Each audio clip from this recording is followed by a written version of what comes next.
away and a small child yelling, "Come back, Og! Come back!" Oh, yeah. But my destiny was out there. Is that why you're wearing all black and stuff? Exactly. Oh, yeah. I was a gunfighter. I wasn't always a gunfighter. My family owned the general store for a while, you know, and that wasn't the life for me. Hey, Paul! Is your mom named this Kitty or something? She was the school marm. He found out. Augie Smith. He found out that you were from Billings, Montana, so naturally you ride.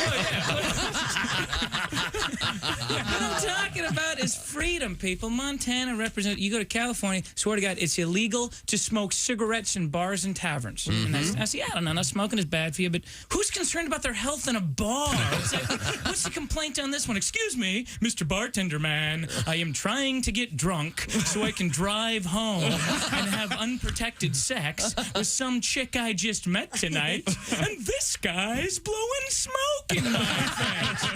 You try that in Montana, they'll shoot you with their 6 guns. I believe that we should abolish all bar laws in America. I believe in America, the land of the free, there should be no laws in bars. And if you don't like living under no laws, then don't go to the bar. For example, I don't like Bed Bath & Beyond. I don't like what goes on at Bed Bath & Beyond. So you know what I do about it?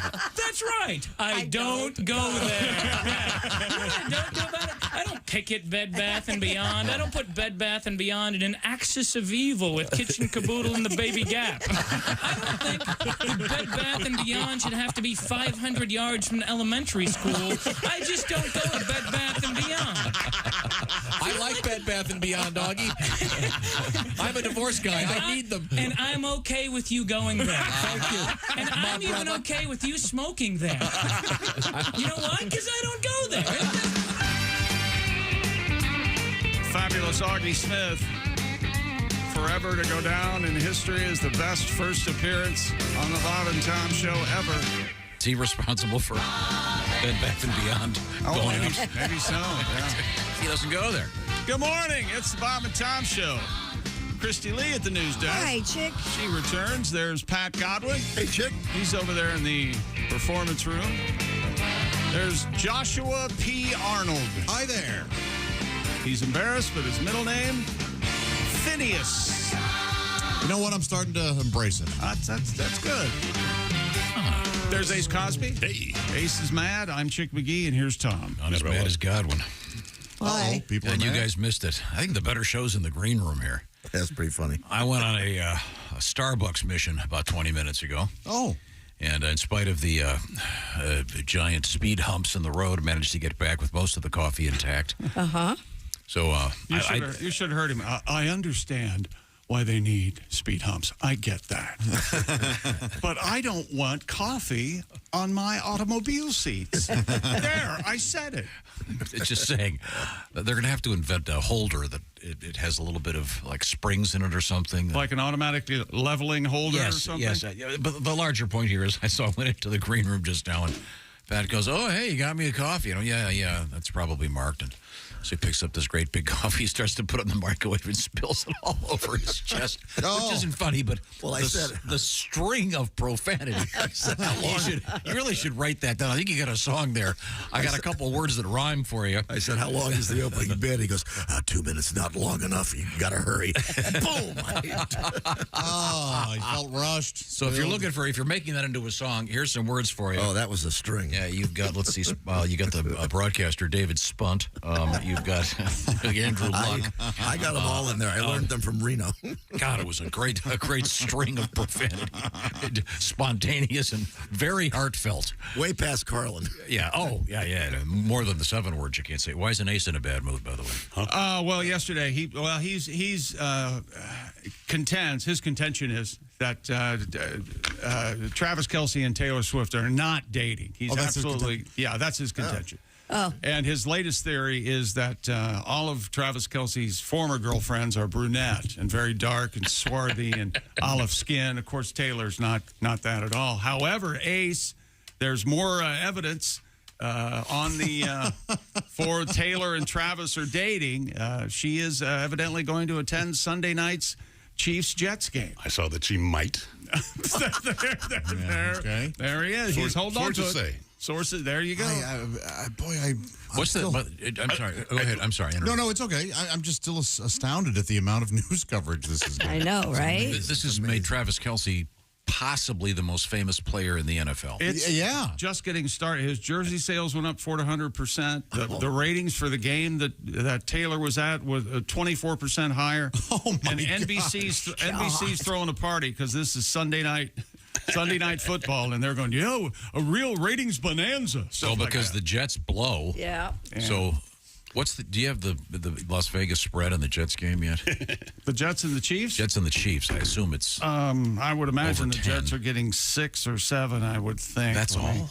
Let me take a look. Okay, well, while you do that, I'll remind everybody. Oh, my gosh. Jets getting 10. Yeah, that's what Way off on that. There you go. And I would also say not enough. Would you agree with that?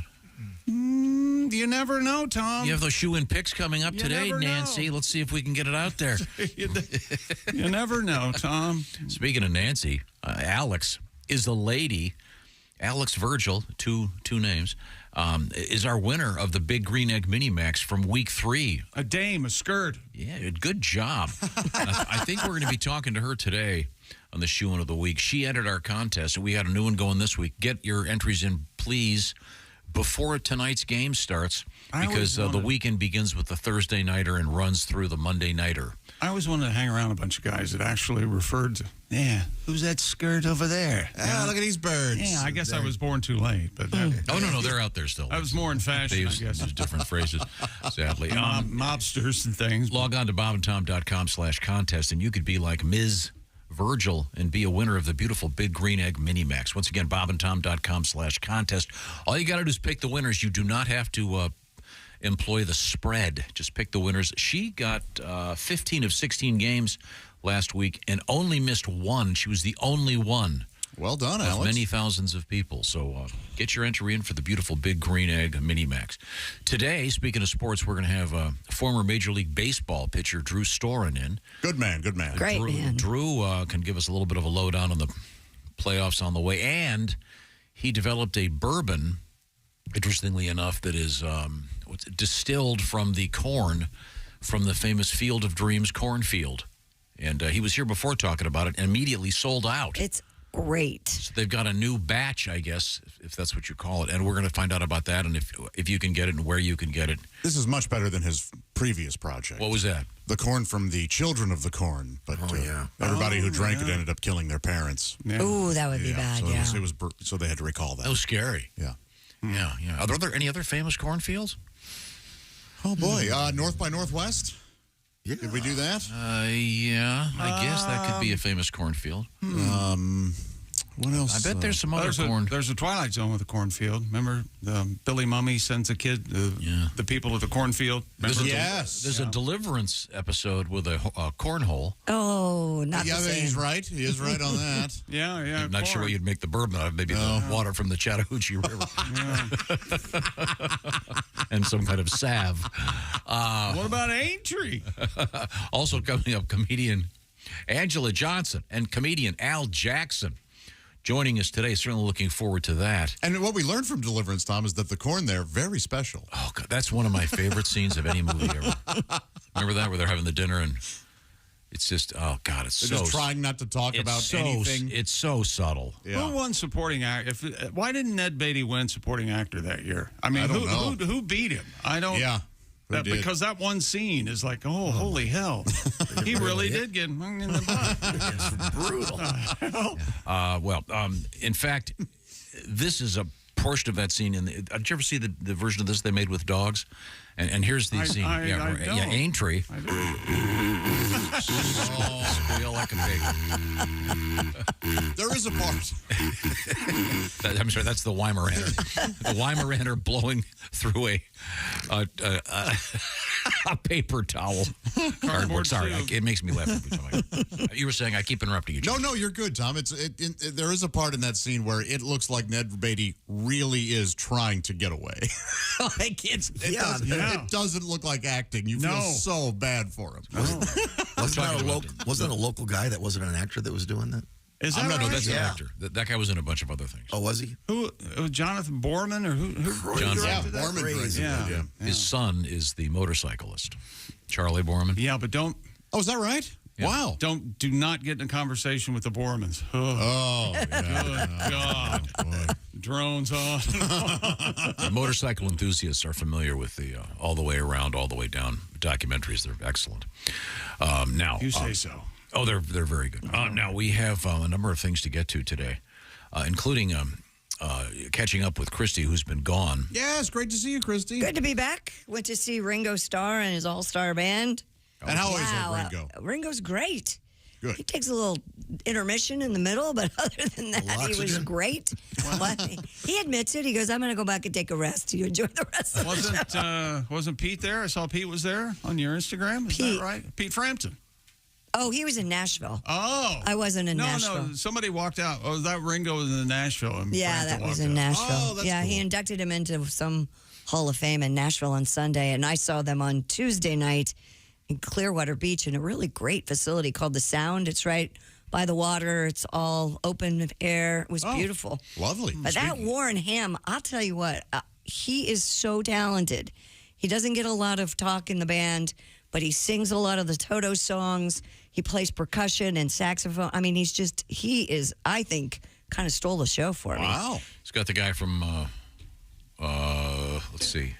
Men at Work. Colin Hay. No, yeah, well, Colin Hay. from Colin Men at Work. Hay, Who's the guy, Stuart the Scottish guy? Hamish. Yeah, there you go. Yes, and Hamish Stewart. Hamish Stewart. I got it backwards. Oh, here. I'm from dyslexic. Average White Band? And they Yes, do and the- they do that. Pick up the pieces. Oh, strong. And he's got Edgar Winter, right? Yes, they did Free Ride. Edgar's in fine form. Well, now, Christy's being modest, but I know she just got married, but according to her, I know I got this right What? on her Instagram, she fell in love again. Oh, yeah? I saw her rubbing a parrot. You should have seen her. Oh, yeah. cute. It was a Going- macaw, yes. Right at this beautiful plumage on this bird.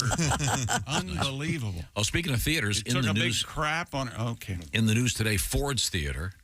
Yes, that one. And that night, Oh. yeah, the last night, if you will. What? Yeah, we got Ford's Theater in the news, and Abraham Lincoln, among other things. And Christy missed a bunch of stuff, including a song we're going to come back with. Didn't a time traveler get there and try to stop that? Yeah, Right? absolutely. Yeah. In a number of movies. Now, what else is coming up in sports? We got an alligator at the Major League Baseball Stadium. Taylor and Travis just will not quit. The adult cinema world and the NFL appear to be on a collision course.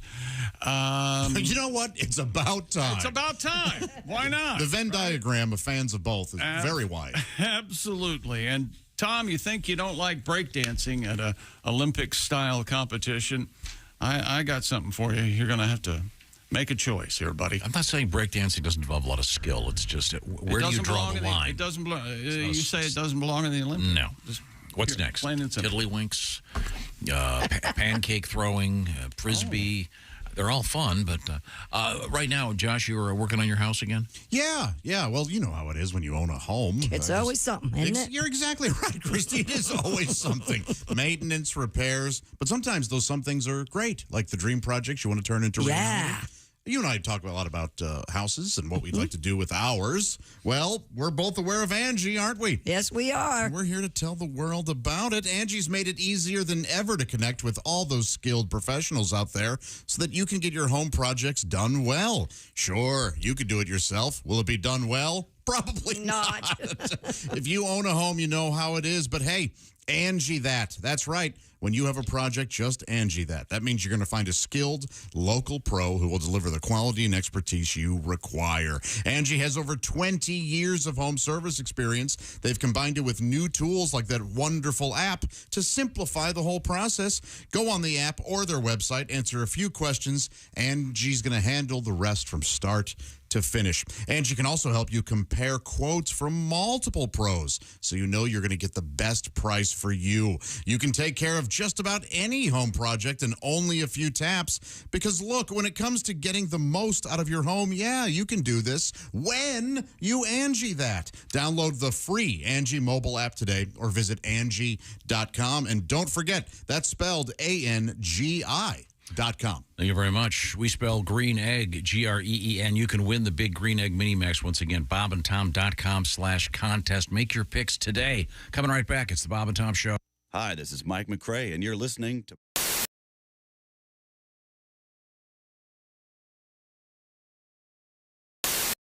A Slovenian so-called artist was fertilized by her dog for an award-winning art project. Oh. It's part of a... You know something?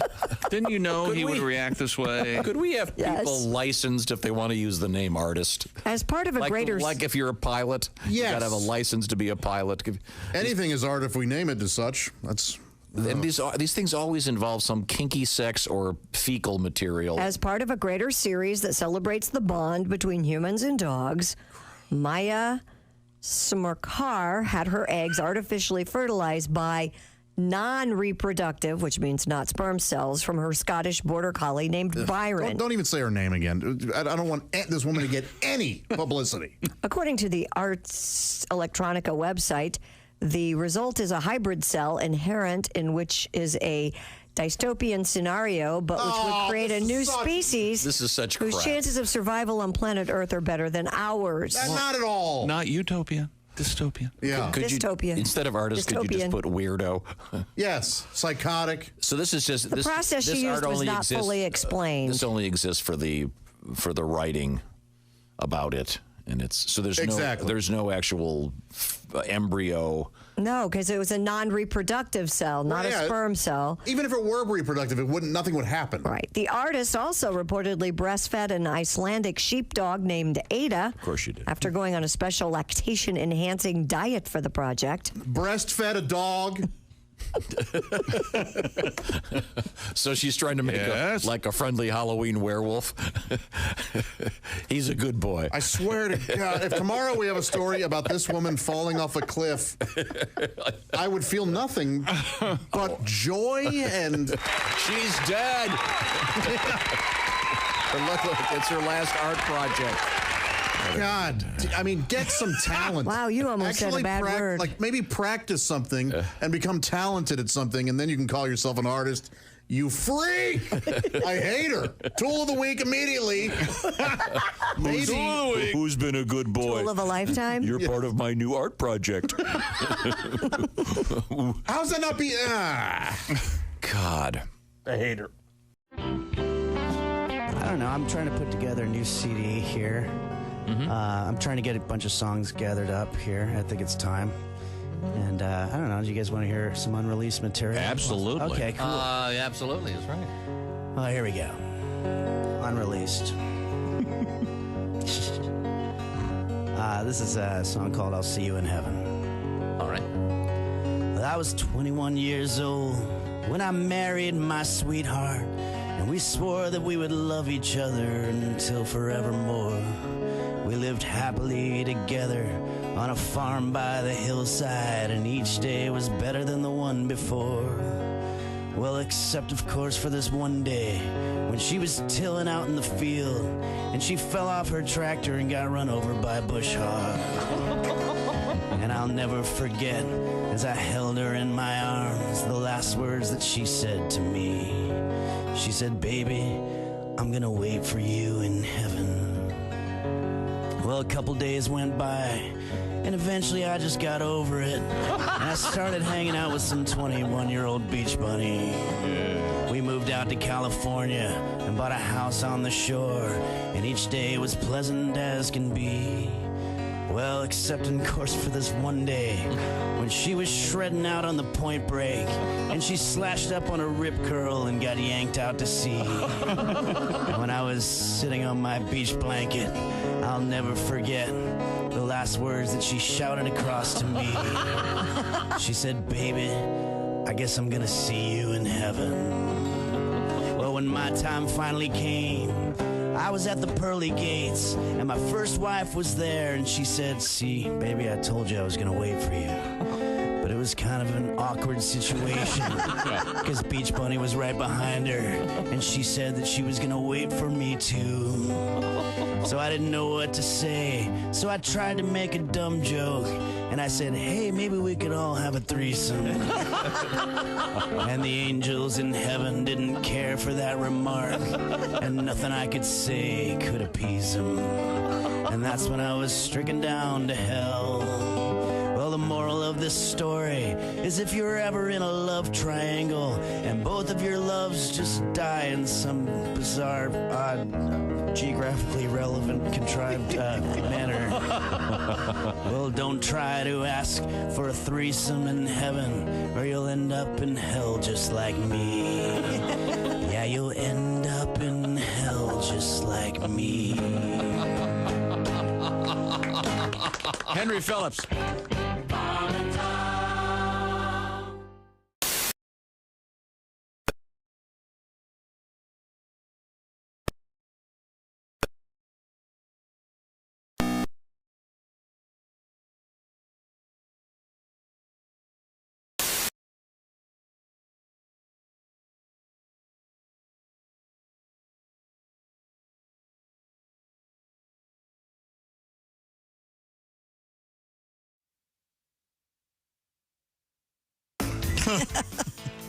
Welcome back to the Bob and Tom Show. Christy Lee at the news desk. Hello. There's Pat Godwin in the performance room. Hey, chick. Josh Arnold. Chick, how are you, buddy? I'm all right. He's Good. at the I Hate Steven Singer's sidekick chair. There's Ace Cosby. Hey. I'm Chick McGee, and I had this playing on my Raycon earbuds yesterday all day long. You are bad, bad misses. Oh. With them skin-tight britches. Oh, that's a good song. Why were we talking about the Ohio play? I don't know. I know we have the Ohio State in the news this morning. We were going up the term jive turkey, and I said there's an Ohio player song. Yes. Jive turkey. Yeah, the term jive turkey doesn't really have the, I don't know, the insult level that it really needs. But that's kind of a TV PG-rated insult. Jive turkey? You jive turkey. It's funny. Now, I want to, speaking of TV, this is a quiz for Josh. Is everyone paying attention here? This is for Josh. I'll say it again. Okay. Josh only. Huh? Okay.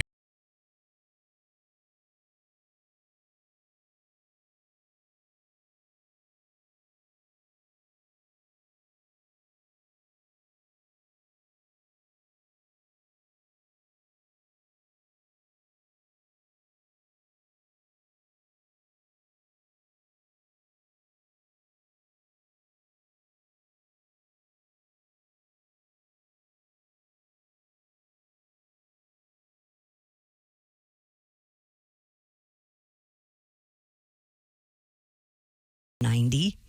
He became a teen heartthrob in the hit series The Man from U.N.C.L.E. in the 1960s. Wait a second. Now, do you remember the name of the character in The Man from U.N.C.L.E., Ace? I do not.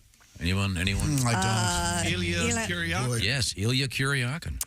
He was the eccentric medical examiner in the popular NCIS 40 years later. That's how I know him mostly.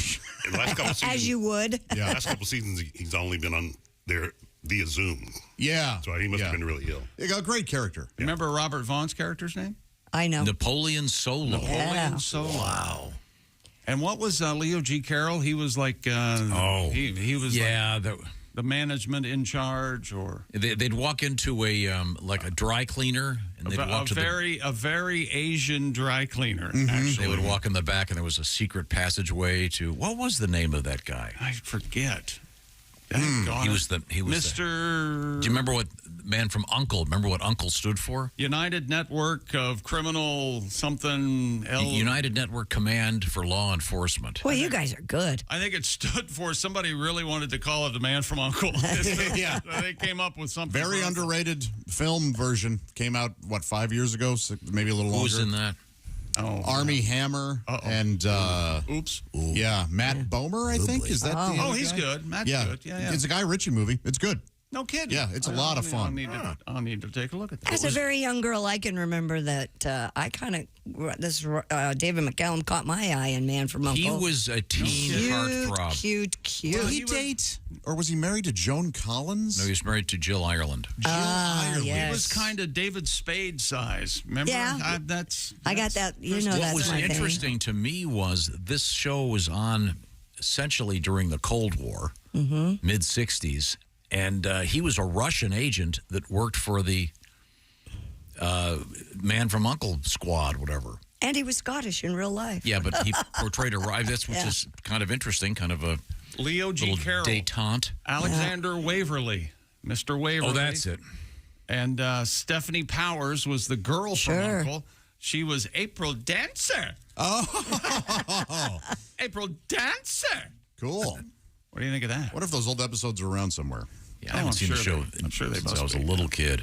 But that was huge. It was part of the whole James Bond kind of spy thing. Yep.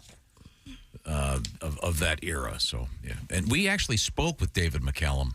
We did? Many years ago. Wow. I don't remember that. He was in a really good little film.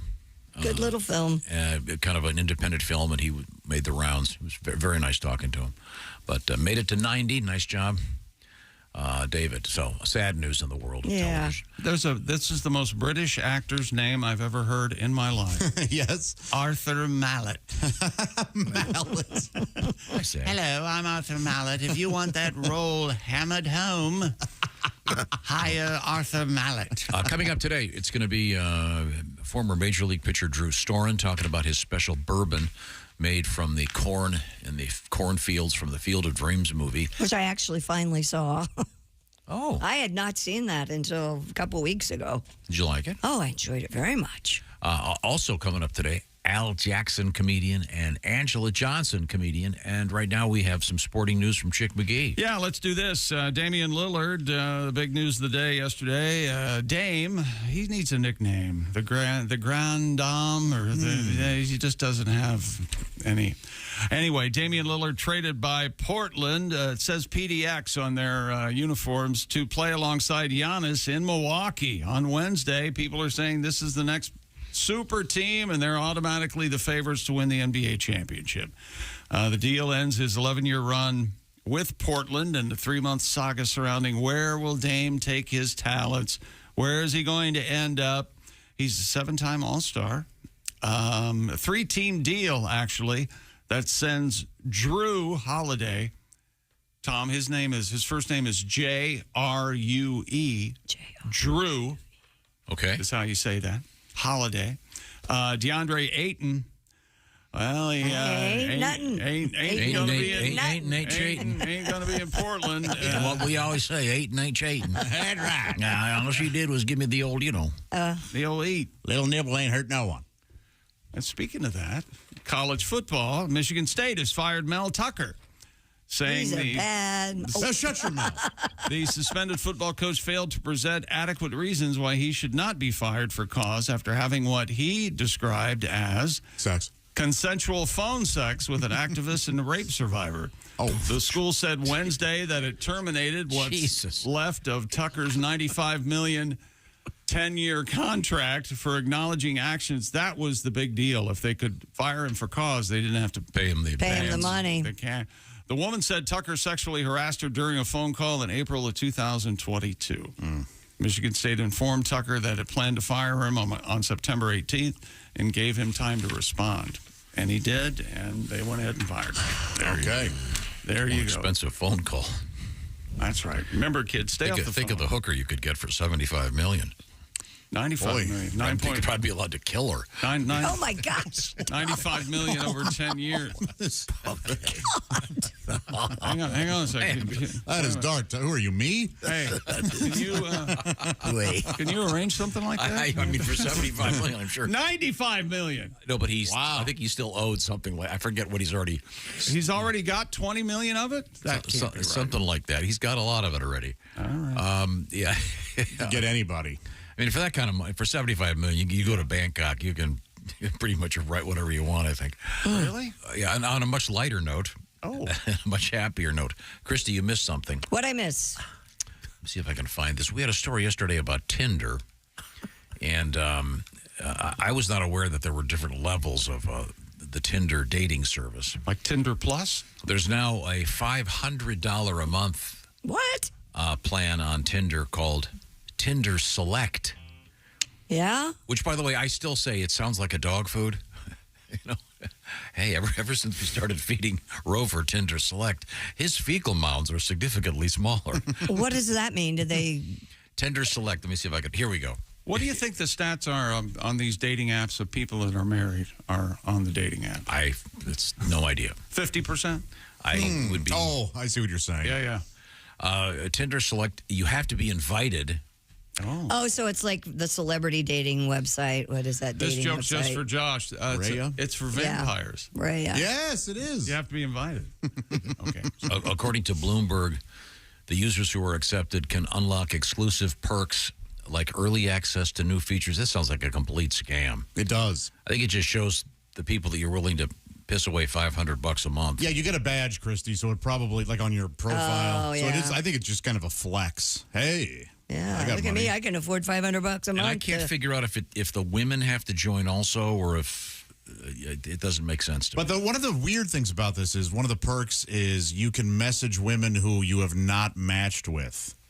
And I don't think a lot of women are going to care They for don't that. like or that. men. You get women who are doing that's it. the whole point of it. You know, Is that you unless matched first. Right. So you're going to get bugged by a lot of rich Well, I don't have to people. worry about that. That's for sure. And apparently, it does filter out the dick pics. Oh, that's good. Yeah, that's. Or they're higher quality. I just They're 3D. Let's see. This says that Hinge, Yep. which is another. That's the big one. It is. Oh, the young people are using. They have a $50 a month tier. Bumble is considering a new tier above the current $60 a month. Bumble's for the clumsy dater. Yeah. And then Grinder spelled without an E at the end, which makes no sense. Here's a commercial for Grindr. Grinder says they're going to be doing premium. That's the gay one, gay male. It is, yeah. Okay. Is there a gay female one? I assume. Probably. Probably. Called Scissor. Just Thank you, Pat. with no Be silly. It's called Butch. with no R at the end, no O before the R. Well. Scissor. Well, now, Pat, you've had some experience with Tinder and the various dating apps. Is that correct? Yeah, I was on for a week, and then we just went to our phones and texted like that for a Okay. while. Okay. Well, so you like them? You want to?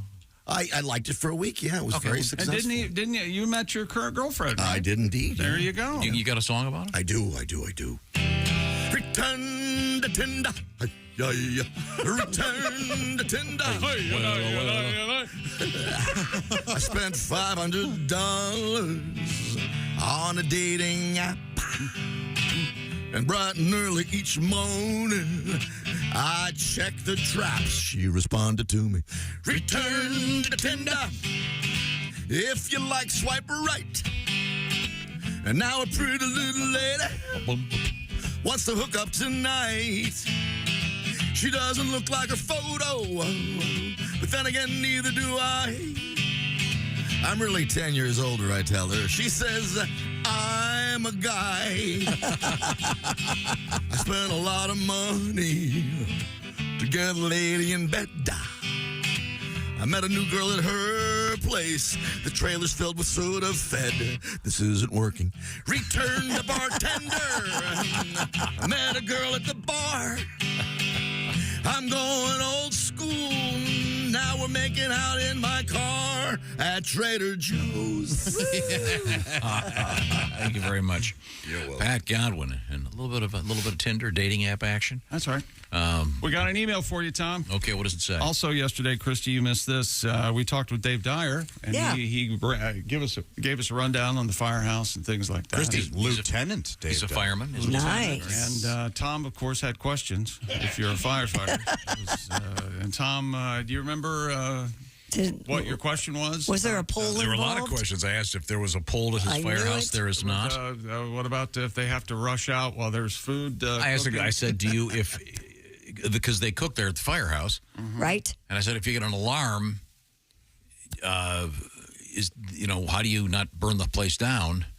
Because you're rushing to get dressed and everything." And you said, "Is there one big button you push like that a big turns button. everything off, like a big red button?" Oh. And that's what you said.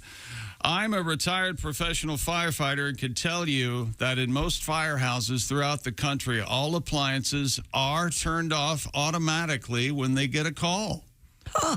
We do have a big button, but it is a reset button to turn everything back on when you return. So the question wasn't that dumb. No, apparently not. Sounded real silly. It did sound silly, but once or twice a year you hear about a firehouse that burns down.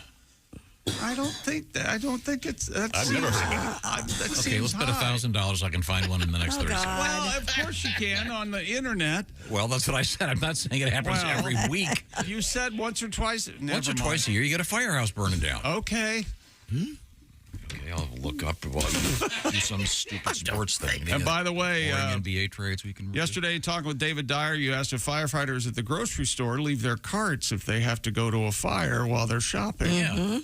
My dad was a firefighter, and he said they're actually at the grocery store is a big button the fireman can push, and the food automatically goes back to where it belongs. Hope this clears everything up. Douchebag. Don't read these letters. It's funny. Okay, let's see now. What's the date on this thing? 2019. Massapequa, New York. Investigators looking into a fire that burned the Firehouse on Long Island Wednesday morning. When is this? 2022? 2019. 19. That was 4 years ago. Anything more recent? Yeah, it happens all the time. You said once or twice a year. Okay, you said it. That's what you said. That's 4 years ago, dude. Nevertheless, I think that we've proven my point that occasionally a firehouse will burn down.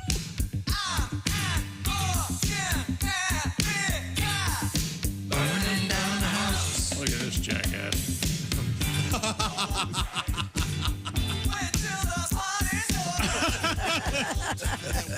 Do the David Byrne, yeah. You need the jacket. Yeah.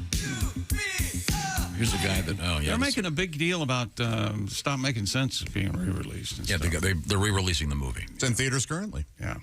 I should go. I've never seen it. We're going. It's in higher def. Should be good. Super duper higher def. The answer of this question, do fire stations ever catch on fire? Here's the first sentence. The answer is, of course. Of course. Of course, Tom's correct. Capitol Heights, Maryland. What year was that? Yeah. Oh, you found the same one? No, what year? 2009. Spartanville Fire Department in Spartanville, Pennsylvania. Dateline? Okay, let's move on, shall we? The point is, Dave Dyer is a fireman, now a lieutenant, and a great comedian. And Dave is going to be part of a special show that will be taking place in Tiffin, Ohio, at the Ritz in Tiffin, Ohio. What was the date on that? Do you remember? I don't. Next Saturday. Oh, is it next Saturday? And it's Greg Hahn and Dave Dyer and who else? Jeff Oskey. Oh, all right. Okay, thank you. No, not Jeff Oskey. It's Lady Josh. Oh, it's Jeffro Lady Jackson? Jeffro Lady Jackson. We found out that was Jeff's high school our high school nickname. Was what? Jeffro Lady Jackson. Jeffro. Because of the hair, the sure, fro. The right. Fro. He's very curly hair. Tom wanted to know if he had dippity-doo on his hair yesterday morning. Oh. It disintegrated from there. It looked all greasy. Hey, let me tell you about Raycon earbuds. Can I? They feel and sound better than ever, and Raycons have 3 sound profiles to match whatever you're listening to, and you can listen to Raycons while you travel or maybe a grueling workout. They have the optimized gel tips that fit every ear ever made, and those earbuds are comfortable enough for all-day wear. And they do not budge. And with Raycon, you also get 8 hours of playtime, 32 hours of battery life. And you'll love this. They start about half the price of other premium audio brands. And the seamless Bluetooth syncing is breathtaking. Raycon's everyday earbuds also have over 78,000 5-star reviews. And Raycon's having their back-to-school sale for a limited time only. Go to buyraycon.com/Tom and get 20% off site-wide plus free shipping. That's buyraycon.com/Tom, 20% off and free shipping. That's buyraycon.com/Tom. Thank you very much. Now, don't forget to enter our contest. Today is the day because the week 4 of the NFL season begins this evening. And you could be a winner of the Big Green Egg Mini Max. BobandTom.com/contest. Just pick the winners in pro football this weekend. This is the Bob and Tom Show. God's.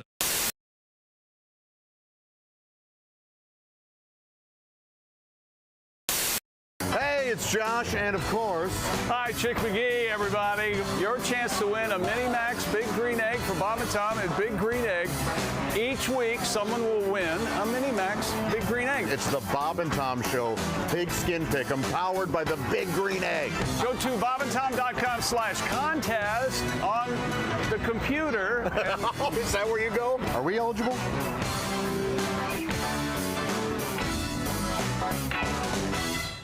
We can act if we want to. If Remember this? God, I have no idea why you're mad. It's Josh's new dance. Is that the safety dance? Ooh, yeah. You know, so it really, maybe TV is your thing. You are quite the dancer. Yes, you are. I mean, for a stout man, you move well. Yeah. He couldn't. No, you're a stout man. Even elephants have moments of grace. No, I mean you're a husky fellow. For a guy who it clearly takes 15 minutes to get out of bed. Gosh, you let are alone so... Anybody in the room break their toilet seat this weekend? Oh, my God. for a man who nearly passes out every time he ties his shoe. You certainly can. No, you really do move well. Come on, let's go get louder. Let's just leave him here. Let's just leave him here. We'll go. Who's that?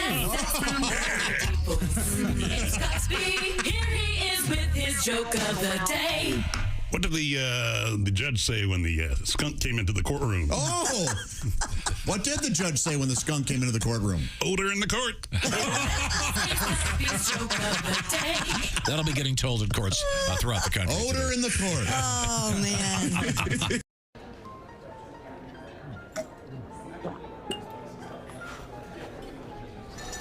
You took my breath away from the moment I first saw you. Will you marry me, Dolly? She said yes!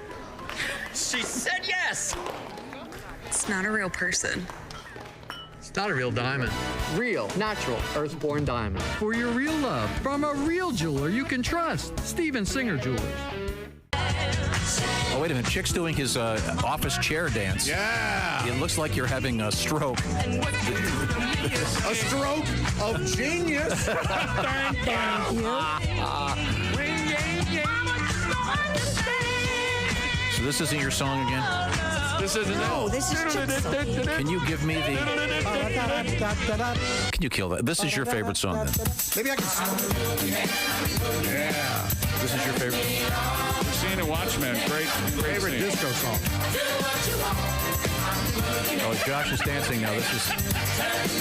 Are you reaching for the stars there? What the hell is that dance? So if you were on the dance floor, you would not do that. To this song, probably, because it would mean we were at a wedding or something. I beg your pardon? Of course he would. Now, by we, you'd have a date and do that in front of a woman? Of course you would. Well, no, I don't they're take serving I alcohol. typically don't take dates to weddings. You Why know, not? Oh, you pick up the maid of honor. Sure, yeah. You know, Tom, there are only a few women who are attracted to self-important hubris. And Josh is out there on the dance floor trying to have fun. You're over in the corner pontificating about how you wouldn't have gotten the cake that they chose for their wedding. And there are only a few women going to come over. He's interesting. That's why you're socially awkward. That's why you've always been socially awkward. So who would you be doing that will dance with?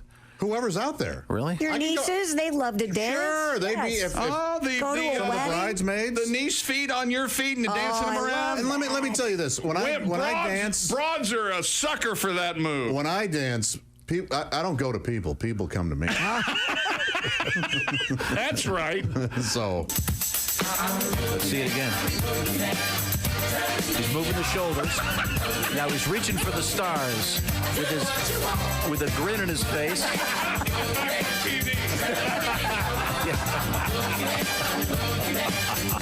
Aren't there enough networks now to just be the Bob and Tom network and have us on TV all the time? Well, we're on TV right now in the VIP cameras. Right. Well, we can't get all the listeners in that room, okay? That was helpful. Not at all. Okay. Are you sure it's not Eminence Front by the Who? I'm checking social media now to see if anybody. Well, sing the disco song that gets stuck in your head that you can't remember. He only knows the... Try Rubber Band Man. Rubber Band Man. The Rubber Band Man. Yeah, I don't remember that. I've had multiple people suggesting that. So. Oh. Oh, really? Yeah. That may be it then. Might be. Yeah, hopefully it is. Now, what is the instrument doing that? Dang, dang, dang, dang? I don't know. It's kind of a high pitched. I don't know what it is. Okay. Well, we'll have to explore. Maybe it's a rubber band. Dean's looking for it. Okay. Sorry. Is it this one? Oh. Yeah, this is good. This is good. Yes.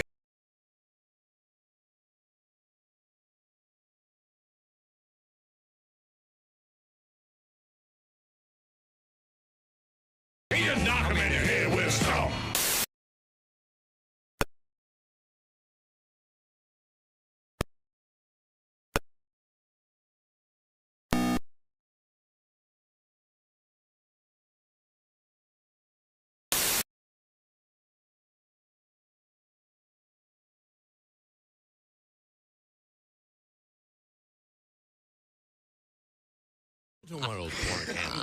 Oh, really? China was there. You know, China, the actress? The wrestler? The wrestler. Oh, the wrestler. You ever seen her naked? No, I think she used to be a man. Yeah, no, she looks like well, yeah, it's not to begin with, and she actually makes it worse. You know that area down there? A lot of scarring from the surgery? But just by itself, Bob, not for me. Okay. Not for me. I mean, it'd be like chewing on a couple of pig lips. At last, someone's put a label on it. Hey, Christy. Christy. Wow. You're blaming me. The next time I ask you to read some news stories, I want you to look around the room. And pass over anything. I want you to go, let's see, what would be a topic that'd be safe in front of Stanhope China and looks Fox? like she has a thick turkey timer.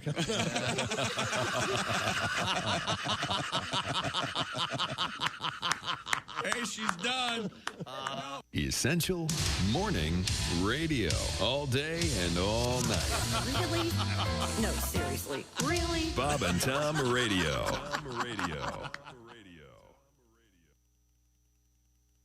Room.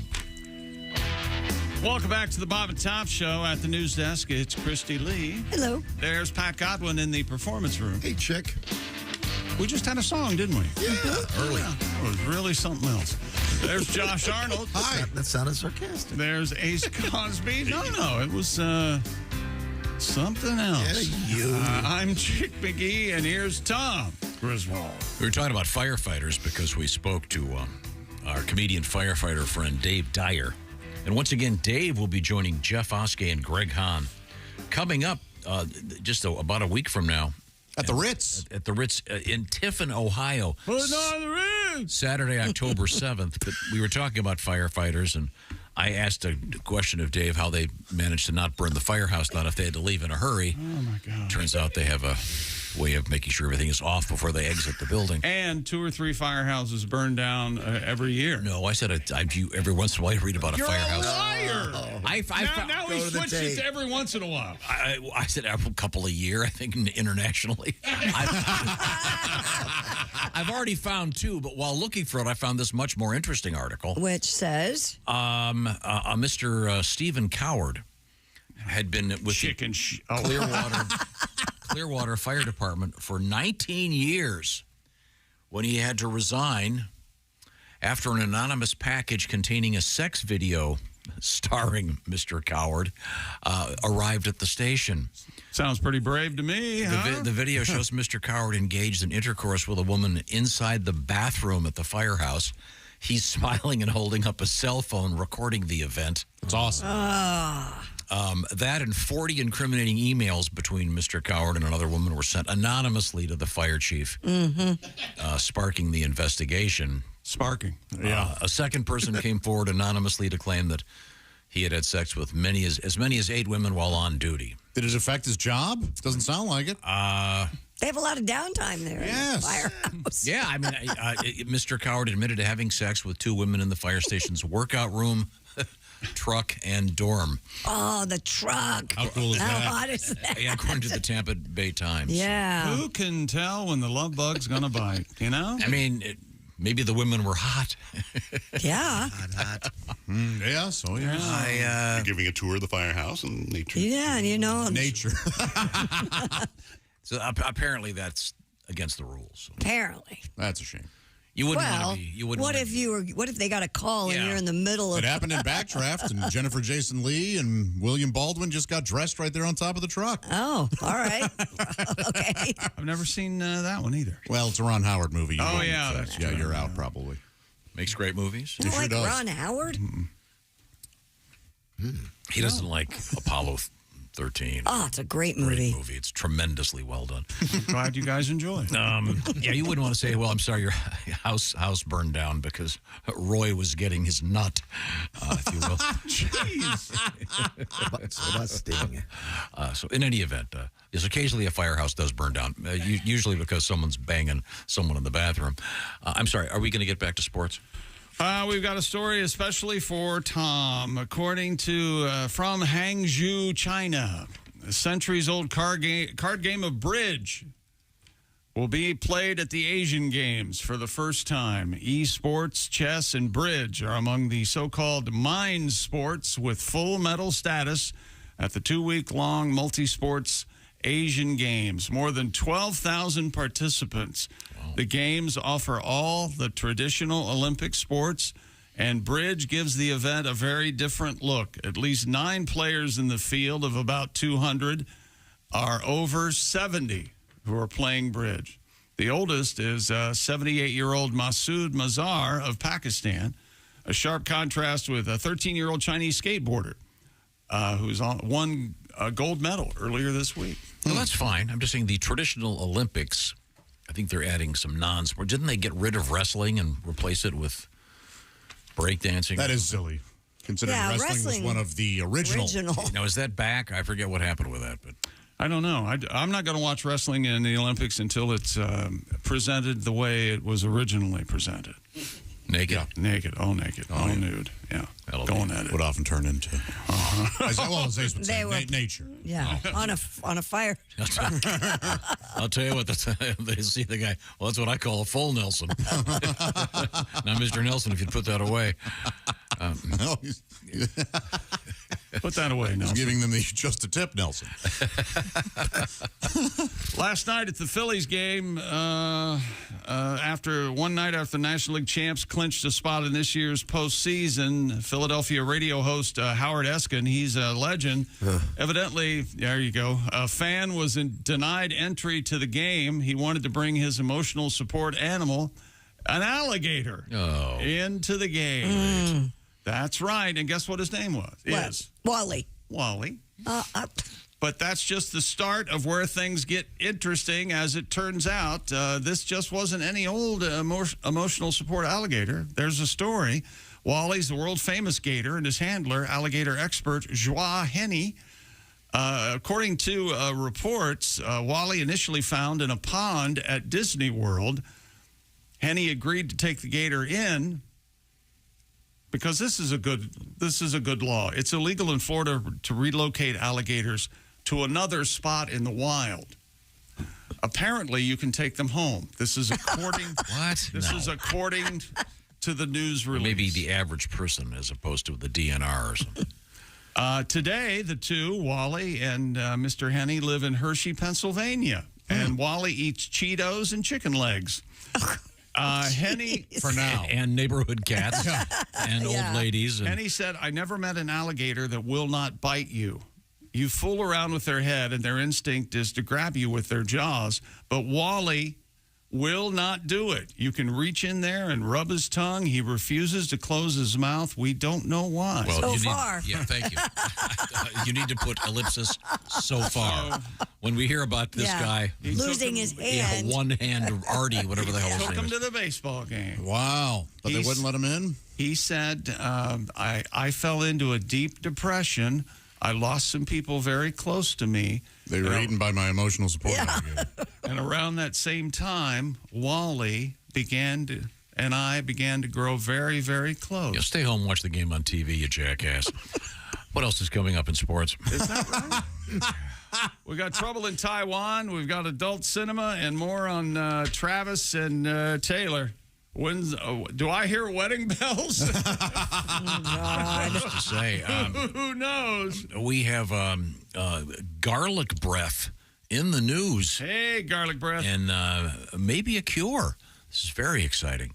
And, of course, a couple of random stories involving moose, bear, etc. This is the Bob and Tom Show. Thanks for listening.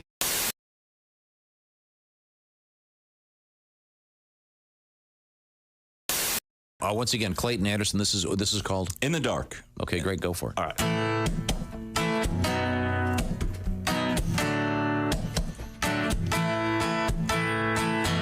My baby's got a little secret. She knows I know how to keep it. Ain't trying to tell nobody. She likes it a little bit naughty. She don't mind giving up those kisses. That ain't nobody's business. She's down anytime as long as I keep it in the dark. With her lights down low, nothing but her high heels, talking about a smoke show. She got my number, we keep it undercover. She only lets me love her in the dark. She only lets me love her in the dark. Yeah, she only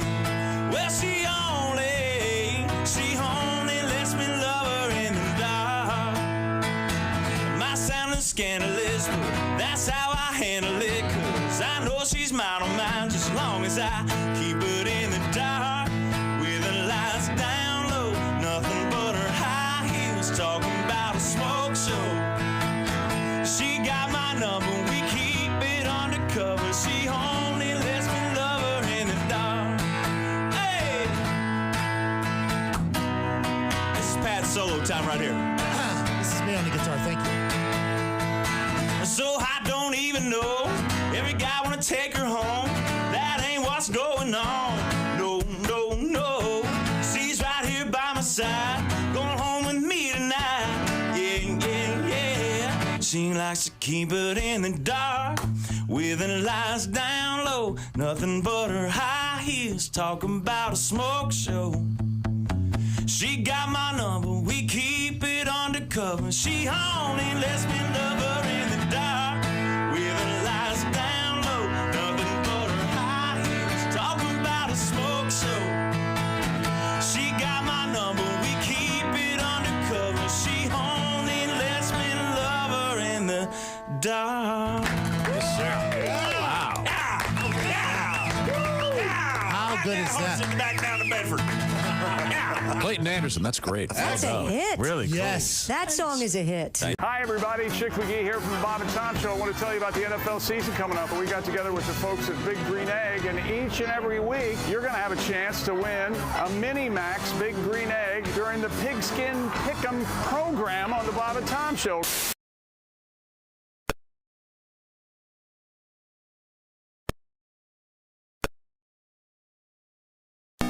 $46, $47, $63, and the Powerball 7. With the latest bit of lottery losing, there now have been 30 consecutive drawings without a jackpot winner, dating all the way back to July 19th, when a player in California won $1.08 billion. Take the cash payout option, you'll bring home $432 million. The Senate has voted to reverse that informal guidance issued by Senate Majority Leader Chuck Schumer last week that senators could wear what they want when voting or speaking in the chamber. The resolution passed Wednesday night by voice vote with no objections and now requires that business attire be worn on the Senate floor. That for men is including a coat, tie, and slacks. It did not specify what women should wear. And that's your news. I'm Christy Lee. More of the Bob and Tom Show on the way. Ladies and gentlemen, Bob and Tom. Dear Allie, my wife will occasionally have sex with me, but it's on a reward system. If I buy her something or vacuum or do the dishes, etc. She won't do blowies or even handies, however. Any ideas on how to get more sex and make it more fun? Buy her more stuff. I may be in some kind of mood today, but every letter we've done today has bummed me out. These are like sad situations. Oh, yeah. No hands or blowies? Yeah. What's that about? I'll explain it to you after. Bob and Tom in the morning and highlights all day long. The Bob and Tom Show, weekday mornings at 6 a.m. Eastern on Bob and Tom 24/7. Bob and Tom, 24/7. Oh, yeah. Yeah. You just ruined it. Oh, that was a good flight. Yeah, it was. Nicoterm. That's the name of it. Nicoterm? What's that? It's a patch. It's a patch? Yeah, it helps you quit smoking. My doctor gave it to me. Nicoterm's a patch? Yeah, Nicoterm it's a patch. A patch? A patch. Some kind of patch? Yes, it's a patch, like you put on your arm. Nicoterm is a patch? Oh, I'll be damned. Yes, it's a patch! 2 days later, different flight, same airport. What do you mean a patch? It's a patch. You mean like a cabbage patch? No. Like a briar patch? No. Like a patch of pirate wear? No. You mean like a patchwork quilt? No. You mean like a Clarence Carter suit patches? Why can't you understand this? It's a patch your doctor gives you that you wear on your arm. What do you mean arm? 2 days later, same airport, yet another flight. Now, let me get this straight. Nicoterm is a... Nicoterm, guaranteed to help you quit smoking. I think it's a patch.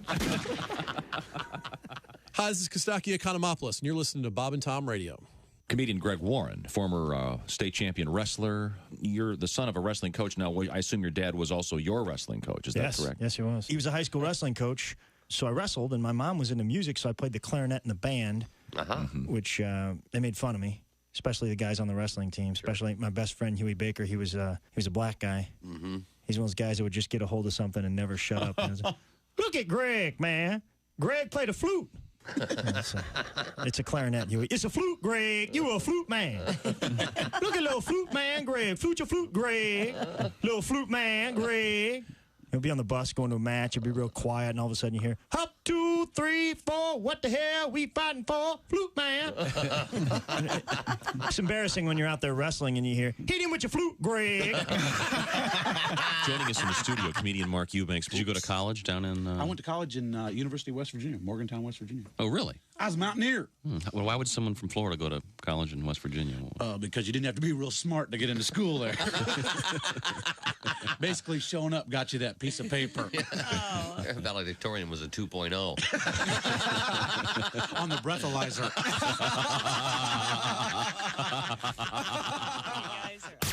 You're listening to Bob and Tom Radio 24/7. Years.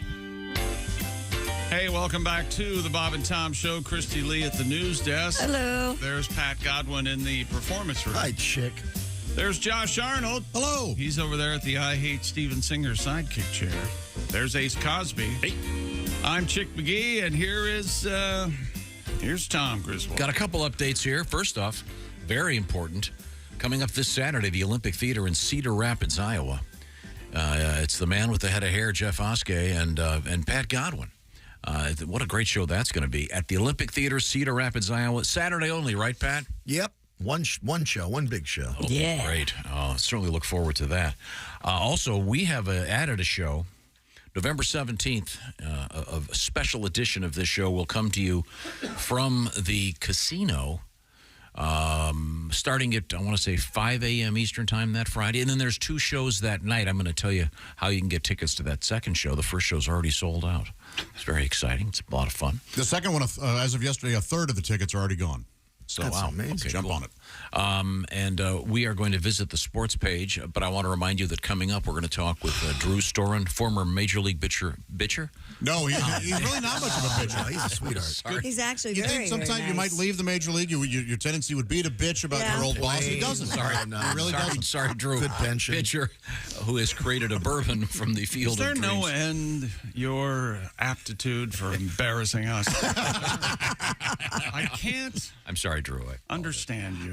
The North Star Casino Resort / Entertainment is the place to find And it's tickets. 5 a.m. Central Time. What did I say? Eastern time. Sorry, I meant Central. I know what you meant.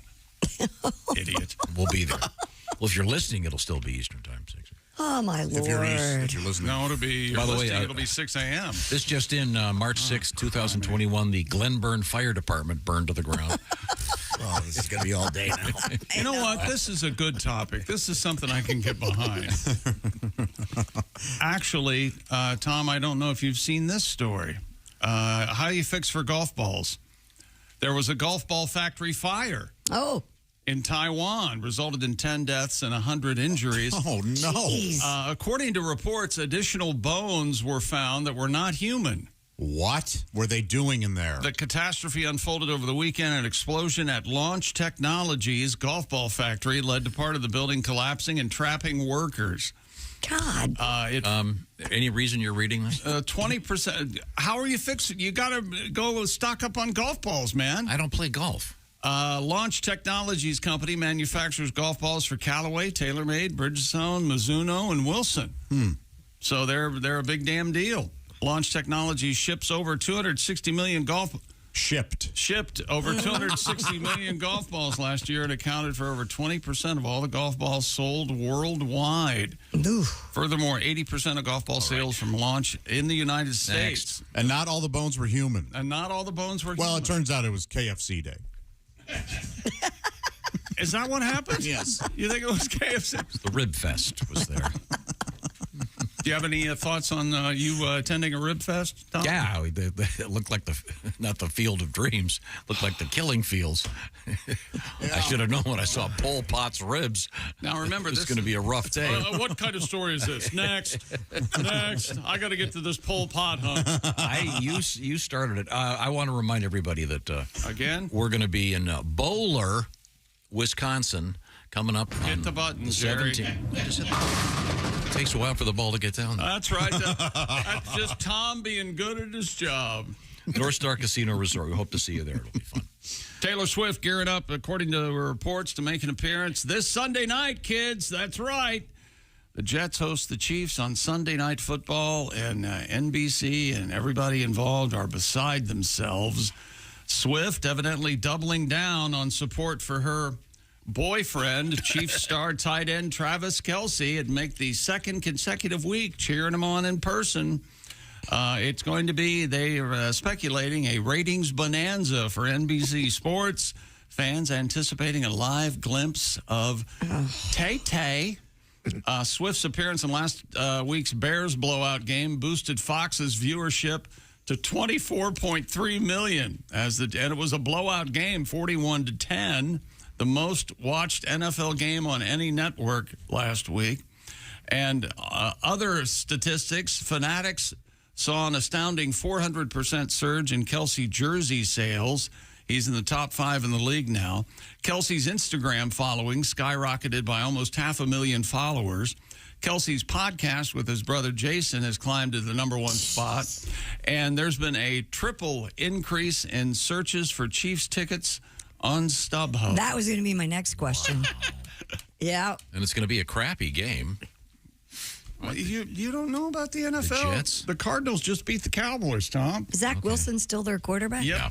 Yeah. Oh, he's dreamy. That's right. You like Zach? Yeah, and he's okay. Maybe looking at RG3. That's the rumor. Really? Chick's very upset. It's not going to happen. Not this week, anyway. Maybe next week. Yeah, okay. What else is happening in sports? Tyreek Hill, shut up, is one of the early favorites. Tyreek's one of the early favorites to win Offensive Player of the Year this season. He's wide receiver for those amazing Miami Dolphins. And according to a podcast with Tampa Bay wide receiver Mike Evans, Tyreek told Evans that he wants to be, when his career is over, an adult porn star. No kidding. When you retire, you're going to be all over, huh? Mike said, Tyreek, TV, everything. No, when I retire, bro, I really want to be a porn star. Dead serious. You think I got that? Evans had zero response for several seconds.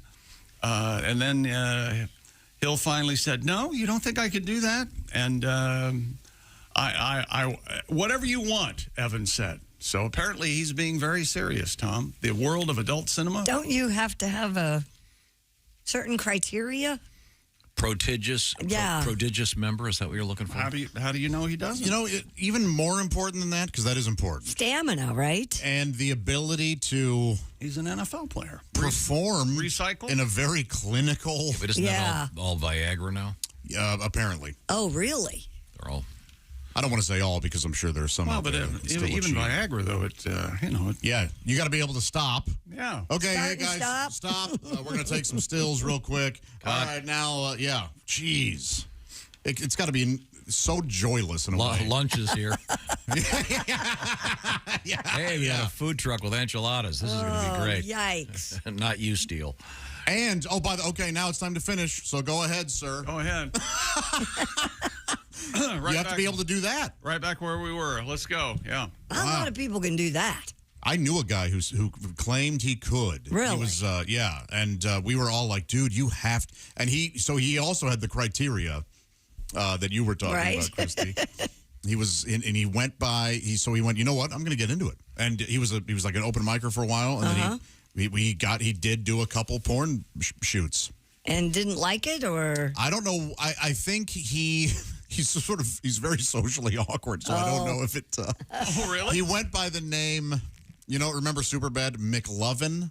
Yeah. Well, he chose the name Mick Effin. That was classy? And he said that when he got to the porn company, when he first flew to L.A. to do his first movie, it's funny. I can't. This was hard for me to believe, but he swears it happened. When he got off and he was out of the terminal, those guys holding up signs with the last names, the drivers was holding a sign that said that. Oh my! Wow, classy. Funny, nice. Well, what do you expect, Tom? I hope it's true. So, yeah. Good. Okay, great. Maybe he's going to make a lot of money. I don't think they make a lot of money anymore. Especially the guys. Wasn't that the thing? No, I think for the guys, you have to do a lot of quantity. You're like doing like a scene a day, so you can make. I'd heard a lot of words in my brain, and I didn't know where you were going to say when you started qua. Yeah, sorry. I am not to be trusted. I thought you were going to say a lot of guys. I don't know if that's true or not. Wasn't that what happened to That was always the rumor. John C. Holmes? Right. Yeah.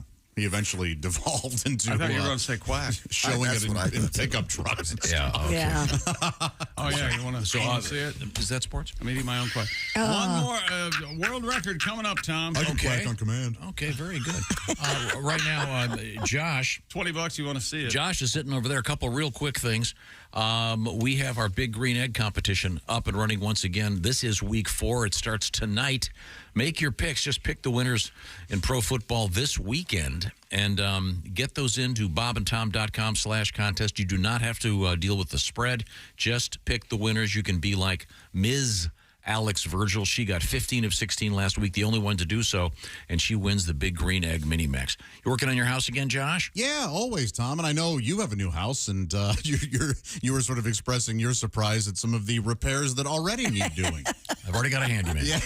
Yes, indeed. Well, that's home ownership for you. Thankfully, Angie's there. Angie has made it easier than ever to connect with skilled professionals to get all your home projects done well, whether those projects are those pesky repairs that always show up, those everyday maintenance, or the fun stuff, the dream projects you want to make real. Well, Angie that when it comes to all of those things. Well, what does Angieing that mean? It means you're going to find a skilled local pro who will deliver the quality and expertise you require, and quite frankly, Christy, you deserve. That's right. Angie has over 20 years of home service experience. They've combined it with new tools like that wonderful app. All you have to do is go on there or their website, answer a few questions, and she can handle the rest from start to finish. Angie's also great at helping you compare quotes, so you can find out which pros offer what price and what's best for you. You can take care of just about any home project in only a few taps, because look, when it comes to getting the most out of your house, you can do this when you Angie that. Make that house a home that you're comfortable and love being in. Download the free Angie mobile app today or visit Angie.com. That's ANGI.com. Got really bad garlic breath? You may want to hang out. We've got an interesting story about that. Also, public self-pleasure location, public hot tub. Ugh. We'll find out about that. And Ford's Theater in the news, of all things. The Ford's Theater. This is the Bob and Tom Show. Bob and Tom.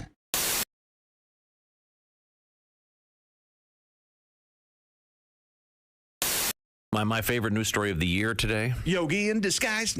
Christy, can I just read you the headline? Because this really is mostly about you. I know exactly where you're going with this. I know exactly what story.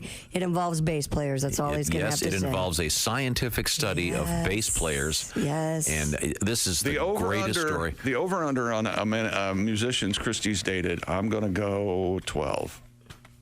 Dated? Oh, by dated, he's vague. It's kind of a vague. No, one date, not necessarily. Those Ace is back there giggling. Over, under 12? Over, under 12. Ooh. Should I take the over? No, now I have to think about it. Yeah, think about it. Put pen to paper. But bass players in the news in a very positive way. What do you define as dating? Watch my. You see this finger? Don't do that. No, that's not a date. That's not a date. Wait, so we're not talking bedded? That's not a date. Thank you, Josh. No, we're not talking bedded. I'll say so. An intimate encounter in the back of a car is not a date. I'm going to say no. And I've never had that, to be honest with you. You rode somewhere. Hang on a second. In the car with him, and he was driving. Okay. That's a date. You have never had any kind of an intimate encounter in an automobile or a truck? Not in the back seat. Your Honor, I rest my case. And under the categories are defense, potpourri. The defense rests. Potpourri. I'd like to call Mrs. Christie Roadhead Lee to the stand, please. No. You can do more in the front seat than that. Potables, famous American. Once again, truck bed sex. I rest my case. With us in the studio now, two comedians. We are joined by Jimmy Pardo. Also, another guy. It's comedian Chad Daniels. Chad, I understand that you have an injury, that nothing humorous about it, but you look like you're in a little bit of pain. broke my tailbone. Yeah. Did you break it like recently or a week and a half ago? Okay. Tailgating, How do you following too closely? What, you can't put a cast on that, can you? No, you can't. No. I was drywalling. I kept bending over to measure and cut and everything, and I guess my leg muscles were too tight or something like that, and it kept rocking it back and forth till finally it snapped. What? You didn't even hit it on something. I didn't hit it on anything. From bending over, and yeah, that's the kind of shape I'm in. Where's that tire? Wow. Never heard of such a thing. Yeah, the doctor said it happens a lot to pregnant women, which is really awesome to hear from your doctor. Are your breasts tender? No, they're You're not. the first man for that to happen to. Was it? Wow. It sounds like it was incredibly painful. It sounds like it is Yeah, painful. my wife actually couldn't sit down for a while. Sympathy pains. What? What? Nailed it! Ding, ding, ding, ding, I thought we said there was nothing funny about this. Ding, ding, ding, ding, Wait a minute, hold it. Hey! Yeah! Hello, Friday morning. Hello. Yeah. It's time for the air base. Ooh, here we go. Come on now. Everybody got her? This is the guy that perfected it, Jimmy Pardo, ladies and gentlemen. There it is. Hey, hey, what the matter with the head? Do you know the lyrics? Little red ball. Hey, hey, what's the matter with the guy? Say it again. Hey, hey, what's the matter with the chicken? Oh, we've got something new. What happened? Oh, Lou Reed. Oh, yes. Oh. Jimmy Pardo on the air base, ladies and gentlemen. Like you just don't care. Yeah. Oh, you know, I go this way. Oh, now suddenly it's in a stand-up acoustic. Oh, that's new. Yeah, right. I like that. Very nice. Hold your left hand higher. Remember, it's you. Jerk. It's not a stand-up cello. Turn it off. Turn it off. It's not a stand-up cello. Got it. That's it. That's it. You ruined it. You ruined everybody's fun. Sorry. You ruined everybody's fun. Frigamall Records, the same people that brought you the all-bass Christmas album, Amazing Bass, are proud to present Jimmy Pardo's first solo project, Nothing But Air Bass. Hi, I'm Jimmy Pardo. You know, there's nothing cooler in rock and roll than the bass. And these songs are so cool, I don't even need a bass.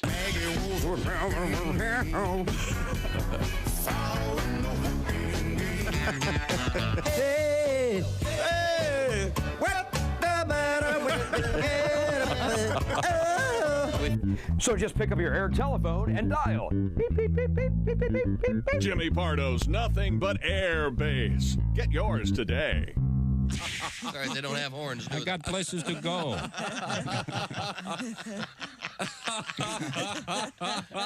I don't know if you know this or not. If you ever get behind the Amish, you know those horse-drawn carriages, you know, they usually have that orange triangle sign on the back. I found out if you fire a softball and hit that sign, you dunk the driver. You just lose him. It's a great little highway thing to do. That's a nice little trick. Hey, this is Larry the Cable Guy, and you're listening to Bob and Tom Radio. If you're not, you're a communist. You're listening to Bob and Tom Radio. You're so weird. You have no idea. Essential Morning Radio.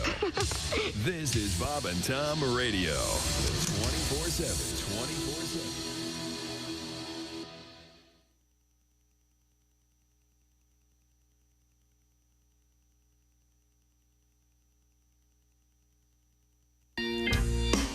Hey, welcome back to the Bob and Tom Show. At the news desk, it's Christy Lee. Hello. There's Pat Godwin in the performance room. Hey, chick. Josh Arnold over there at the I Hate Steven Singer sidekick chair. Hi there. There's Ace Cosby. Hey.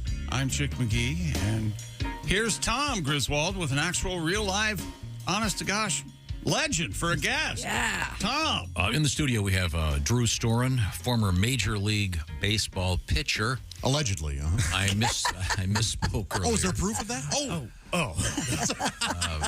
And currently father of three and producer of a new alcoholic beverage.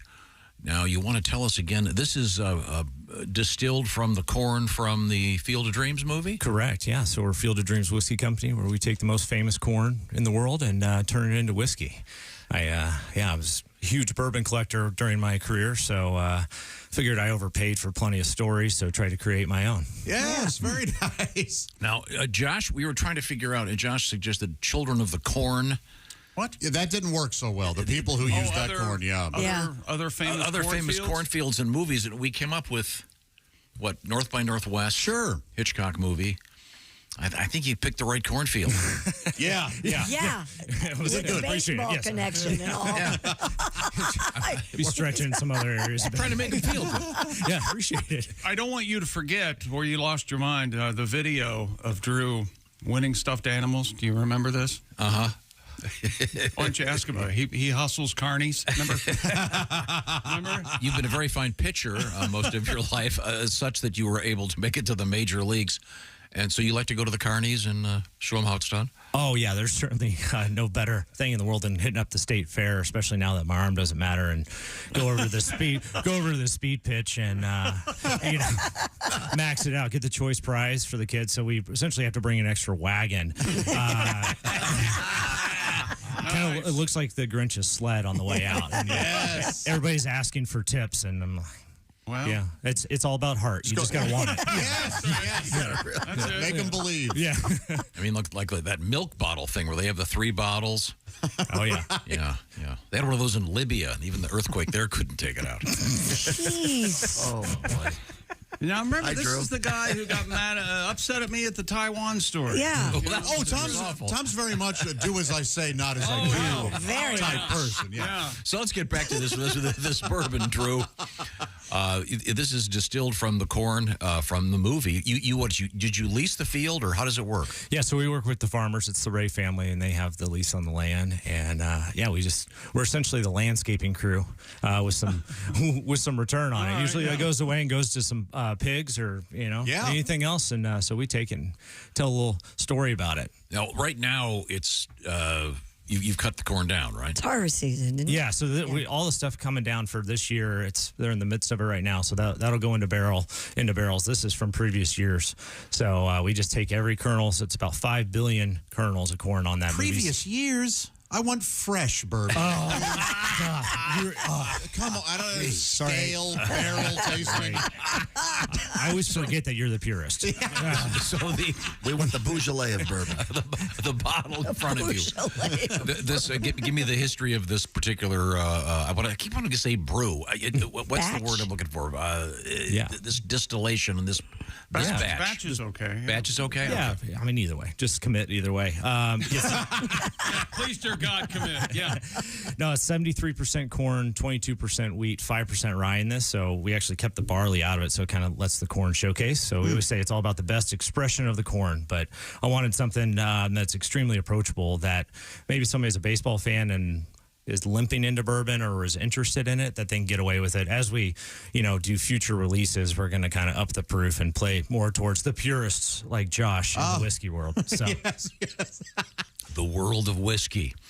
Well, we'll find out more about what's going on with Drew. We have to go back to the sports page with Chick McGee. Yes, we last left you. We were talking about, how did we get on the topic of your friend who's a porn star? Oh, we were talking about how there's a gentleman in the NFL. Tyreek Hill. Oh, he wants to be a porn star. So he says he's the fastest guy in the NFL. He was asked on a podcast, what's he going to do when his career's over? And he said, I want to be a porn star. Well, you don't want to be fast in the world of porno. No. No, that'd be. No, by the way, have you ever noticed that they're always called everybody in these? They're always porn stars. What about the character actors? Yeah, they don't get enough respect. Yeah. Everybody's a star.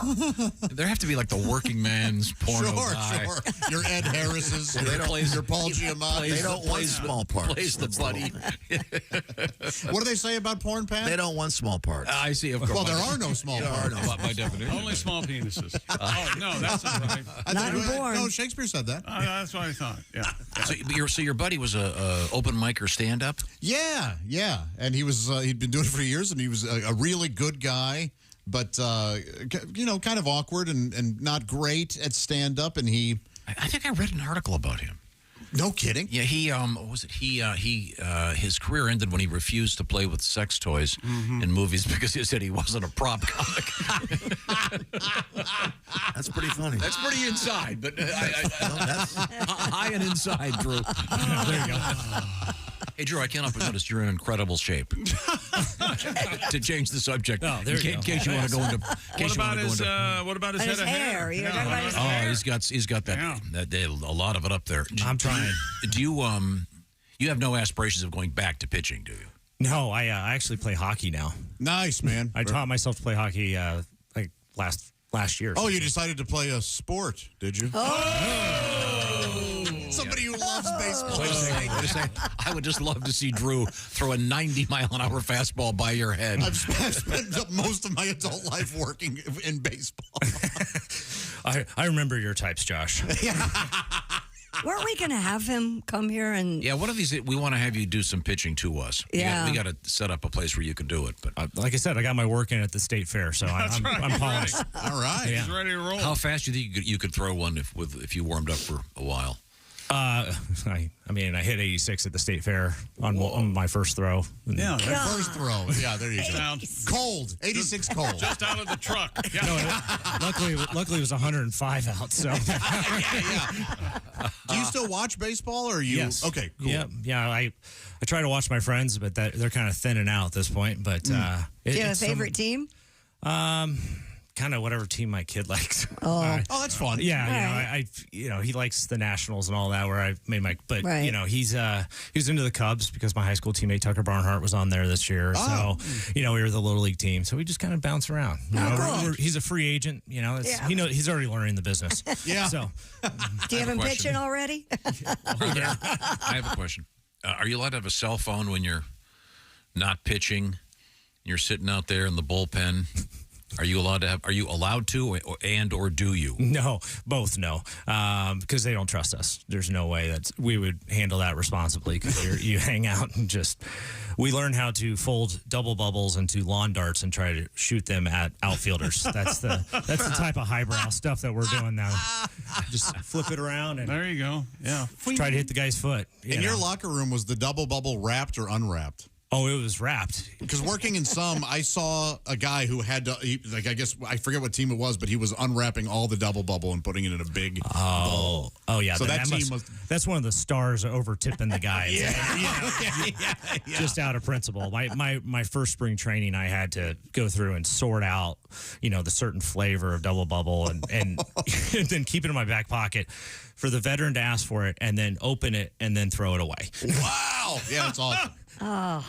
We're talking with Drew Storen, a former Major League Baseball pitcher, and the are you the distiller of? Is that the founder? I'm not the distiller. I leave that to the pros. I'm more the big picture guy. Okay. Yeah, supervisor. And once again, You're the face of the brand. There you go. The bourbon is the Field of Dreams, and is it? I know last time you were here, I guess you sold out. Is it now? Or soon to be available, a mail order in certain states? Yeah, so we, thanks to you guys, the first 2 online drops, we sold out within under a minute on the first one and then a couple of minutes on the second. So it's gone really great. We actually have one of our final ones today at 3 o'clock Eastern, drinkfieldofdreams.com, and it's actually for bottles 101 to 2,000. So we only have 22,860 bottles, one bottle for every guy that's ever made it to the major league. So, and there's only about, between the 2 states that were traditionally distributed in, about 3,000 bottles left in those. And then there's one bottle for what now? For every one bottle for every guy that's ever played Major League Baseball in the history of baseball. Is Mickey Mantle's bottle already empty? Yes. Sorry. So it creates. So the thing that we've really enjoyed is kind of creating like a baseball card feel to it. So it's kind of a blank baseball card, and we're going to set something up on our website. That will actually, you can reverse search your number. So you can see what number your bottle is and say, oh, it's this player. So for me, I was 19,736. So that's what my number was. And is that what bottle you have? No, I'm actually going to sell it. So okay. I'm selling all the ones that are numbered. His father's son. That's right. So it's kind of fun. So like I said, the 101 to 2,000 will be up for today. For us, we thought we were going to be able to last until the end of the year. So it's kind of, I brought you guys a case. So in case, you want to drink it or get some early Christmas gifts or just re-gift it at the company party and what to save you some time. Where do they find it on the internet? drinkfieldofdreams.com and then at drinkfieldofdreams for Instagram as well. And Instagram will keep you up to date to the minute. Drink fieldofdreams.com for the bourbon from the Field of Dreams. We return to Mr. Chick McGee at the sports desk. Is that correct? Not just any sports, Tom. Speed Eater from Canada has broken the Guinness World Record for the fastest time to eat 50 Carolina Reaper peppers. Oh, no. Mr. Mike Jack. That's his name. Go ahead. I'll sit back and let you. Mike Jack. If he marries Susanna Hoff. Hey. Susanna Jack Hoff. No, she'd be Off Jack. Off Jack. Then the joke doesn't work. Well, it barely. Yeah, see, you and I, Chick, are on the same page. I can eat a hotter pepper thing. I don't get this. I don't understand it as a spectator sport where people are watching people eat something. Oh, look, he's crying now. Oh, I think he's really dying. You know, stuff like that. I don't understand that. It's also not pleasurable to eat those, right? Yeah, it doesn't enhance the flavor. I want some spice, some flavor, but not that. Yeah. No. If you keep reading, this gets really ugly at the end. After finishing his record attempt, Mr. Jack went on to eat 85 more peppers, bringing the total amount to 135 Carolina Reaper peppers. Just for fun? He did this to reach second place on the League of Fire Reaper Challenge leaderboard, which tracks attempts to eat the most Reapers in one sitting. Jack now holds 5 Guinness World Record titles, including the record for the world's longest habanero pepper kiss. And the most melted anus. Boy, that's I love that band. That is it. That's a couple of words, huh? Just melting. Melted anus. Great band. No bass player, oddly enough. Just prolapsing. Boiling water. You see what Although Mike says that the pain can last up to 14 hours after consuming multiple Carolina Reapers. On this occasion, he didn't feel too bad later on because he threw up most of the chilies after eating them. See, that shouldn't count. Boy. Well, after vomiting, Mike drinks coconut water to replenish the electrolytes, and he eats heavy food to further dilute the remaining peppers in his stomach. That's tough, man. Boy. Well, I don't know. I don't get it. I know it's very popular, but it doesn't impress me. Good luck, Mike. Have you eaten a Carolina pepper, Ace? Not alone. I mean, just one, or with something? Yeah, I mean, in sauce form. Okay. I'll tell you what, though. That might be hot, but not as hot as this. Who's that sexy man with a deep voice? Ace Cosby. Here he is with his joke of the day. Hey, Chick. Yes, Ace. I've always wanted a parrot. Oh. If I had a parrot, the first thing I would teach it to say is, they turned me into a parrot. That was Ace Cosby's joke of the day. Yeah. I wonder what happened there. They turned me into a parrot. I like it. I don't get it. Well, see, if you heard a parrot say that, you're like, oh, my God. If the parrot is a human that's been turned into a parrot. Get me out of here. And therefore, what powers does Ace have? Right. Whoa. That'd be a great scene in a movie. That's kind of like the help I'm trapped in a fortune cookie factory, right? Yeah, kind of, yeah. That's very good. Okay. Thank you very much. So, Christy, you petted a parrot, and if that parrot said, they turned me into a parrot. Yeah, okay. Fair enough. Christy, in your defense. It was a macaw. It was not a parrot. Oh, Jesus, Mary. A chicken basket. In my defense, what? It wasn't a great joke. No, it wasn't a great joke. Check Thank you. local listings. I was going to go with, it's very foggy here today. I tried to catch some fog, but I missed. That's better, yeah. I'm writing them all down over here. No, you're not. Your thoughts, Tom? I preferred the parrot joke, frankly. Sure. Okay. They're both hilarious, but Is that sports? Well, there's no arguing with that. I have somebody. Oh, is that sports? Yeah. This is what you farted for. Wherever you go, whatever you do, always be a good sport. Christy. I just had a friend who's a big fan of your Field of Dreams text me and ask, how do you find the number or the player that matches the number on your bottle? Yeah, so we're going to put that on our website here soon. Oh, it's not up yet? Not up yet. Okay, so great. we had to go to the website and kind of get the data from them, and so we're going to set it up because it's kind of a cool thing. Yeah, because that would be a cool Our thing. guest is Drew Storen, former Major League Baseball pitcher and the creator, one of the folks behind the Field of Dreams bourbon, actually distilled from the corn in the famous Field of Dreams from the movie. Have you sent one to the producers of the movie? I have not. Why elicit A lawsuit. Hey, Or solicit, I'm sorry. Look what we're doing. Yeah. In case you didn't know. Joining us on the phone. Wish you would have thought of this, huh? It's a great idea, especially for a baseball fan.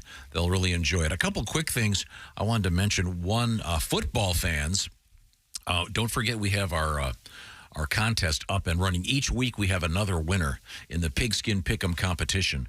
And our winner from last week, week 3, is Ms. Alex Virgil. She won the Big Green Egg Mini Max. She got 15 of 16 NFL games picked correctly. You got to get your picks in, please, before tonight's game, because Thursday begins the weekend in the NFL. And obviously the games go through Monday night.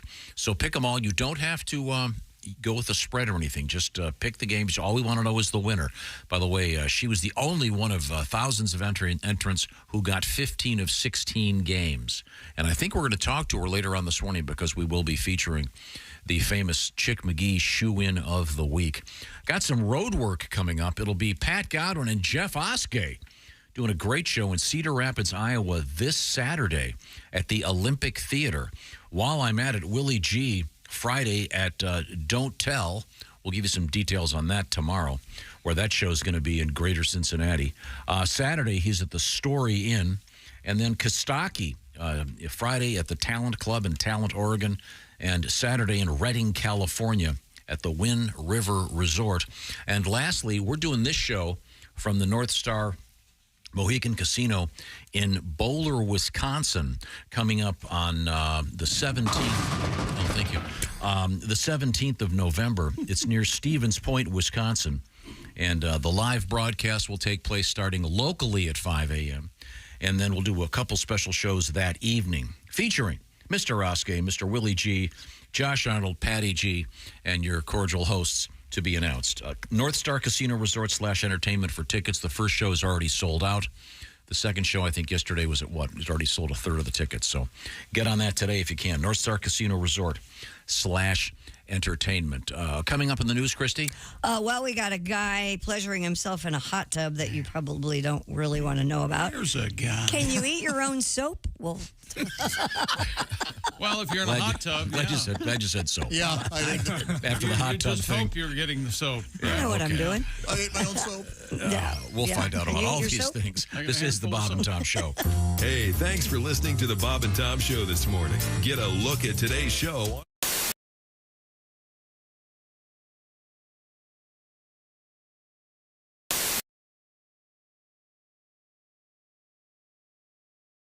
I think you're supposed to put it in.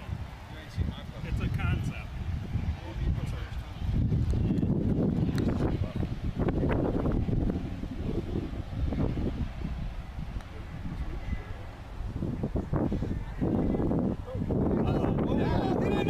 Get in there!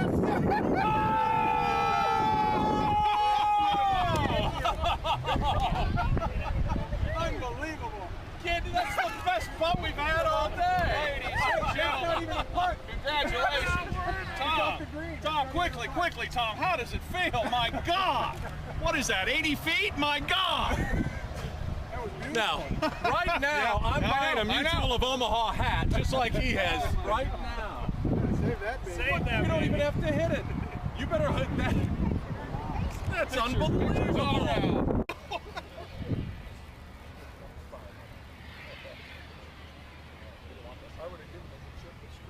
No, give me.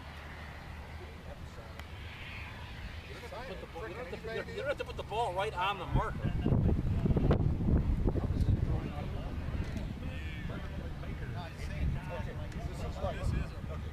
This is like a 2x4, okay?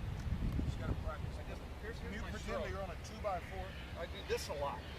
I'm gonna hit you with this flag if you screw this up, okay? All right. Right about there now. And just straight down the 2x4. Keep it on the board. There's your B. Yes! Money! We gotta get a picture of this, Tony. I'm nervous. seen Viva Las Hi, everybody. Chick McGee here from the Bob and Tom Show. I want to tell you about the NFL season coming up. We got together with the folks at Big Green Egg, and each and every week, you're going to have a chance to win a Mini Max Big Green Egg during the Pigskin Pick'em program on the Bob and Tom Show. But I was just talking about things that are disappearing, like the sound of a typewriter is going away. I get it. I mean, I understand all this stuff, but like that little ding when you pull in the gas station, if you're under a certain age, you have no idea what we're talking about. Right. How true. Just things. Remember when they used to give you all kinds of things when you got gasoline, like glasses? That's what Bill was talking about, yeah. Incredible stuff. Even albums and stuff like that. I mean, I guess if you went to school at a certain age, you wouldn't remember what albums were or certain things. I mean, I saw a list of those things the other day with people that have. They're all disappearing. Yeah. Customer service. Yeah. Totally gone. You know, customer service now is everybody can understand, but nobody can help you. Yeah. It's like, yeah, I understand, sir. Yes, I know. There's nothing we can do. That's just how. I was on a plane and they had the intercom turned all the way up to like 10, and it's right above me, like blowing out my eardrum. Yeah. So I asked the stewardess, I go, is there any way you can turn it down? She's like, no, I'm sorry. There's nothing we can do. It's like, really? They installed an intercom at 10 without a volume? There's no volume. They're going to listen to it, and they're going to deal with it. That's how we're doing it on this airline. That's right. And I hate flying. I hate flying like Nigerians hate spam filters. You know what I'm saying? There's a Bob and Tom.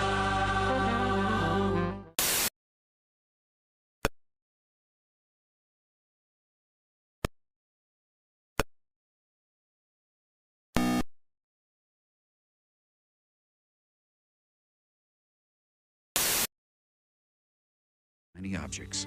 Amish Bell. And now, new from Amish Bell, the Amish answering machine. Hello, Graber. Are you there? Hello, this is Graber. I cannot come to the door right now. I'm picking out my wardrobe for tomorrow. Please leave a message when I yell the word beep. Beep! Graber, this is Carl. Listen, I have front row seats to a barn raising. Please get back to me. Goodbye. The Amish Bell answering machine. Batteries, tape, electricity not included. Graber, listen, I know you're in there. Pick up. I said beep! All right. Get back to me. Goodbye. Amish Bell, leading you into the 19th century. I said beep. You're listening to Bob and Tom Radio.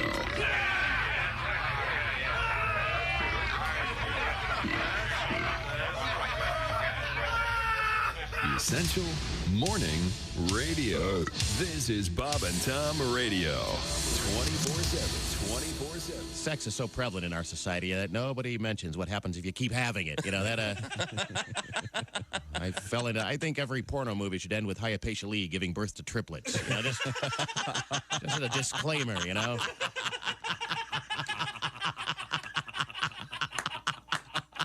So everybody knows, you know, what you get, you know. But I'm a stepfather, too. Which I've been for a few years now. And if you're not a step-parent, you know, you don't realize the warmth and rewards that you get for the warm, loving feeling. And it's, I hate you. Okay, here's some more money. You know, you're not like my real dad. You know, that's right. You can find me. You know.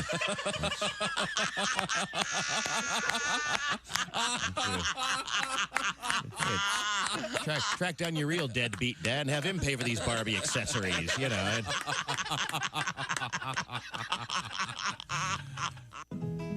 My wife and I will miss staying up and watching Ted Koppelate. During rerun week, my wife spends her days wondering which episode will Channel 4 play.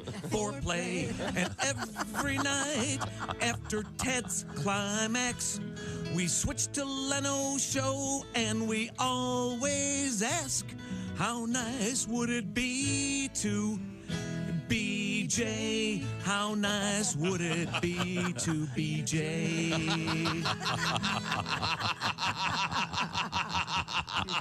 Was I right? Mrs. K? I'm not disappointed. How about that? They don't say we didn't warn you. Oh, my God. There's laughter ahead. This Hey, welcome back to the Bob and Tom Show at the news desk. It's Christy Lee. Hello. There's Pat Godwin in the performance room. Hey, Chick. There's Josh Arnold. Oh, no. Hi, Chick. There's Ace Cosby. Hey. I'm Chick McGee, and here's Tom Griswold with our special guest. Hanging out with Drew Storen, former Major League Baseball pitcher, and now the one of the people behind a bourbon that is distilled from the corn in the Field of Dreams field, from the famous movie Field of Dreams. And we were just talking a little bit off the air. One of the stadiums in the world of baseball that'll be full for a while, probably Braves Stadium. They're going to be presumably playing a little longer than most. And is it available there? Is that what you were saying? I didn't catch that. Yeah, so just recently, they reached out to us a couple weeks ago and asked if they can carry us in their Mr. B's Bourbon Bar. So it's a really cool concept. We're all about the numbers, and so are they. It's 150 bourbons for 150 years of the Braves. So you can go down there, and we made the cut. So, you know, I have no loyalty. I'm a Braves fan now. So. All right, yeah. Okay. Who are you rooting for with the playoffs just around the corner? Oh, clearly that. Like I said, if okay. Yeah. The longer they play, the more they sell. Yeah, if somebody buys more cases, then, I'll change teams, Now, we had an interesting story. Christy wasn't here yesterday. Nope. So you missed this. What? And does Drew know that you're a newlywed? Yeah, I think so, yeah. Yep. Okay. Well, we had a news story about a something called the Scandinavian method. What is the Scandinavian method, I dare ask? First of all, you have to talk like this. I don't think I can do that. Hello. It's a practice popularized in Denmark and Sweden and Norway. And the Scandinavian sleep method promotes the use of 2 twin blankets as opposed to 1 big blanket. Oh, yeah. According to couples counselor Ms. Erica Stolman Dowdy. Mm-hmm. And she says the Scandinavian sleep method saves marriages. The idea being... Well, one side, like my partner, my husband, doesn't like blankets. I like the more blankets, the merrier. So it would be perfect for us. Okay. So the idea is you don't hog the blanket. Or one person doesn't need a heavy blanket, too. Sure. Yeah. Now, are you the one that when you go to sleep, when you wake up, it looks like no one was even there? Yes. Okay. I barely move at night. Yeah. I look like someone tried to electrocute me. So you're a blanket hog. Several times. Yeah, there's stuff everywhere. Like, got this nice letter. This is Alex, currently driving a truck in Boise, Idaho. He goes, I didn't realize this was a method, but my wife and I only made it a month sharing a blanket before we had to get separate ones. Cool.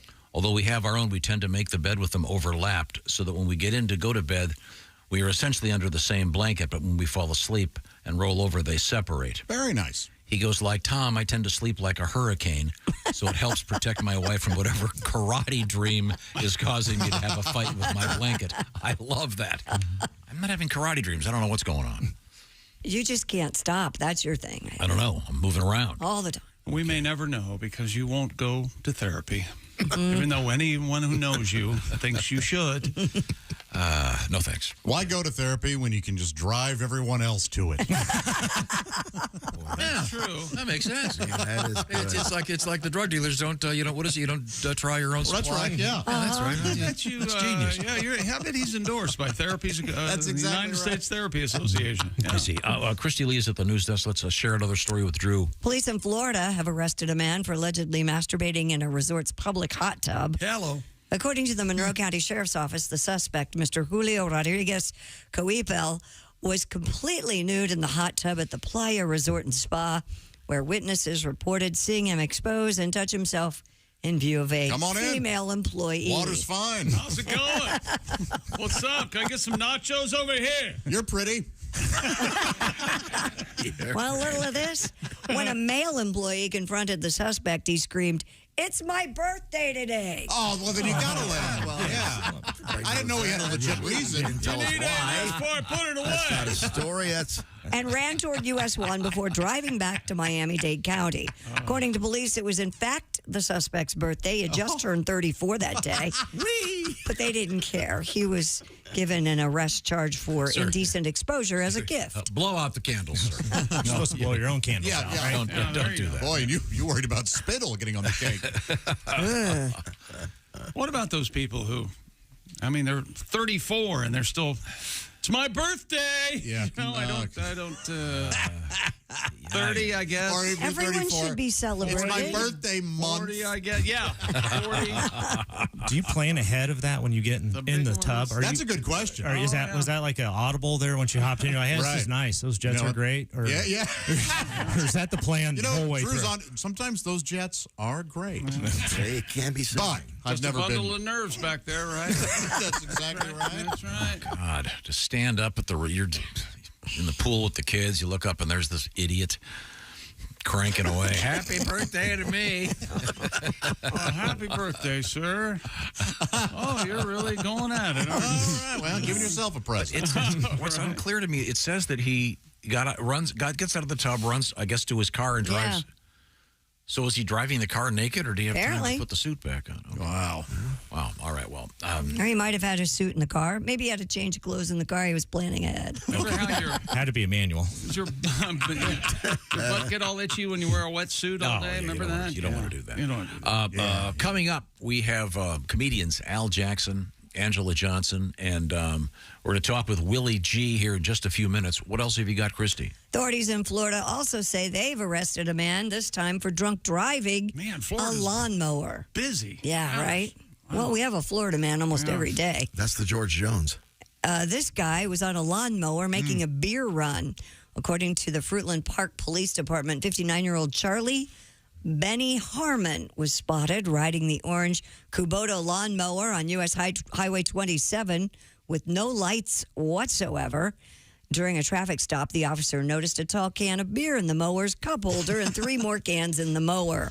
The suspect said he had a valid license, but said he preferred driving his lawnmower and added he'd been grilling but ran out of beer and was heading to the store to buy some more. He was arrested on charges of driving under the influence and refusal to submit to a breath test. The man initially agreed to take part in field sobriety exercises, but changed his mind and declared he was unfit to take part in exercises requiring walking or balance. I'll do it. Oh, wait. No, I better not. I'm drunk. Yeah. Nothing runs like a deer. Poor guy, an idiot. Could he just pull it into the median and then act like he's doing community service? That's what you're exactly right. It's about time somebody cut this lawn. Start cutting the side of the road. Wow. I guess that's technically. I mean, we heard about a guy getting a DUI on a horse last week. Sure. So see, that doesn't make sense to me. Why? The horse wasn't drunk. The horse could go just fine. Horse knows the way home. Yeah, exactly. Yeah. Well, that is true. They do find their way back. I don't know. I mean, come on. You should be able to ride a horse drunk. Really? Yeah. Is that the platform you're going to run on that platform? That's right. Hell, the way things are, you might win. Who knows? That doesn't sound that crazy anymore. I don't know. Coming up, we have soap and Would You Eat It? We're going to find out what that's all about. Would you eat it? Yeah. Yeah. Would you eat a bar of soap? Oh, soap. Oh, I thought it was the soap story and then a story called Would You Eat It? And we were going to go down a list of stuff and we're going to eat it. We're now going to play Would You Eat It? Bring in the blindfolds. That's right. Just answer yes or no. No. You get to sniff. Parsley or... No. Okay, thanks very much. And garlic breath in the news and how to get rid of it. This is the Bob and Tom Show. Just got to get a hold of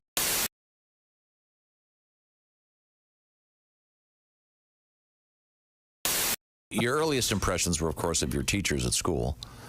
I used to do. Can you do like Mr. Hallenack for us or whatever? It was Mr. Christensen was the he was the U.S. history teacher, and I knew nothing. He'd always send me to the map because he knew I knew nothing about any of it. He'd go, we're going to go to our resident map expert, Mr. Caliendo. Can you show us where the United States is? I'd point to blue. Sit down, Mr. Caliendo. Sit down.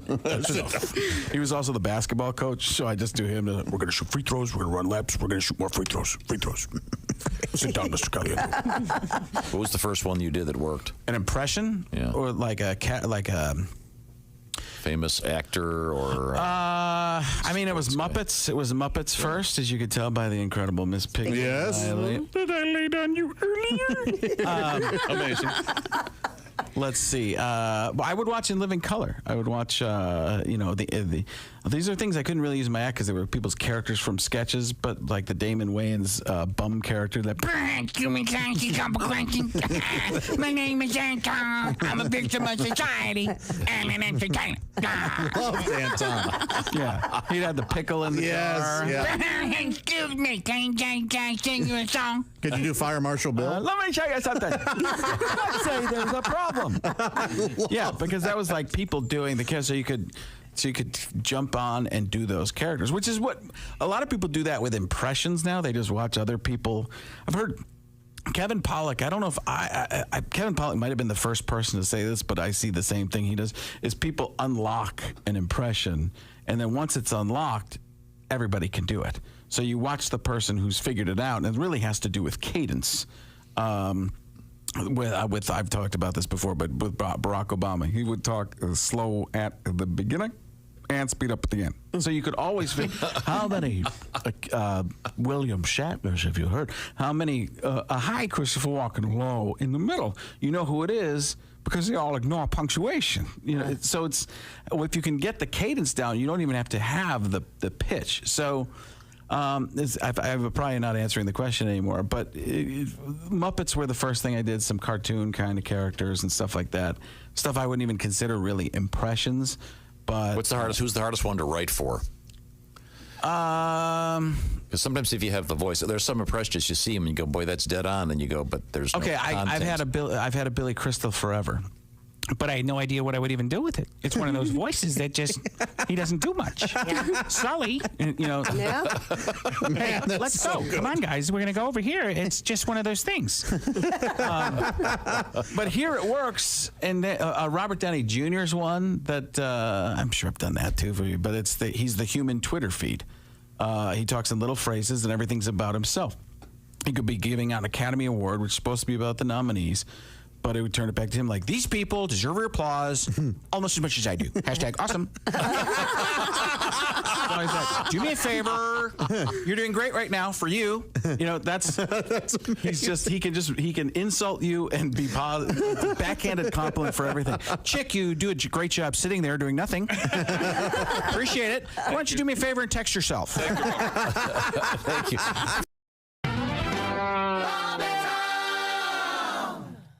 The steroid era is about to start entering the Hall of Fame. I think so. Might happen. Let me grab that. Okay. Hello, Bob and Tom Show. Hey, Greg, it's Babe Ruth. Hey, the Bambino, the Sultan of SWAT, here in the Hall of Fame, right? Sure is. Yeah, sure, Dad. You know, we don't get the best reception up here in heaven, so let me get this right, Dad. I heard we got a pudgy old bag named Raines headed to Cooperstown. Three, well, never mind. Why bother? Yes, you're correct. They've lowered their standards. I knew it was bad when Cobb didn't go to bed for the last 2 days and still washed his sheets.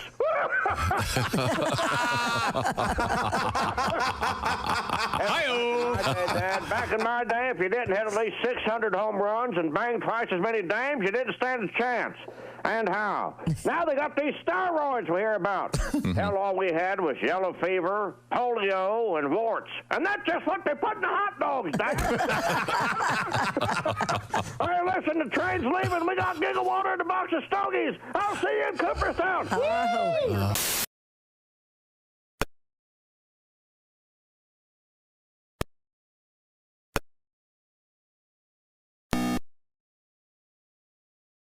Thank you, ladies and gentlemen, for riding with us today. Hope you had a pleasant trip. And the rest of you boarding the train, hope you have a nice stay with us today. And those of you pissed off about the 2-hour delay, talk to the bitch in the kitchen.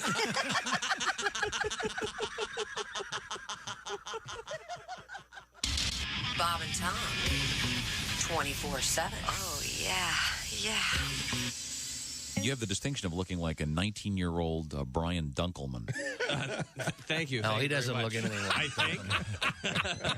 He doesn't look like Dunkelman. Yeah, he does. No, he Yes, doesn't. he does. We all agree. No, he looks like a young... I get the what's his name, the lead singer of Green Day sometimes. Oh, yeah, Billy Joe. That out. Billy Joe, yeah. Billy, That's good. Billy Joe. Yeah. The ladies Sure. like Billy Joe. Uh-huh. I also look kind of like a hobbit. which is not as sexy as being a rock and roll guy. Hobbit. You're a tall hobbit. Well, it's because of the hair on his feet. It is. It's large feet. I love eating bread. And No, I mean, questing. I'm not trying to be mean here. You look like you're 19 at the most. That's I'm just shy of 30, and it's like I don't have a lot of You're I can't grow a kidding beard me. or anything You're like that. almost 30? I'm almost 30. I know. I've got as much testosterone as an 8-year-old Dutch girl. Can't even. Would anyone like some chocolate? Yeah, chocolate. That's me. You must get carded like all the time. Yeah. What's that? You get carded? It's incessant. I get nonstop, and you just have to kind of go. That's all right. We have also Matt Fulcher on here. Yeah. And Matt, what do you do for fun? What do you Skateboard. I like to go in a liquor store, which sounds fun, right? Mhm. And I get like a miniature vodka like this big. And when I'm handing the guy the money, I'll be like, "Yo, I'm getting messed up tonight. I just got paid about this bitch." Something fun to do. If you want to try that. Oh, yeah. You know, I haven't done that, but I'm I'm doing going it to. tonight. Oh, yeah. Damn, Do it tonight. I'm doing it. It's Friday, man. That's right. Bob and Tom. Well-meaning, but Yeah, they're driving machine. Welcome back to the Bob and Tom Show. Chick McGee apparently swallowed a fly. You okay over there? I will be. Yep. Okay. All good. I'll take over. Okay. I look through the glass and I see Mr. Pat Godwin. Hey, Tom. Hey, Pat, do you have any baseball songs? Okay, this is too long. Hi, Pat. Thank you, Pat. There's Christy Lee at the news desk. There's Josh Arnold. There's Ace Cosby. I'm Chick McGee. Back to Tom with our special guest and that question for Tom or for Pat. Do we have any baseball tunes? I don't know. I'll look. I know we had a couple Take Me Out to the Ball Game tribute. We had one about Derek Jeter. Oh, I love that one. Let's do that for Drew. I'll have to set it up. In the meantime, I think we're going to be joined by Willie. You got 10 minutes to get ready. There's Oh, yeah, Willie. I'm good. Okay. Hey, gang, how you doing? I will. Willie, a chick just swallowed a fly. I don't know what I'll do. I think I'll die. And that's the way it goes? It is. Yeah. Welcome back to the Bob and Tom program. Willie's in Chicago. You're going to be in the studio with us again tomorrow, right? Yeah, man, I'll be hanging out. We'll get a little loose. We're going to get a little loco. I'm not going to be stoned because, got to be in the building next time. Okay. Drew Storen is here with us. And I want to ask Drew a quick question. Do any of the Major League ball players, do they test you for marijuana? I do not believe so. You never had to pee in a cup or anything? Oh, yeah. We had to do that all the time. I think my last year I got drug tested 18 times, but they care more about the performance-enhancing side of things. They're not concerned about the reefer? Yeah, there's bigger fish to fry on that one. Tom, you know the lingo, don't you? Yeah. Willie, could you face 90-mile-an-hour pitching stoned? Me and my buddy have always talked about this. I think if you gave me 100 pitches coming in straight, no mustard on them, nothing fancy. No mustard. If it's in the strike zone, I know what's happening every time. If I get 100, I hit 13. I hit 14 of those. Not home runs. Honest doubles, though. I think so. How about you? What do you think, Josh? Could you hit one? Boy. Well, you just stick your bat out there the way you're describing. Yeah, I know. At some point you could just do that, but I'm not sure. How about 80 miles an hour? Can he go that fast? Or is that too fast? He can put it wherever he wants to put it. He can go 80, he can go 90. I don't give a I'll be honest. I just don't know if I could do it. We have to set this up and try it. That's fine. I'm 80. If you don't put 13 in play at 80, then you got to be better than that. Let's go 85. Now, what is your ability to hit? I mean, stat-wise, a 333 hitter. So Didn't you just bat 3 times? No, that's not important, Tom. Quality over quantity. That's right. Exactly right. Yeah. If I would have hit more, I'd be waiting for Cooperstown. I think now, when you were a kid, and like in high school and college, did you have to bat all the time? Yeah, so I was a third baseman.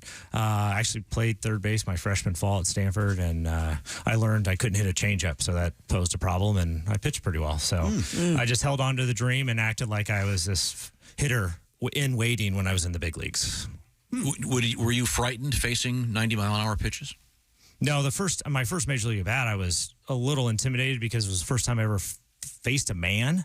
Like usually a man would be a coach throwing you batting practice, and then all of a sudden it's like Kevin Millwood that's 35, and like, oh, all right, man, like that's pretty cool. And it was 93 that it looked like a wiffle ball, so. I just changed my stance, and I kind of did a Jim Edmonds lookalike contest there and put the ball in play. I took the Bat Boys helmet because I was a switch hitter, and they wanted me to hit right-handed, and they refused to give me that flap helmet. So I took the double-barrel Bat Boy helmet up there. Yeah. Put it in play, baby. Good for you. Good for you. Now, we are talking with Drew, Willie, because he brought the newest batch of his bourbon, which they're going to be releasing at 3 o'clock today online at drinkfieldofdreams.com. It's my understanding that you can ship it to 40 states. Am I getting this right? Yep. Ship to 40 states. So, this is just the bottles 100 to 2,000. So this is the end. We saved these last bottles for the end of these 22,860. So then we're essentially going to be running it in parallel. So the bottles that are in the stores are the high numbers. So those will be the players that are current, and then these are some of the first players that you can pick up. Cool. Now, Willie, are you a bourbon guy? Oh yeah. If you leave a bottle of bourbon right there at that studio, I promise I will come in tomorrow. I promise. There'll be one waiting for you. I promise. Well, what else is happening in Chicago?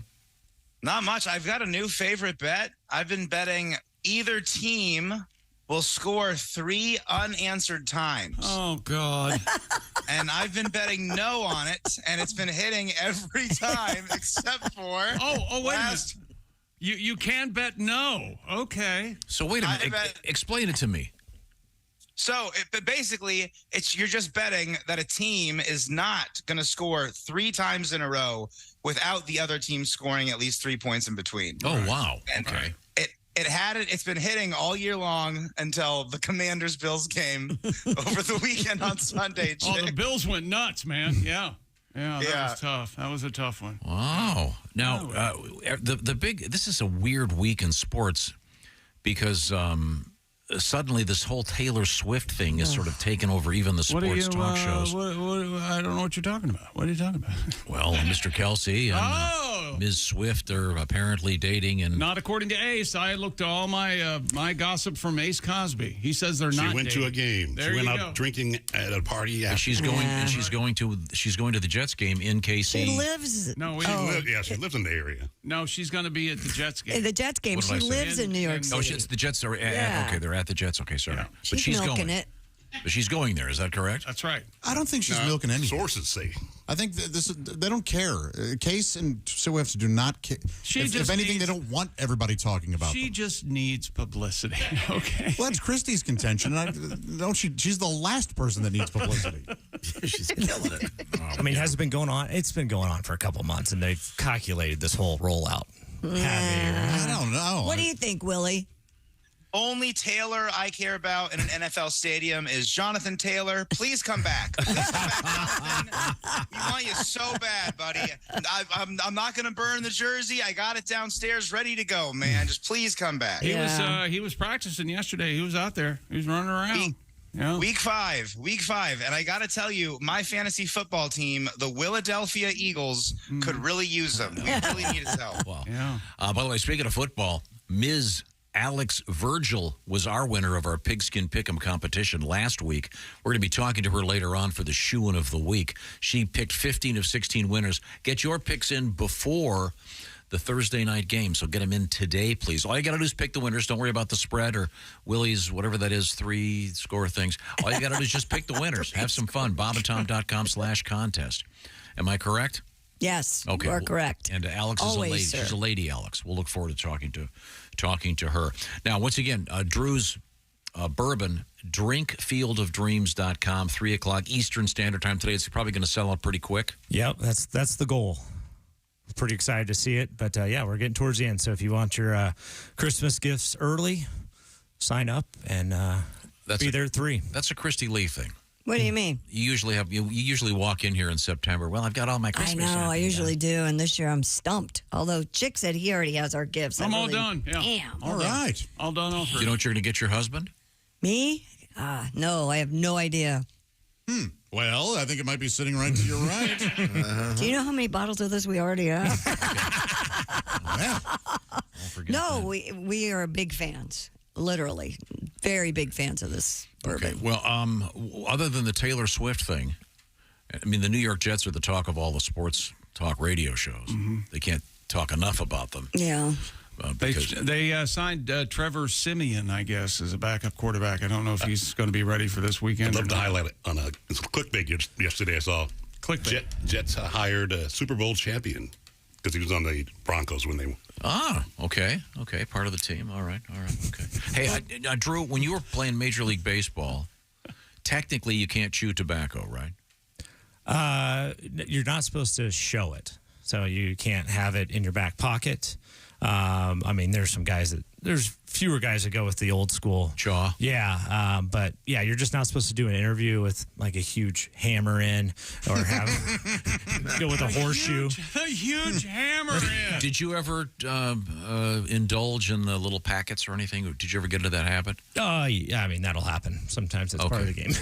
Willie, didn't you get into the a little buzz, the dip, the snuff, the chaw?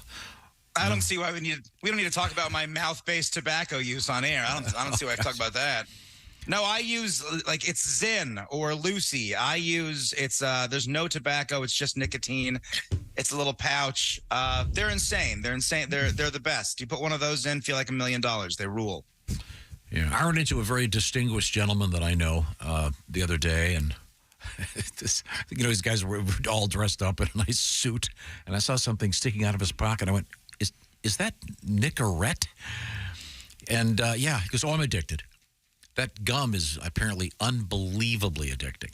And expensive. Yeah, and also very expensive. So Drew, there's still a lot of tobacco use on the Major League field? No, it's gone down. Just even towards the end of my career, it's changed a lot. I think guys really started paying attention to health and performance a little bit more instead of just red meat and coffee and nose to the grindstone kind of look. A lot of sunflower seeds now in Doug. Yeah. Oh, yeah. Insane amount of sunflower seeds. A lot of spitting? Oh, yeah. I mean, it doesn't matter. It doesn't matter what. If you don't have anything in your mouth, guys, it's just part of the game. Yeah. But the Japanese guys I played with never spit on the field, which was really cool. Out of respect? Yeah. That was so cool to see. Oh, it is cool. And then us Americans over here. Yeah. Hawking up Filthy Americans. Do you guys shower together? Yes. Yes. If you you finally asked him, didn't you? Yes. Really, aren't you glad you're here for this? Now, let's just say your dad just asked a professional baseball player if he showered. Now, if you're in the bullpen and you don't get in the game, do you still shower afterward? Oh yeah. I mean, because you're going to sweat no matter what. Yeah. Whether it's stress or warming up or doing something, you're doing something. You're not going to shower, are you? Yeah, you're not. Yeah, you're going to get worn out if you do a shower pill and just throw on your street clothes and leave. Yeah. So. Do the coaches all shower also? Yeah. Yes. Oh God. Shower. Yeah. Will you please just tell Tom you all had gay sex? Yeah. Just tell him that. And he'll Just tell him it was a free-for-all. We would scope everybody's body of work. I haven't heard. We got to check it out. I haven't heard shower pill since high school when we were coming after practice. Aren't you going to shower? I took a shower pill, man. I've never heard that term. That's funny. By the way, once again, Drew Storen, a former Major League Baseball pitcher and one of the creators of the Field of Dreams bourbon. Yep. And once again, drinkfieldofdreams.com, 3 o'clock Eastern time today. They're going to go quick. But Drew is a genuine fan of bourbon, and you guys created this, and it's truly delightful. But it would make a great gift. Thanks. Yeah, that was our goal. Like I said, I collected, so I had a bunch of people say, "Hey, you're bourbon guy. Like, what do I get, Dad?" Or so when we had this idea, I go, "This would be the perfect gift bottle." But at the same time, it's even not just for an occasion, just to have a drink with somebody. Wonderful. Have you saved one for I don't know, James Earl Jones or Kevin Costner? Yeah, I mean we have the first 100 that we want to aim towards charity releases or anything to kind of help drive good causes along with it. Because you can give one to Costner now. You couldn't a month ago. You would have had to give half to somebody else. I knew her. I saw it. Willie, we'll see you tomorrow in the studio. All right. Hey, can I give you guys a quick quiz? Is that Sure. okay? Yeah, go ahead. Yeah, please. Multiple choice, 3 questions, 3 answers. This time it is Cincy, Da Vinci, or Quincy Jones. Okay, go ahead. Number 1, actress Rashida Jones' father is Quincy Jones. Nice. Okay, number 2, this famous painter and inventor is also a famous Ninja Turtle. Da Vinci. Yeah, Leonardo da Vinci. Way to go, chick. That one's kind of a thinker. Oh, yeah. I wonder what this one, okay. Where is my show this Friday? Cincinnati. Cincy. No, it's actually Covington, Kentucky. Yeah, it's Don't Tell Cincy. It's going to be a fun time. Thanks for playing, you guys. Right. Sorry, it's a little trick at the end. It's Don't Tell Cincy, and we'll be finding out tomorrow the actual location. Okay. Don't worry about it. Don't tell Cincy. Okay, good. Thanks, Willie. And we're going to come back with Mr. Al Jackson. We're hanging with Drew Storen. I mean, I thought the shower questions were kind of interesting. Oh, Tom. Did you ever look forward to it? Like, what the hell's wrong with you? Can't wait. Never look forward to it. Well, Hey, Josh, this has been a good game, but I haven't seen enough ween. I haven't seen enough penis today. I know about you guys. I'm really looking forward to that shower. Oh, my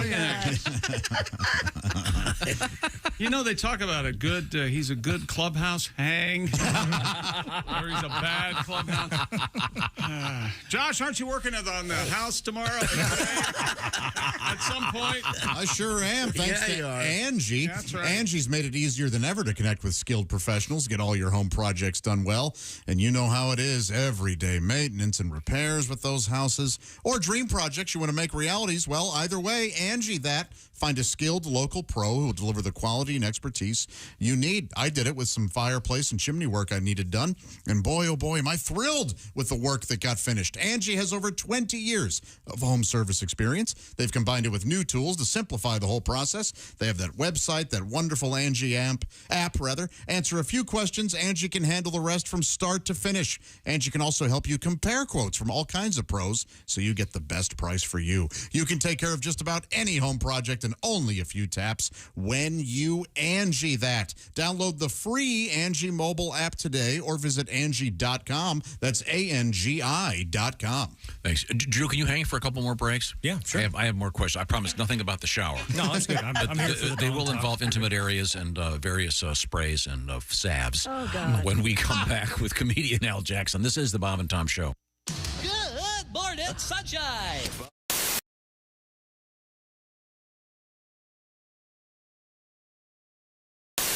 Oh, my goodness, that's right. You two are brothers in arms. Is Ace a member of the Army? Oh. Look at that. Oh, Ace, I didn't know you were in the Army. How many kiss shows you been to, Ace? Around 300. Oh, my gosh. Yeah. Oh, I just like them. I'm not nuts. Oh, my good Lord, Ace. That's too many. Oh, that's too many. They're friends. Even Peter Chris said that's too many. I'm out. Even the Catman said, give me a break. Where am I?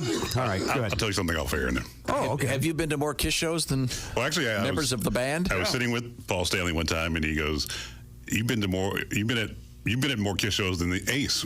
When Bruce was in the band. Yeah, then the Ace, yeah. Wow, See? really? That's amazing. Paul Stanley and I had the same sense of humor. Mm-hmm. You were in the Kiss Army when you were a kid, right? I was. Well, listen, I'm AWOL. You know that. I couldn't hack it. I was willing to rock and roll all night. I was not willing to party every day. Oh, so gotcha. I'm AWOL right now. There's a 57-year-old man, just like a kitty cat, roaming the streets looking for me. I hear him calling. Can't come home right now. Come on, Ace knows that's Beth. If anybody in the house is going to enjoy that joke, it's Ace. I love that. I'm going to do a Psycho Circus reference in a minute into one guy's amusement. Okay.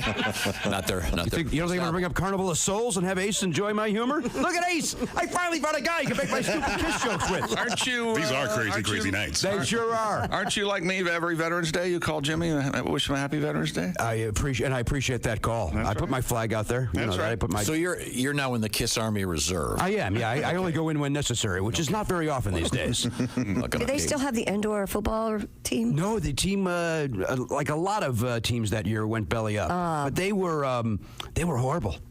They were the LA Kiss, for a horrible name. Yeah. They were a horrible team. Well, I want you to watch Tom's face on this, okay? You know, Tom, that Jimmy was a season ticket holder of the LA Kiss.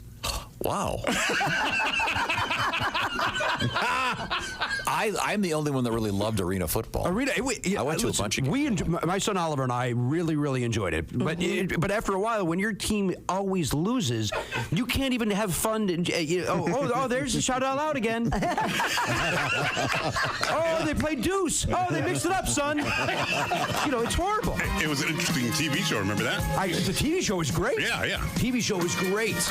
I didn't see the TV show. It was a really good reality show. They did not. The editing was not as fake as other reality shows. It was pretty. Even Gene and Paul admitted the team was bad. Well, they had to. There was documented evidence of it. I believe that's called scoreboard. Yeah, it's not subjective. Like, Dynasty's a bad album. No, it's not, Demon. You're right, Star Child. What does Space Ace think? Let's ask the cat. Don't forget the Yonk. He wrote some of the songs.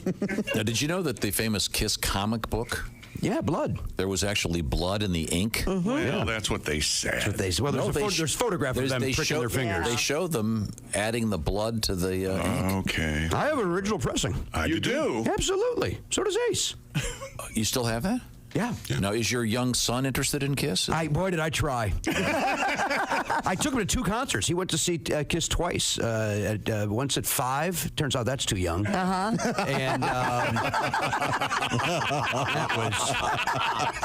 that was dumb. Boy, you want to feel like white trash. Bring your 5-year-old to a concert. Holy smokes. That was... And then get recognized. Are you to be part of it? I am not. No, I don't know who would bring their son to the show.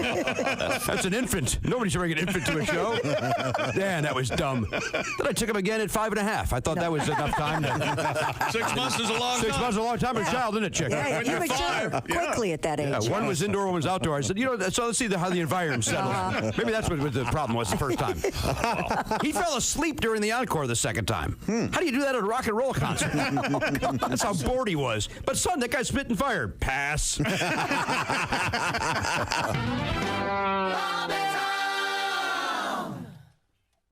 Hi, everybody. Chick McGee here from the Bob and Tom Show. I want to tell you about the NFL season coming up. We got together with the folks at Big Green Egg, and each and every week, you're going to have a chance to win a Mini Max Big Green Egg during the Pigskin Pick'em program on the Bob and Tom Show.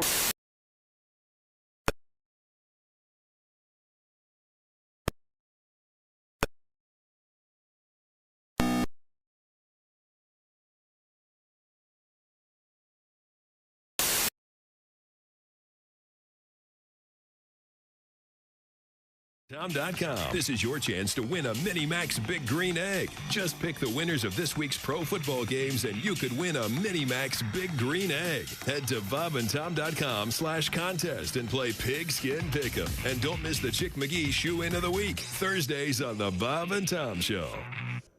This is Jimmy Pardo. You are listening to Bob and Tom Radio. Sex is so prevalent in our society that nobody mentions what happens if you keep having it. I think every porno movie should end with giving birth to triplets. Just as a disclaimer,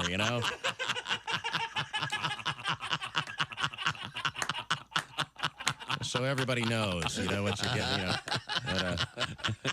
But I'm a stepfather, too. Which I've been for a few years now. And if you're not a step-parent, you don't realize the warmth and rewards that you get for the warm, loving feeling. And it's, I hate you. Okay, here's some more money. Welcome back to the Bob and Tom Show. Chrissy Lee at the news desk. Hello. There's Pat Godwin in the performance room. Hey, Chick. Josh Arnold is here. Hello. There's Ace Cosby. Hey. I'm Chick McGee, and Tom Griswold's here with our special guest in the studio. That's correct. He is Drew Storen, a former Major League Baseball pitcher, now the proprietor of the Field of Dreams Bourbon. And they're releasing their final batch of the year at 3 o'clock today, Eastern Time. 1,900 bottles, is that right? Yep, bottles 100 to 2,000. So the beginning of the whole batch one, those initial numbers are coming out 3. And it'll be available in 40 states. And I believe we're going to be talking to someone from one of the 50 states. There he is. It's Al Jackson. Hey. Way to narrow it down, Tom. Now, Al. Mr. Worldwide. Al, I know that you have your career as a drinker is over. Yes, yeah. I will just say this, shout out to bourbon. I once drunkenly bought $5,000 worth of bourbon at a child auction fundraiser. Yeah, sure. Yeah. And found out the next morning. And when they dropped it off, I was like, okay, this is an issue. But it all went to good use. That's It went right. for the you could never buy $5,000 worth of bourbon and just say this is for the kids. That's right. So I was able to do that. Oh, that's funny. Now, and you're, by the way, going to a lot of baseball games these days. You go into a lot of Rockies games. And we have Drew. Have you met Drew? Drew, you may have known his dad. His dad was Mark Patrick from our show. And okay, I remember. Yeah, Drew was a Major League Baseball pitcher, and now he's gone on to create this bourbon. First of all, congratulations on 2 incredible lives. Oh, What thank you. a great flex. I would just wait for everybody to say their job is like, I used to pitch in the majors. What'd you do again? Yeah. Which CVS? Al Jackson, Al, right away, I want to get this out. You have a new album out there. Yes. And give me where you get it and what's it called again? It's not on my sheet, and I don't remember. Anywhere you get your streaming music, Pandora, Apple, Podcast, Spotify, it's all there. It's called In Earnest. I recorded in Chicago. I'm super happy with it. Bob and Tom people, y'all came through lots of downloads last week. So I just want to say I appreciate y'all. Get some bourbon. And you know what, Tom? I did something different in this album. There's like a little bit like a low music bed that I actually made the music, and it's playing during my set, and it's kind of like it would be perfect to sip some bourbon to and just sit on the couch with just the lamp on and just listen to it. All right. Sipping some bourbon. That sounds good. Now, you used the word flex earlier in our discussion.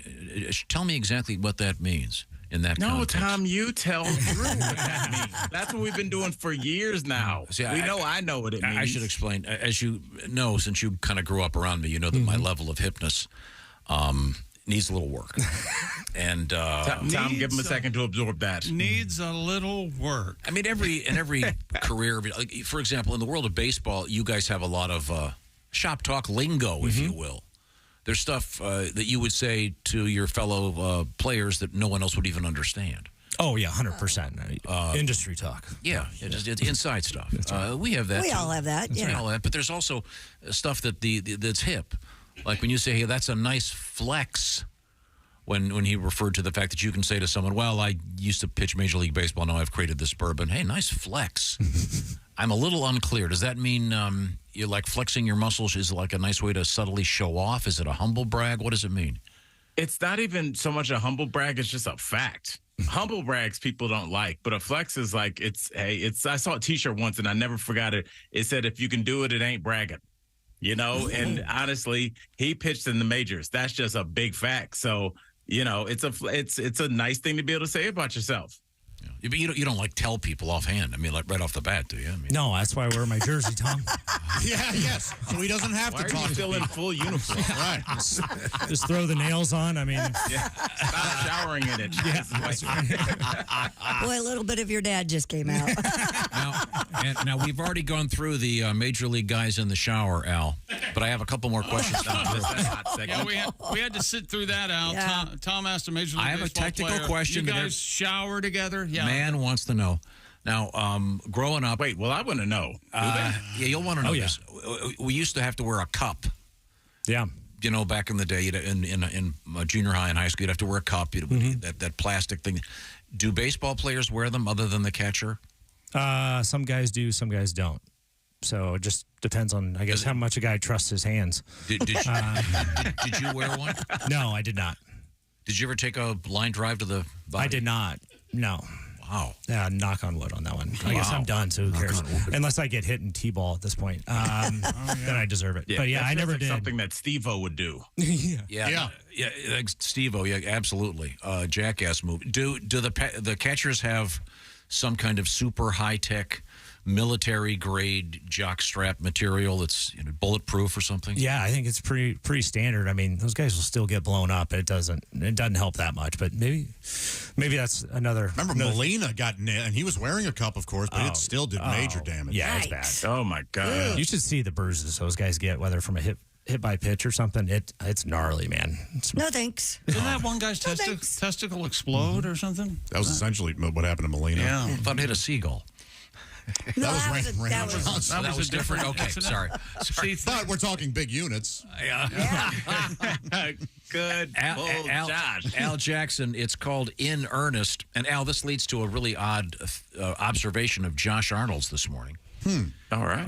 It started with a Chick McGee news story about a very fine athlete in the NFL who has decided after his career is over in the NFL, he wants to be a star of erotic cinema. Tyreek Hill said that, Al, that he wants to. He's totally serious. He wants to be adult cinema star when he retires. Yep. Which led me to my comment that, do you ever notice that everyone in that is always a porn star? There's never like a working man's like character actor in porn. Just a lunch pail kind of guy. like the Wilford Brimley, the buddy, the sidekick in a porn movie. Yeah, where are the character actors in porn stars? Like just the guy that's like they're with the guy delivering the pizza, but he doesn't actually go in. Yeah. And when you see the background players, when you see him, you go, "Oh, it's that guy." Yeah, but tell your story, Josh. You had a buddy that was a comedian that wanted to. Yeah, he was an open micer, and he was not getting too far in the business, but he also had he was very skilled when it came to he was gifted, physically gifted. Mm-hmm. He apparently had a. Well, I actually ended up seeing it. Did you shower with him? No, but yeah, all comedians do that. I don't feel like Josh was done with that sentence. He was starting to admit things. He was like, "Look, he was gifted." So I saw it. He was like, "Man, I've got this." We were drinking bourbon. Yeah, okay? I've got a large thing, and I can also finish on command and all this. And we were like, "Dude, you have to get in the porn industry." And he ended up shooting a few scenes. That's how I ended up seeing it. Somebody sent me one of his scenes. Ironically. But isn't that weirder that you shoot a few scenes, Tom? Because once you've done it, you're like, I haven't done it now. You might as well shoot 1,000, right? Like, you don't want to have kind of a career. If you want to see him, Al, he has a video, interestingly enough, with the same title as your new album. It's a picture of him with Hemingway called In Earnest. It's a gay porn. Okay. Hey, look, we accept all over here. And, I would have gone be the character actor in this. I'm the guy working in the library. I was going literary. You're much funnier. So, Al, once again, the album is called In Earnest, and yes, on the usual platforms. That's great.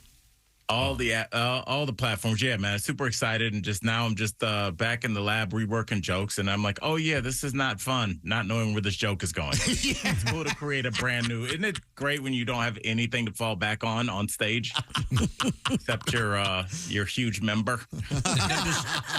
Now, because you're now on the Daily Blast Live, which is kind of a serious. Maybe somewhat light sometimes, but the serious talk show all the time. Are you getting audiences for people that just know you from that? Yes, absolutely. The show it's so weird, and it's never like, oh, it was a good thing. But we were on the air during COVID. The studio is a block from my house, and my kids are in LA, so I was still going to the studio with my other co-host that didn't have kids at the time. And so she and I just did the show for almost a year. It was just us and the director in the entire studio that holds almost 100 people. So a lot of people saw us during the pandemic, and now it's really crazy how many people watch the show. We're the number one show in Denver. We beat everybody. Great. Anybody that's on at 3:00, we beat everybody. So you're on all over the country and on the internet. Well, let's get to it. We have only a few minutes here for my lesson. Do we have a word or a phrase that I need to learn? Yes, Tom. I want you to look at Drew and tell him what the phrase "booed up" means. BOO''D. This is an easy one. Booed up. You got company here. Mm-hmm. Yes. I'm going to do this logically. I have heard someone say that's my boo. Yes, Tom. So if one is booed up, presumably it means you have a girlfriend. Tom, we are 1 for 1. We're moving on. Now, by the way, first of all, boo food. Oh God, is not, as Josh tried to point out, a Halloween treat that you can eat. No, I'm sorry. Back to you, Al. Tom, we're 1 for 1. Okay. Let's hit for the cycle, Tom. What does percolating mean? Percolating means like you're getting ready. If you're on the air this afternoon, you'd be percolating, getting ready for the show. Kind of. So, like, if I said it just talking to my friend, and I said, I'm just percolating at the crib, what does that mean? Percolating at the crib. Okay, so you're home, just hanging by yourself, thinking. Yes, Just I'll hanging take out? it. You're just hanging out, getting ready. Yeah. You might be getting ready to go out later. So it just means you're not really doing anything, but like definitely some things going to happen later. Tom, you're 2 for 2. Let's go home with number 3. All right. Tom, let's just get this out there. My favorite phrase of all time. Tom, tell everybody what the phrase keeping it thorough means. Keeping it thorough. Oh, Yes. boy. This is keeping it thorough. I'm not sure. Anybody have any guesses here? Thorough. Keeping it thorough. Don't overthink it. This is a phrase that is just like out in the American lexicon now. Staying focused? Close, yeah. That's part of it. Keeping it thorough. Getting the job done? Being honest. When you hear keeping it, what do you mean? You usually think keeping it real. Hey, Tom, keep it. Yes. Keeping it real. Yeah. Keeping it thorough. Like I'm still the same guy. Just because I used to pitch in the majors, now I got my own bourbon line. You know me, I'm still keeping it thorough. It's just the same old Drew. There you go. I'm going to use that today. There you go. Send your royalty. Yeah, there you go. Well, see, so, Tom, Drew has a 7-year-old telling him that he's wrong about everything. So that's right. Well, he still likes me. So we're when you're a dad, you know. So do I have to use that in a sentence? Yes, please. Keeping it thorough. Wow. Let's see. I don't know how to do. What can I do that would be something that very long? I'm on a ski trip. If I do it for you, you'll never learn. Sure, I'm on a ski trip, and I go to have lunch. As I discuss matters with the waiter or waitress, I'm keeping it thorough, just down to earth me. In this lofty situation of the 1%. I feel like you would be saying that to the waiter. Look, I'm down to earth. I'm keeping it thorough. Go get my Caesar salad. Yeah. With salmon. It's interesting to know that people like you still exist in this world. It's nice. Oh, Al, once again, you can get the new collection of Al Jackson live comedy, Al Jackson, in earnest. That's right. On a place you'll find it somewhere near you. Al, you look great today. You get some cool lighting going on in there. Oh, well, thank you. Yeah, I redid my studio. I'm feeling good. The life is good, bro. Honestly, I'm super happy. Yay. And really quickly, I wanted to ask Drew, is there is it possible to make bourbon non-alcoholic? Because I've had some non-alcoholic gin. Yeah, there's some of that. We actually is it called water? Yeah, I mean apple juice. Yeah, yeah. There's actually some companies that do it, and it tastes close. I've tried a few of them. So, hey, I do have a random question. You go to Rockies games a lot. Do you ever cross paths with Dinger, the mascot? Yes, all the time. That's my arch enemy. Weirdly. Oh, really?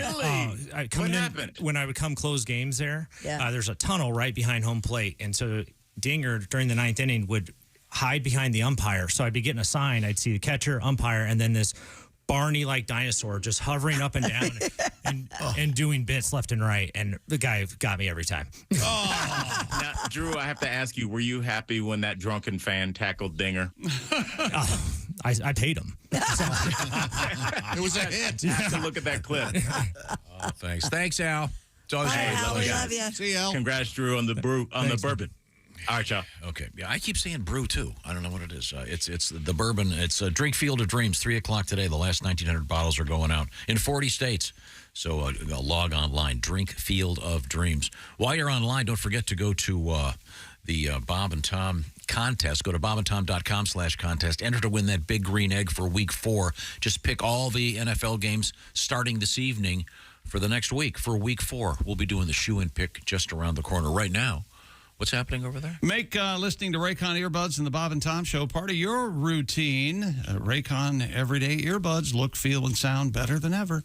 There's 3 sound profiles to match whatever you're listening to. Noise isolation, awareness mode. You can listen to Raycons while you travel.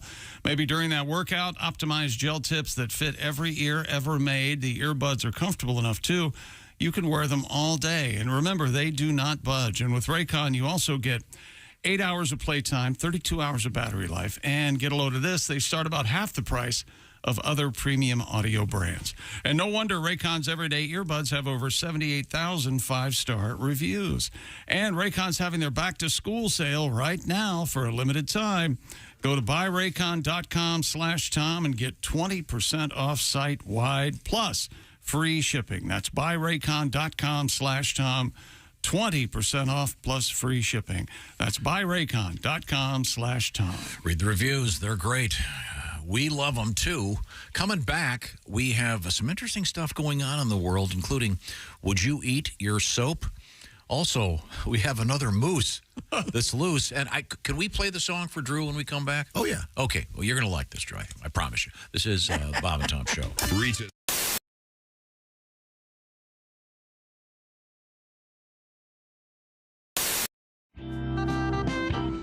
Let's just move on. How are you? Everything going? I'm not good. I'm not going to lie to you. What's the problem? They're renaming my street. They're renaming my street. Oh, you see, that's one of my hot buttons. Let me tell you something. I live on 39th Street.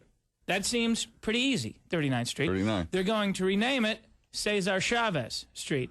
Now, I'll be honest, I don't know who Cesar Chavez is, but I hate him.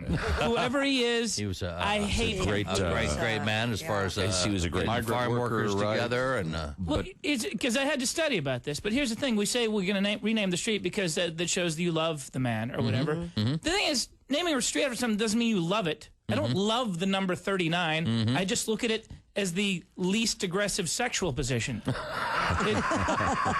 It is one Here's of the the thing about 39 is that it comes after 38 and before 40. Yeah. Therefore, making the streets make some sort of sense. Sure. If you're trying to get somewhere, if you're on 5th, you know how far 25th is. Sure. But if we're just going to start naming them after random civil rights leaders, is there going to be an order to these civil rights leaders? Is there going to be, like, we're going to name them in order of their effectiveness as a civil rights leader? No. All I know is that Rosa Parks is going to be up front. Yeah, absolutely. Well, I was thinking there's going to be all these conversations with the guys. It's like, I told you, man, I live on Jesus Boulevard. Where are you? You're only to Al Sharpton? You're all the way across town.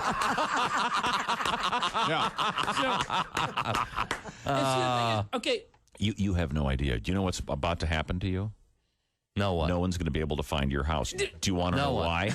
Yeah. Because of GPS systems. Yeah. The reason I know all about this is they renamed a street right near my house, and now no one can find it anymore. You don't want people to find you. No, you just have to explain longer. I live on Cesar Chavez, which used to be 39th Street. So when you're coming here, follow all the instructions. So go down 39th Street. Thanks for the pain in the ass. Well, that's what I was going to say, because somebody better tell my Garmin what a great man Cesar Chavez, because apparently my Garmin eats grapes.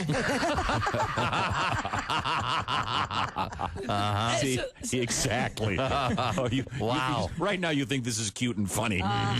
Just wait. Just wait. It's my first date in 6 weeks, and she ended up in Spokane. But they do all these different things with streets. I mean, it's like, okay, so you have the numbers, and the numbers make sense. And then also what we do where I live in Portland, Oregon, is that the streets going the other way are alphabetized. So ABC. Exactly, which is fine until you're on Kelso and you're looking for Pine and you're trying to figure out how far it is. Like K. A, B, C, D, E, F, G, LMNOP. I'm a start over guy. I know the alphabet. I just only know it from one Tom spot is also. space. Augie, we have so much in common. You know what's actually helping me with that? What? Texting. What do you mean? Because by texting, you have to find out where the letters are on your numbers. It groups those letters together. I'm still pretty slow. But click, C. Oh, okay. Yeah. That makes sense. Yeah, but it's just I'm always doing the same. I don't have to do that with numbers. I mean, if I'm trying to figure out 39th to 40, I don't start out 1, 2, 3, 4, 5. I automatically know. And so why do they make us solve these puzzles with our streets? What's going to be next? It's easy. The streets are named after the periodic table of elements in order of their combustibility. What's wrong with you? You're only up to boron? You're not going to be here for a long time. You idiot. Hope you got enough gas. Brilliant. Augie Smith is our guest.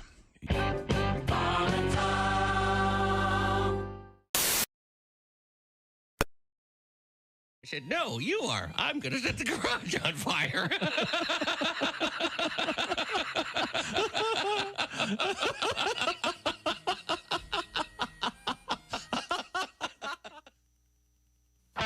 and Tom 24/7. First of all, our guest in the studio, comedian Evan Davis. You live in L.A., so you got to have a car. You got to have something big. I don't think that's right, man. Housewives driving expeditions. I don't think you should be able to. You should be allowed to drive something that big unless you're really going on an expedition. Like if you're picking up See's candy in a shower curtain, that's not an expedition. No, that's an errand. Yeah. You should have to take the Ford back in a second. I think they should have eye tests at the optometrist for like drivers. Like instead of reading letters off a card, they should have you cover one eye. It's like, is that a roof rack or a cop car? Jeff Jenna is our guest. I don't know if you remember this. A lot of people were mad at the Mattel toy company because Teen Talk Barbie, one of the 200 things Teen Talk Barbie said was, math class is hard. Oh, yeah. And everybody, young women won't want to take math classes. And I'm just thinking, no, that's stupid. What, are American women that easily influenced? Are they? No, I don't think so. Because if they are, I think Teen Talk Barbie should say things like, sex is fun.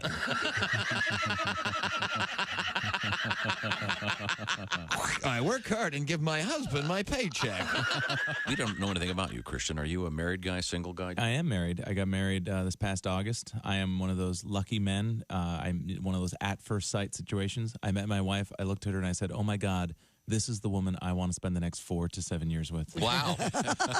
Wow, that's huge. That is an expectations. That is an exciting time, isn't it, Christian? Isn't it sweet? Yes, it is. That is lovely. How's it going? You know, it's not bad. She travels with me a lot, not as often as I like. I love traveling with my wife because every time we go away together, we play this really fun game. It's called How Is This My Fault?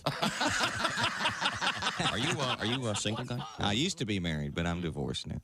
Yeah, my marriage wasn't working out. I was driving down the road one day, and my wife ripped the rear view mirror out of the windshield and beat me in the head with it. What? You'd have thought nobody'd ever made love to her sister. But I'm fine. She was just as bad. She used to brag, I can count the number of men I've been to bed with on one hand, and then she'd do it too. 5, 10, 15, 20.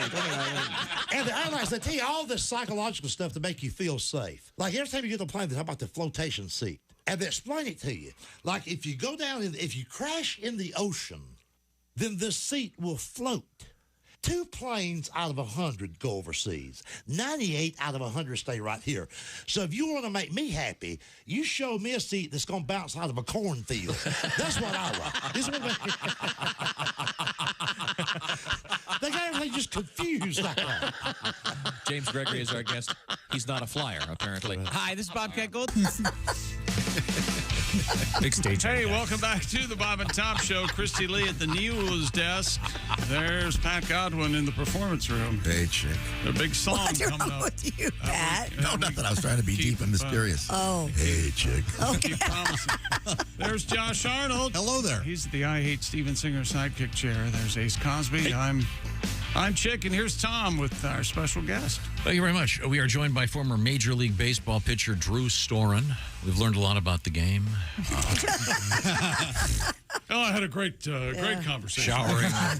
Unbelievable. And we're going to get a song out of Mr. Godwin in just a few minutes. He's putting it off again. I thought he was ready. It's a tribute. Do you want to give the background on this song, Pat? Yeah, Derek Jeter wore this thong, gold thong, for every game to get him out of a losing streak. He was in a slump. Hitting streak. Now, let me ask you this. Do you, in the course of your career, did you have any particular things? Like, did you put your socks on a certain way? Or if you knew you were going to pitch that day, is there something you would do? I wore the same thing every day, and I wore the same pair of orange underwear for whatever reason. Is that right? Yeah, I wore orange underwear my whole career. So. Okay. But you had more than one pair. Yeah, I mean, they would wash it, too. Because they would take our clothes before we all showered together, Tom. They have a young guy come around, take all their clothes, do the laundry. Because I was reading a book about baseball. A muscled boy. And the transition from the minor leagues to Major League Baseball. These minor league guys are working their buns off.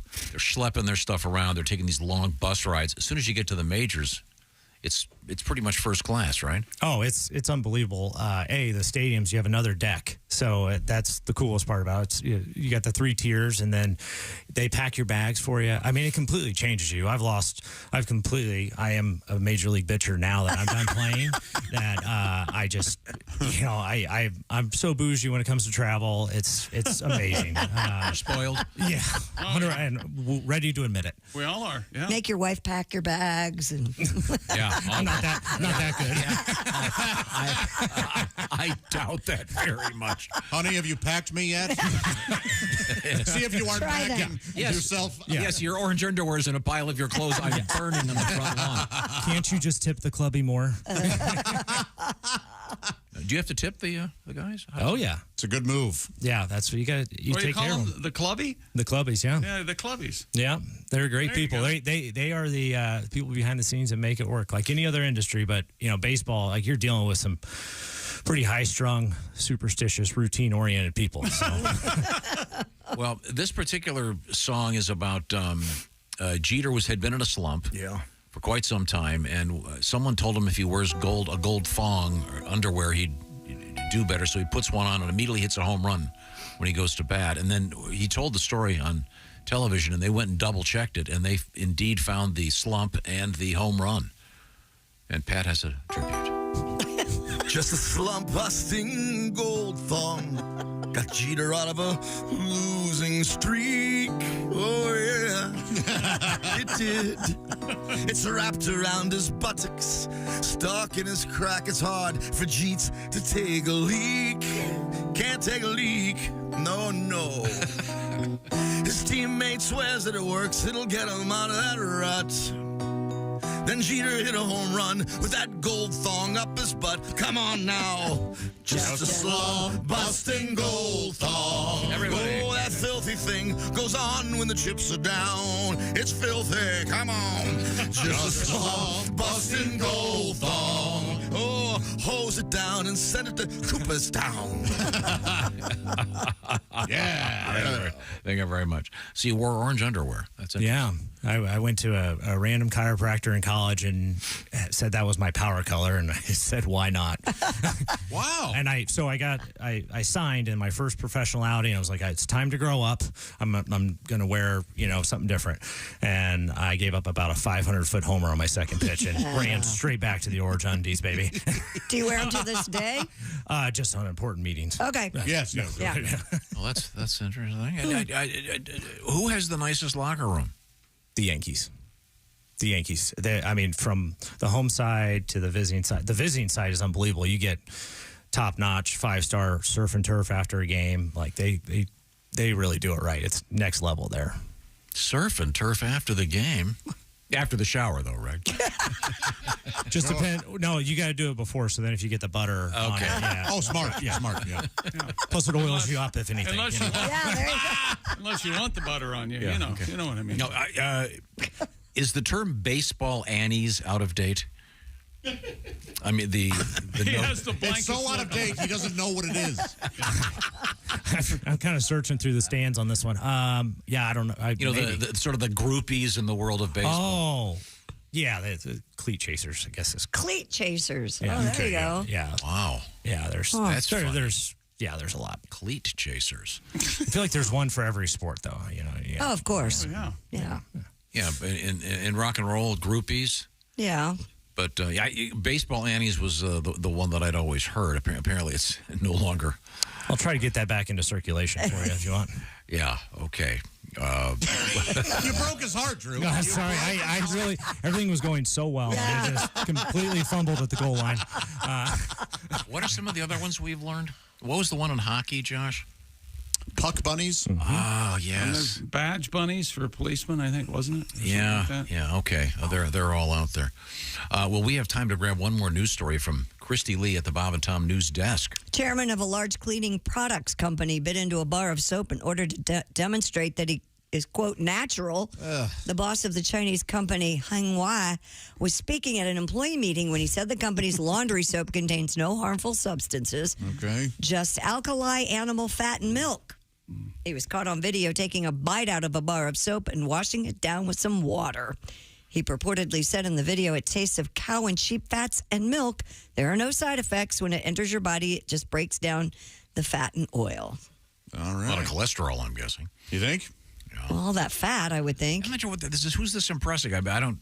His own employees, I guess. I don't want to watch the president of what Procter & Gamble drink a Tide Pod down. No. There's nothing. That's kind of the thing they're trying to avoid, I think. Yeah. Okay. It is giant. At least it's not a bat.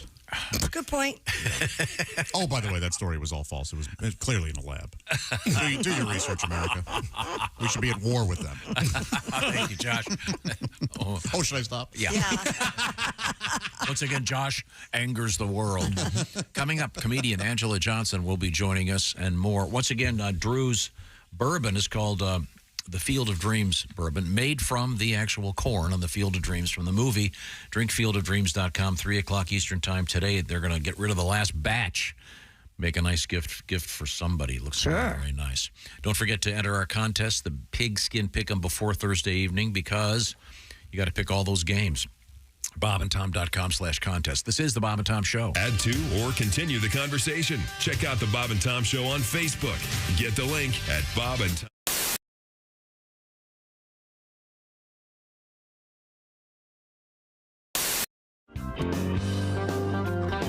Oh, how I do get sentimental about me carefree days as a lad. We never had toys that were store-bought. We would improvise with things that we had. We made forts out of cardboard boxes. Yardsticks were swords or were spears. But of all these things, none gave the hours of fun like me mother's gigantic brassiere. Oh, me mother's,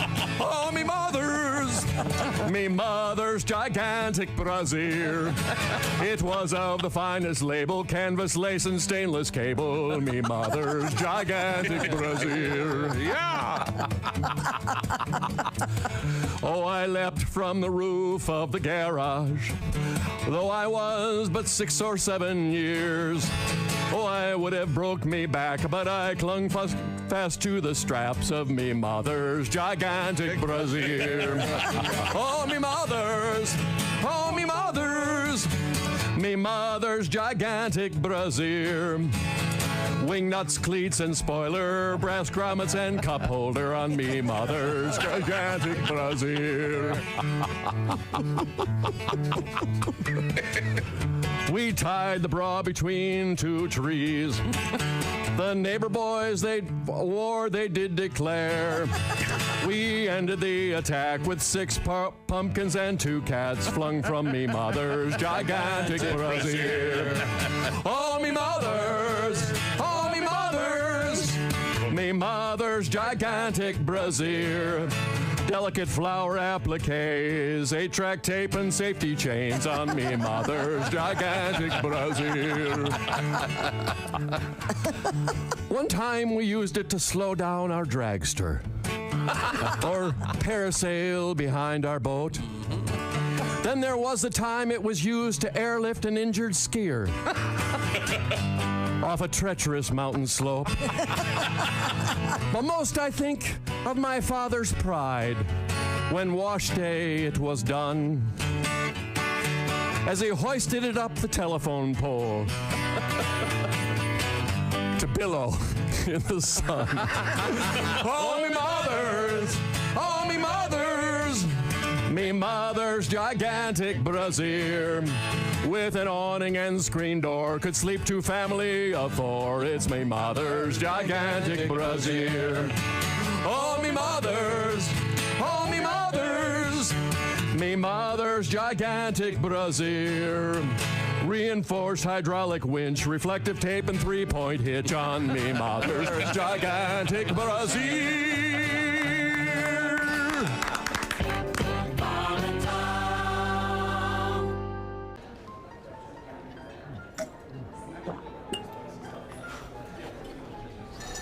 You took my breath away from the moment I first saw you. Will you marry me, Dolly?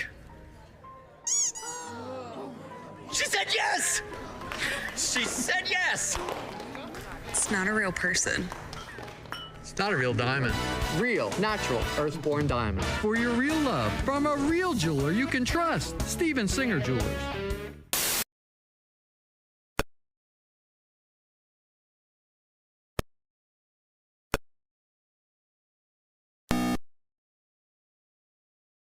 And he does his act every night. In the front row is the captain of the ship with a parrot on her shoulder. Mm-hmm. So every night he does his act. Well, by the third night, the parrot starts figuring out his magician's act. Mm-hmm. So he starts heckling the magician, and it's in his sleeve.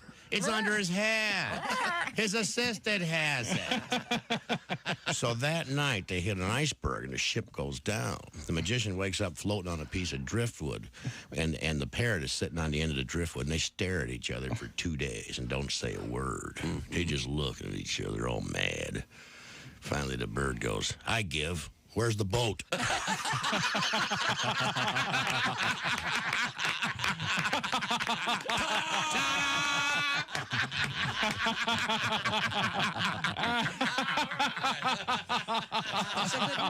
Oh, yeah. Hey, don't say we didn't warn you. I'm warning you, don't do that. There's laughter ahead. I should be having a better time if this is a party. This is Bob and Tom Radio.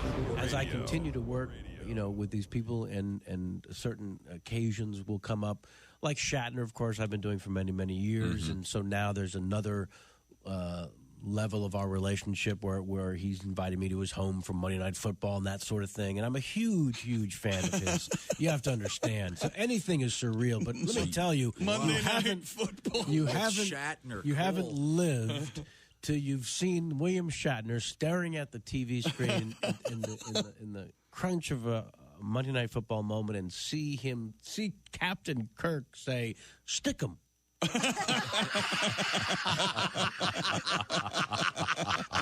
It really is a surreal moment. Man, I did a show at my brother's fraternity last time I was there, and they're all giving me the ideas, like when they drink, how they get around, because they know drinking and driving is wrong. Mm-hmm. So they have this thing where they get really drunk, and then they walk to Domino's, order a pizza, and then when they go to deliver it, they ask the guy for a ride.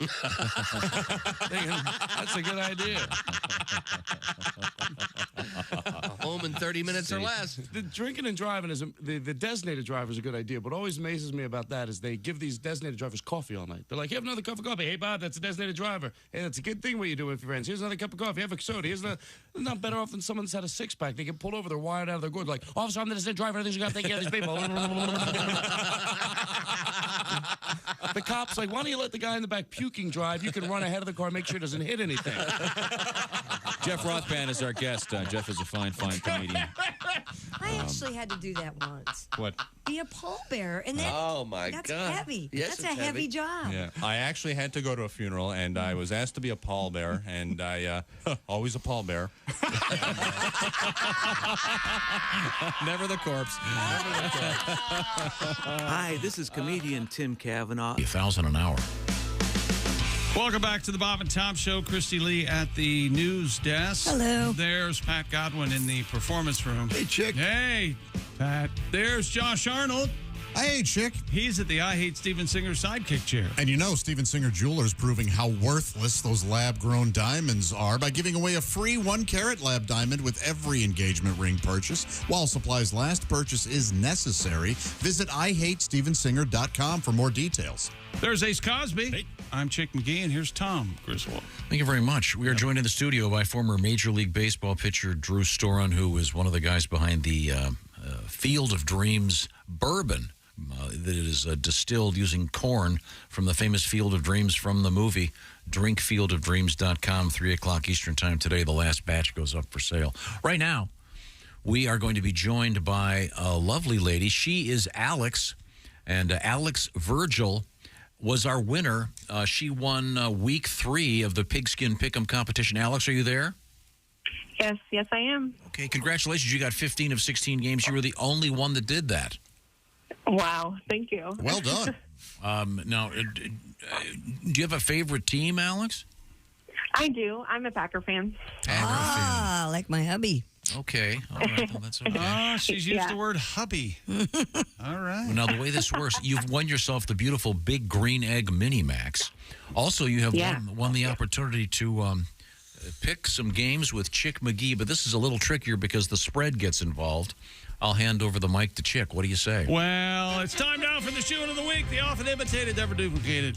First, original sports prognostication. Everything you see on television, you read online, pale imitations. That's what we're doing here on the Bob and Tom Show way back in the 30s when we came up with the point spread in suburban Chicago. It was me, Al Capone. Yeah. Jimmy Fist, and Jimmy Fist was a bad man. He sounds like it. And he could put his fist in his mouth. Very clear. No, that was his wife. Okay, Alex, here we go. The Taylor Swift Bowl this week travels to the Meadowlands. The New York Jets hosting the Kansas City Chiefs. The Jets, a home dog, barking loud. The Jets get 9 in the hook. Call that 9.5 points. Kansas City minus the 9.5 or the Jets plus 9.5. Alex, who do you like? I think I'm going to do the Chiefs. The Chiefs minus 9.5. She's exactly right. I'll agree with that, Tom. And that's my double shock for the week. Times 2. So do that. And then tonight, your Green Bay Packers host the Detroit Lions, who, if memory serves, kicked the Packers out of the playoffs last year, the last game of the season. We all remember that. Yeah. With Aaron Rodgers. Good riddance to him, I'm guessing. Anyway, the the Green Bay Packers, a home underdog at Lambeau. They're getting 2 against Detroit. Who do you like, Green Bay or Detroit? I have to go Packers. I can't not go Packers. Okay. I've often said that, both privately and publicly. There are those times. You live how you need to. That's right. And anything is everything. I'll take, give me Green Bay plus the 2, Tom. Okay, and then a couple of different games that jumped out to me. The Cleveland Browns hosting these are the new Browns hosting the old Browns. Cleveland Browns hosting the Baltimore Ravens. Ravens getting 3. Who do you like, Browns or Baltimore? I like the Browns. I like the Browns as well. Wow. Alex, Cleveland minus 3. And then the Chicago Bears hosting the Denver Broncos. Now, if you remember last week, Denver was beaten by 50 points. Unbelievable. Yes. The Miami Dolphins. And Chicago, home underdog, they're barking loud again. Chicago getting 3. Who do you like, Chicago or Denver? I am going with the Bears. We were doing so well. I'll take Denver to cover minus the 3. If Sean Payton has to suit up and go out there himself to win this game, he will. Look for that late in the fourth quarter. Okay. And that's this week's shoe-in. Thanks, Alex. Alex, Yeah, congratulations. Are you a really avid football fan, or was this dumb luck? Maybe both. I don't know. I'd like to try to think that I try to pay attention to what's happening, but it might be dumb luck. Well, I mean, you got 15 of 16. That's pretty good. Did you not? Yeah. Did you enter the week before? Yes, I did. I did not do good last week. I think I got 8. Okay. Well, we'll keep trying. Congratulations. She won. Yeah, she's a winner. She's a champ. He wanted to end it on an up note, and he was filing through his brain. I just want to see. Go get him, Alex. Don't give up, Toots. Way to go, Brodsky. I'm just mean. Obviously, you don't know. Never would have asked a man who won if it was dumb luck. Exactly. Sure, I would have. And hey, you got that pie done for me yet? You're supposed to be making. How's that coming? Okay. You have 2 guys' names, Alex and Virgil. Yeah. You don't hear the name Virgil much anymore. You don't. As a first name, you don't. Yeah. It's a good name. It is a good name. Yeah, what if it's too close to Virgin? I wonder if that's a problem. Has it ever been a problem for you, Alex? No, honestly not, surprisingly. Wow, I would have thought that would have been a go-to. Well, to keep with our theme, do you shower with your team? If you ever had a son, would you give Virgil a day in court? Would you take a look at that name, Virgil? No? I kind of like that. Yeah. I could do that. It might need a middle initial. How about V? Virgil v. Virgil. Virgil v. Virgil. That sounds like a court case. He'd be famous. Have you talked to Triple V? Oh. Well, Miss, he knows what he's doing. Ms. Virgil, you have won yourself the Big Green Egg Mini Max because of your skill and your great picks this week. Very good. I was only suggesting you keep at it just to see if you can consistently do this well. That's right. Yeah. Yes. Okay. Thank you. Maybe you can find something you can do, right? You're very welcome. Are we keeping you away from a job or something right now? I hope not. No, not necessarily. I'm on break. Okay. Oh, okay. Good to know. Okay. Well, thanks very much. We certainly appreciate it, Alex. I'm sure you're a secretary of some sort. Perhaps some sort of... Tom, will you knock it off with those questions? Your boss coffee. Sorry, as she's stepping on the oxygen supply of some very, very Careful. serious I hope patients. she's a cop and she's on her way over. Are you an Alexandra, or are you just an Alex? I'm Alexandria. Oh, it's lovely. Alexandria. Okay, very nice. Very nice. Yeah. Does anybody call you that? No, they don't until I correct them if they do. Oh, you just like Alex. Alex? I see. I prefer Alex. Okay, well, good. Well, you did a nice job. We It's just certainly too appreciate long. Okay, well, thanks, Alex. Thank you very much. Okay, enjoy your grill. Okay, now, we got to move forward here. Yeah, Nobody interviews like you, Tommy. Don't you hate it when things get bogged down like that? Yeah. She did just fine. Of course. And she's got that big green egg mini max. Ellen, good luck next time. Yeah. What a nut. All right, well, you have a good day, sweetie. Okay, you go. You shower with people at work? You got a baby to feed. I asked her if she showered with her friends. I think it was fair. We asked Mr. Storen that. I think every guest today should be asked that same question. I don't think so. I think that's an awkward question. Christy, when is the last time you showered with someone else? Middle school, probably. Wow. We had to shower in the... Really? Yeah, we didn't... In the high school, I think we had individual showers by then. Maybe high school, I don't know. Oh, wow. Yeah. Individual showers. High school, yeah, we had a gang shower. Oh, maybe we had a gang shower. I don't remember. Now, I know that, Drew Storen, I know you're building a house right now, and it's going to be done, I think you said, in April. Yeah. I assume that you're putting in a big group shower just for old times. Oh, yeah, I can't close the yearbook, Tom. So get the neighbors over, it's... Yeah, absolutely. Why not? It's my brand, so you just play some golf, come Showered over. with the fellas. Yeah. We're gonna interview Angela Johnson, comedian, but right now... Well, I understand your new shower's big enough you could have quite a few people in there. You could have two in there. Oh, very okay. nice. One of the things I need is that will never get used. 2 people. I need a bigger shower. Do you? But I don't know what to do. I can't do it myself. Who would you call then? Angie. Yes. I'll Angie that. That means I'm going to find a skilled local pro who will deliver the quality and expertise I require. That's right. Angie's made it easier than ever to connect with skilled professionals to get all my home projects done well. Angie has over 20 years of home service experience. They've combined it with new tools to simplify the whole process. Bring them your project online. Maybe your project's one of those pesky repairs that shows up, or just some everyday maintenance, or a dream project like my large shower. I have a dream project. You do? Yeah, I want to replace the garage doors with French doors. Oh, my Make gosh. it like big, open. So you have to get out of the car to go open the garage? No, my garage is actually a family room anyway, but they never took the garage doors off. So I want to take the garage doors off and put like French doors. Better Angie that. Yes, you absolutely want to Angie. Because Angie can handle all of it from start to finish. Angie can also, Christy, while you're looking for pros, find the best price for you. That's even better. Comparing quotes. You'll connect instantly with whatever pro you choose. You can take care of just about any home project in only a few taps. Because when it comes to getting the most out of your home, you can do this when you Angie that. Download the free Angie mobile app today or visit their website, ANGI.com. That's Angie.com. Thank you very much, Joshy. We're going to talk to Angela, comedian actress Angela Johnson, coming up next. This is the Bob and Tom Show. Bob and Tom 24/7.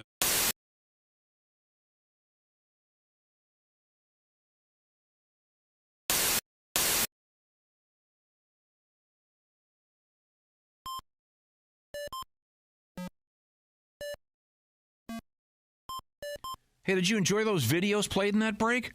Check out the Bob and Tom YouTube playlist for more great stuff.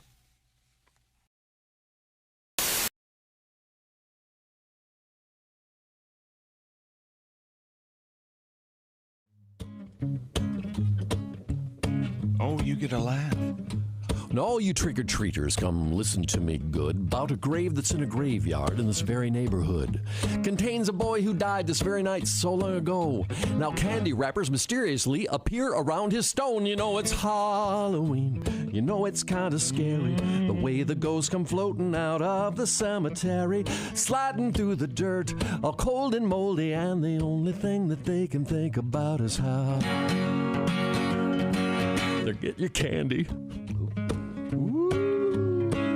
Trick or treat, hear the children crying, but who's that pale boy at the back with the antique suit and tie on? When you passed out the candy, it seemed to fade into his hand. And look, there's a clump of fresh dirt on the spot where he did stand. Oh, it's Halloween. You know it's kind of scary, the way the ghosts come floating out of the cemetery, sliding through the dirt, all cold and moldy, and the only thing that they can think about is how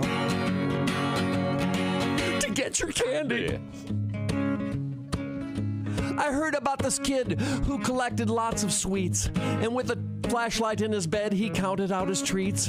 When they found him in the morning, the bags of candy, they were gone. A clump of fresh dirt by his bed, and the flashlight was still on. Oh, it's Halloween. You know, it's kind of scary, the way the ghosts come floating out of the cemetery, sliding through the dirt, all cold and moldy, and the only thing that they can think about is how. Now each and every child behind a mask is hid, but which one do you think's a ghost and which one is a kid? But in the shiny darkness when the leaves are blowing through, has it occurred to you the only one that's not a ghost is you? Oh. I just beat myself. Everybody.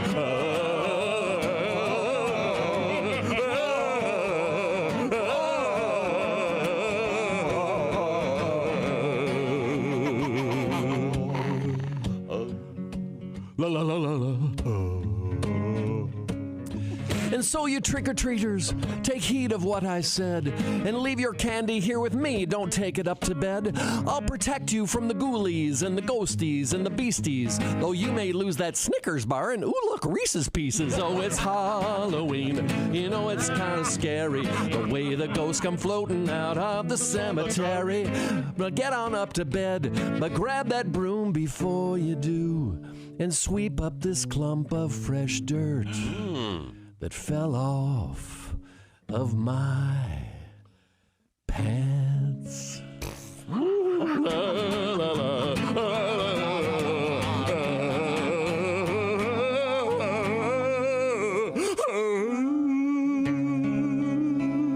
Frightening. Wow. Thank you. Haywood, thank you very much. Very scary. Thank you so much.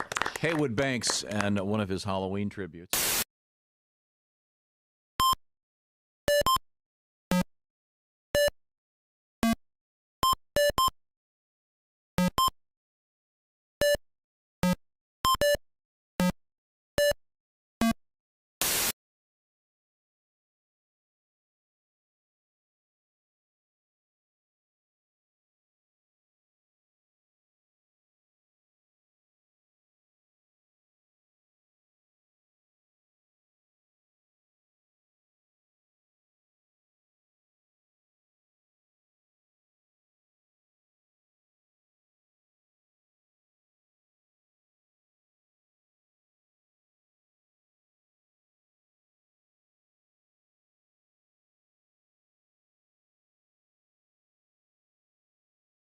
Weekday mornings at 6 a.m. Eastern on Bob and Tom 24/7. If you irradiate poop, it will be sterile, but it's still poop. You can pick your morning radio show, but you can't wipe Bob and Tom on the couch. I used to have a corporate job, but I figure why should I have a job that pays $200 a day when I could be a comedian and make that in a week? All right, here we go.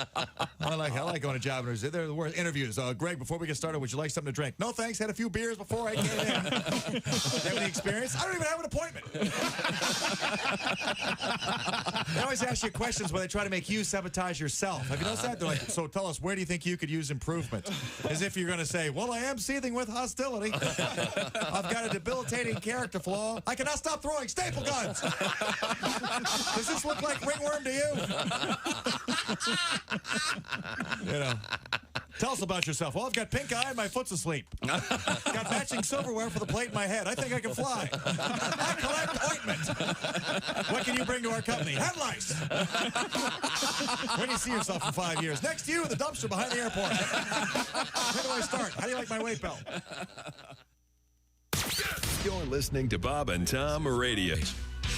Hey, welcome back to the Bob and Tom Show. Christy Lee at the news desk. Hello. There's Pat Godwin. Hey, chick. Hey, man, he's over there with his guitar and his piano. There's Josh Arnold. Hi there. There's Ace Cosby. Hey. I'm Chick McGee, and here's Tom Griswold. Hello, Tom. Thank you very much. We're going to try to hook up with the comedian and actress Angela Johnson coming up in a couple minutes. We'll see. Maybe. Right now, we have hooked up with... what is it, like Bourbon Meister? What's the word I'm looking for? I'm using that now, though. Yeah. I like that. Bourbon Meister? Yeah, that doesn't really sound right, does it? Yeah, he is a former Major League pitcher. He's Drew Storen, old friend of the show, and happens to have come out with his own bourbon, actually distilled from the corn in the famous Field of Dreams from the movie. And maybe Kevin Costner's going to get a bottle of this. Oh. Yeah. Maybe James Earl Jones. Better hurry with that one. Let's be honest. It's all day he's been doing facts. We spoke to James Earl Jones, and he was great. He was really funny. I thought he'd be. You were nervous. Doesn't mean what? He won't kick soon. He's old. Really? Not in the best of shape. Okay, fine. He does seem a little heavy. Yeah, he's. I am out of ways to get out of this. I don't Godwin, you were talking a little bit off the air about how much you admire professional athletes. You and I were talking, and those who find other business. Did you have a question for Drew at all? I do. Oh. Drew, I'd like to ask this of you. Do you shower with teammates you play the game with? Check out the size of their bats. Are you telling me you didn't know A-Rod's was quite that fat? That's what I wanted to ask of you. All right, we're done. We already asked that. Shower. None of them have individual stalls, huh? For showering. Actually, the new Dodgers clubhouse does. The new Dodgers visitors clubhouse. For the does. visitors? Yeah. Oh, that's nice. The old one was a community one that was pretty much a power washer. So, yeah. So we took a couple layers of skin off. So that was a nice upgrade. Got the so-called Silkwood shower while you're in there. Christy, Who doesn't know what that is, I bet. Oh, there's a scene in the movie Silkwood. Okay. Which famous actress gets power washed. Yeah, he's getting a pen and writing. Sorry. He's going to get to it. I'm not sure. It's a legit film. We have Christy Lee at the news desk. Have we missed anything? Scientists at The Ohio State University believe they have discovered a remedy for garlic breath. The new study reveals that plain whole milk yogurt reduced 99% of the major odor-producing garlic compounds, which are responsible for its pungent scent. Researchers hope to follow up their lab study with human breath tests. Well, wait. What breath have they been using? I don't know. It doesn't no say kidding. here. I sound like, what is dog breath? All right, that's it with the Badgers. Now let's go on to... Okay, we got our Angela hooked up? I think we may have her. There we go. Yes. Look at this. I feel like I'm talking to a radio person. Listen, it was my dream to be on morning radio. Oh, really? Oh, nice. Yeah, you got a great setup there, Angela. Angela Johnson, comedian actress, is our guest. We have an avid Raiders fan in the room here. He is Ace. I don't know if you can see in the screen there. Ace, you want to wave? And you were at one point a cheerleader for the Raiders, right? I was a cheerleader when they were in Oakland. Not the first time around. I wasn't born yet, but the second time around. Yes. Do you still know any of the dances?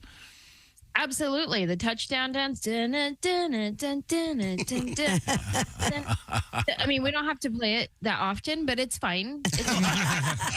Oh, how funny. You've got a new thing out there. It's called Say I Won't. Tell me about it. Yeah, my new hour special. It's called Say I Won't. It's streaming for free on YouTube right now.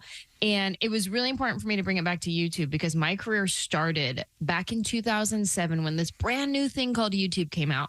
And this nail salon video of mine went viral. It was just a story, me going to get my nails done. And hundreds of millions of people had seen this video. It popped off my career. Here I am on my 6th 1 hour special. And I said, you know what? I'm going to bring this one back to YouTube and release it to the fans for free where it all started. Cool. Yeah, I can remember. Do you remember the other YouTube nail thing, the on fleek? Oh, that was the eyebrows. That was eyebrows. Oh, eyebrow. I thought that was nail. Remember? No. She goes, yeah, these are on fleek, and it was like a thing for forever for a week. Yeah. For a full week, everybody's brows were on fleek, honey. Yes. No, this was my nails. This was the whole story of the lady who would do my nails and, honey, why you don't have boyfriend and that whole thing. Oh, yes. Soups viral. People were messaging me from all over the world. Hey, when are you coming to Australia? Hey, when are you coming to the Philippines? Like, everybody wanted me to come. And I had like 12 minutes of material at the time. I was a brand new comedian. And since then, now I have my 6th hour special that we filmed at the Ryman Auditorium in Nashville, Tennessee. Let me tell you, I don't know if you know about the Ryman Auditorium. Sure. Oh, yeah. This has hosted some greats like Johnny Cash, Elvis Presley, Dolly Parton, and then they let us riffraff come in there and tell some jokes. And so I filmed my special, and it's all about my life after COVID, like all the things that changed for me. And number one, being a California girl, moving to the South, and all the things that I've had to learn because, like, little things are different. Like when I go to a restaurant and I order an iced tea, it automatically comes with 3 pounds of sugar in it. Yep. And they call it sweet tea, but we call it diabetes. That's what we call it where we come from. And like if I go into a store, when I'm in Los Angeles, if I go into a store and they're like, can I help you find anything? I'm like, I'm okay. And if I'm feeling really friendly that day, I'm like, I'm okay, thanks. Like, that's it. That's where it ends. Period. End of our conversation. But then I get to Nashville and I'm at TJ Maxx one day and I can hear the ladies in the row next to me. Can I help you find anything? I'm all right, but thank you so much for asking. It's my pleasure. It's a beautiful day outside. Yes, it is. But they say it's going to rain by 3 o'clock. Make sure you get home before the traffic is going to be a mess. Bless your heart. So sweet. Angela Johnson is our guest, and Angela launched herself with a hilarious. As soon as you mentioned, I'd forgotten about that great skit of yours involving nails. And one of the things that's happened since we talked to you last, you are now a mom. Am I getting this right? Yes, I had a baby. Congrats. Thank you. I waited until I was 41 years old to have my first child. And I was like, let me wait till I'm considered geriatric pregnancy. You know what I mean? And so I waited till I was 41. And it's crazy because, like, all my friends from high school, they had their kids in high school. You know what I mean? Like, they were hoes, but they were my hoes. Those are my hoes. Don't you say nothing about them. Yes. And, like, I waited till I was 41. And I'm like, wow, y'all just been out here since the beginning of time raising kids and surviving. Like, what the heck? This is a wild journey. It's wild. Now, are you using your husband's name? Are you going Johnson Reyes? Are you doing that? So I added my husband's name finally after 10 years of being married. I decided to take his name. I was like, you know what? You've proved yourself. I'll take the last name now. So now I'm Johnson Reyes, but my daughter, she's just Reyes. She's half Mexican, half Puerto Rican. She's spicy. Anytime she's like being sassy and like throwing a fit, I'm like, ooh, you're Puerto Rican. That's your Puerto Rican side coming out right now. But anytime she's being sweet like her mama, I'm like, okay, that's your little Mexican side. Some people have often, a lot of comedians will get up there and they'll discuss their ethnic heritage. I love it when they do jokes like the one you just did, where you take two sides, because some people are always going, oh, that's just nasty. You can't stereotype. Oh, come on. Have some fun, for God's sake. That's what I'm saying. And I did this whole bit about the Latino hierarchy, and I went through the whole thing, how everybody thinks they're the best. You know, my husband, they think Puerto Ricans are the best because they got Jennifer Lopez. I'm like, okay, y'all get 1 point. I'll give you that for Jennifer Lopez. And then Mexicans, we think we're the best because we have the best food. And I mean, you could Google that. That's just facts, homie. You know? Like, people want Mexican food. If you go ask your friend, they're in the mood, they don't say, hey, I want some Latino food. Let's get some Latino. No, they say Mexican food. Mm-hmm. Mexican food. That's what they say. You know what I mean? Name one Puerto Rican restaurant. You don't know one. You're absolutely correct. Angela Johnson Reyes is our guest. Do you speak English exclusively around the baby, or? I speak English exclusively. Around no matter. I speak Spanish. You don't, none, zero. Does your? I speak minimal ordering food Spanish. Like let me tell you, and it's to the point where like I forget that I don't speak Spanish, you know, because I think Spanish thoughts and they just come out English, you know what I mean? And like sometimes I'll see a situation happening where there's somebody who doesn't speak English trying to talk to somebody who doesn't speak Spanish, and I'll be like, oh, let me go help. What am I gonna do? Help them guess? I don't know Spanish. Oh, that's funny. Now, does your husband ever speak Spanish around you to yell at you or anything? My husband will only speak Spanish to his mom. Like, he won't speak Spanish out in public because he's embarrassed of the quality of his Spanish because it's not very good. So anywhere out in public, he'll be like, oh, I don't speak Spanish. But then he gets on the phone and he speaks his Puerto Rican Spanish. And I always say that Puerto Ricans, when they speak Spanish, they sound like they have water in their mouth and they don't want it to spill. Like, we would say, hola, ¿cómo estás? And they would say, hola, ¿cómo está? Angela Johnson, it's been great talking to you, Angela. And I want to remind everybody, the new special is called Say I Won't, and it's on YouTube. And I just was looking, it's already had 2.5 million views. So if you enjoyed Angela early on, you'll enjoy her even more now. Congratulations on the baby. Congratulations on your little radio studio. With your current outfit, you look kind of like you're in Star Wars because your beautiful hair is pulled back and you've got your earphones that look like those rolls that were on the side of Princess Leia's head. I'm living somebody's dream right now. This is somebody's wildest dream. Oh, well, thanks. You're so funny. Thank you so much for calling. Thanks, Angela. Thank you. Bye. Oh, she's great. God, yeah, I'd forgotten about that nail thing. That's so funny. We have another odd story I wanted to get to, Christy. Yes. Well, this is going to lead to a happier story. It involves a moose. This one is a little rough. I will admit it. Officials in Stockholm were forced to shoot a moose that had wandered onto the tracks of a subway. Oh, no. What did I do? I gotta think. What did I do? A press officer with the subway operating company told Swiss news agency TT that the animal had entered the Varbygard station. So it's TT News? It's TT News, yes. The Varbygard station in suburban Stockholm. Varbygard. TT reported the moose wandered for several hours, causing several stations to shut down. After failed efforts to catch or move the moose out of the enclosure, he was shot dead by a wildlife ranger and removed from the area. Yeah, man. The subway service gradually resumed. Well, now, yeah, that's kind of depressing, I admit it. Very depressing. But we had another story a couple weeks ago that wasn't so bad. It was a giant bull moose on the loose in Santa Fe, New Mexico. Mm-hmm. And I don't know if you remember this, it wasn't just in greater Santa Fe, it was in downtown Santa Fe, a 900-pound moose on the loose. And Pat, I believe you have a tribute? Oh, a moose on the loose. Grab a lasso and noose, because it's just wandering round. Downtown, roaming the streets of Santa Fe. It's over 900 pounds in downtown. It's walking through the city park for no apparent reason. It can be aggressive during moose breeding season. Watch your ass. It could pin you down right there and take you like a she-moose. You better beware when you're downtown. Someone sedate him fast. Downtown, he's coming right for us. Downtown, a bull moose is waiting for you. Downtown. In downtown. Oh, thank you, Pat.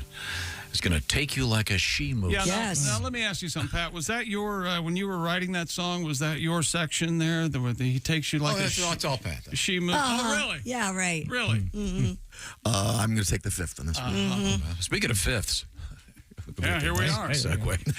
Segue king. Now, is that technically a fifth of bourbon? Yeah, it's a 750, so. That's what's called a fifth? 750 milliliter? That's a fifth? Yeah. What is it a fifth of? A fifth of liquid. I mean, I know, but so you multiply it by 5 and you get a whole what? You know, I'd be mad, but I too kind of want to know the answer. I haven't read that chapter yet. A liter? I mean, it's a fifth of something. Okay, hold on. Fifth of That's what Beethoven? Google's for. Gallon? Fifth of a gallon? How about a fifth of Beethoven? I don't know. I just. How about a fifth of Beethoven? I don't think gallon's metric, is it? No, it isn't. No, I don't think. I don't think. But what do I know? Has there ever been a scene in a dumb movie where someone goes, I'll take the fifth, and they hand the guy on the stand a bourbon. He gets up and leaves. Why are we talking about bourbon? I might wonder. Thanks for asking. We've got. He's talking to himself again. I'm trying to make this segue work. We have Drew Storen hanging out with us, and this is the last shot at a shot of bourbon because they're still on the last bottles today, 3:00. A fifth of whiskey actually means a fifth of a gallon. Okay, there you go. Drew Until was 1980, a fifth meant a whole bottle of liquor that was standard size. Now the bottle can hold more or less than 750 milliliters, as he said. So, yeah. Okay, so they've changed it to milliliters. Yeah. Interesting that the booze industry and the drug industry are all metric. Uh-huh. So alkies and junkies are better at Celsius. In the extreme, Drew. I didn't mean you, of course. Yeah, he didn't take it's my profession. You'll find this bourbon at drinkfieldofdreams.com, 3:00 today, Eastern Standard Time. The last 1,900 bottles are going out the door. I want to do a couple quick reviews here. We have our pigskin pick'em. Get those in today before the evening game. Just pick the games like Ms. Alex Virgil did. She won herself the Big Green Egg Mini Max. You can too. Plus, you get to pick with Chick McGee on the radio like she did. Once again, it's bobandtom.com/contest. Also, this weekend, Patty G and Jeff Oskey. This is going to be a great show.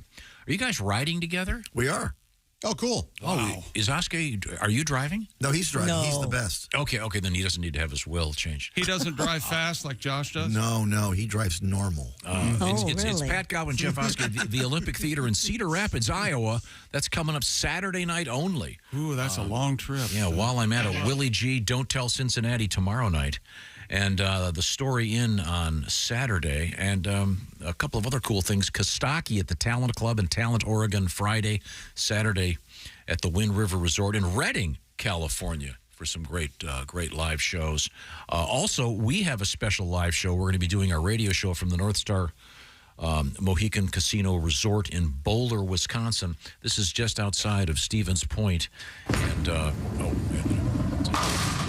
Boulder, nice. Wisconsin. And we're doing an evening show there as well. The first one's sold out. Second show tickets on sale now. Go to North Star Casino Resort /entertainment to find out the details about that show. Right now, it's time to find out the details about quality listening earbuds. Raycon wireless earbuds, Tom. You can take premium audio wherever you go. Raycon's everyday earbuds look, feel, and sound better than ever before with 3 sound profiles, noise isolation, awareness mode. You can listen while you travel, during a grueling workout with optimized gel tips from Raycon that fit every ear ever made. The earbuds are comfortable enough for all-day wear, and remember, they do not budge. And with Raycon, you also get 8 hours of playtime, 32 hours of battery life, and they start about half the price of other premium audio brands. No wonder Raycon's everyday earbuds have over 78,000 five-star reviews. And Raycon's having their back-to-school sale. For a limited time, go to buyraycon.com/Tom and get 20% off site-wide, plus free shipping. That's buyraycon.com/Tom, 20% off. That's buyraycon.com/Tom. They're great. Read the reviews. Thank you very much, Chick Biggie. Coming up, our history lesson. This is the Bob and Tom Show. Thanks for listening to the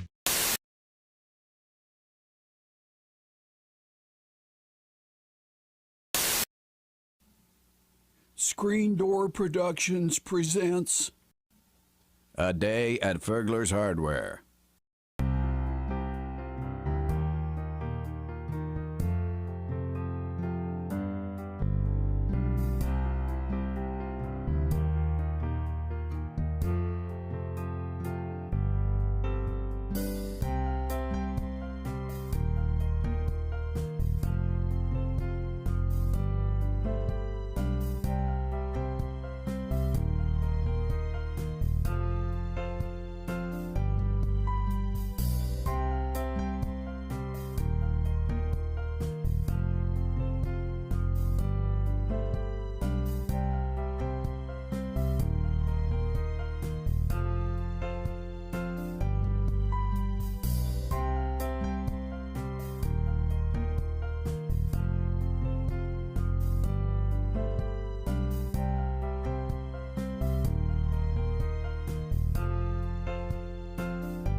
Hi, everybody. Chick McGee here from the Bob and Tom Show. I want to tell you about the NFL season coming up. We got together with the folks at Big Green Egg, and each and every week, you're going to have a chance to win a Mini Max Big Green Egg during the Pigskin Pick'em program on the Bob and Tom Show.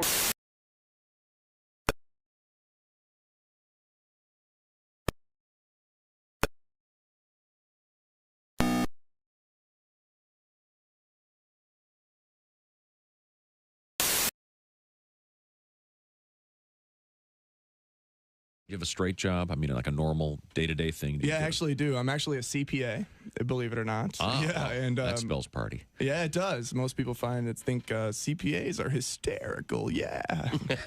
No, of course not. We're dorks, big dorks. But and honestly, on behalf of all accountants out there, I'd like to say that we don't all do taxes. Some of us prefer to embezzle. It's much more lucrative. I read recently Willie Nelson wrote a song called "Whatever Happened to Peace on Earth" as his little protest to the war in Iraq. And my immediate thought was, why does he care? It's not like it's his tax dollar being put to use. I mean, I think the U.S. government should write a song called "Whatever Happened to Willie's 1040." That was a tax joke for the accountants. Woo! Sean Morey is here with us. Sean, nice to see you. I get annoyed by certain things. People who use the word friggin'. Friggin'? What the hell is that? Make a stand. Either say the F word or say golly gosh darn. What does friggin' mean anyway? I'm almost mad enough to cuss. Don't push me. I'll say friggin'. I don't give a shooby dooby.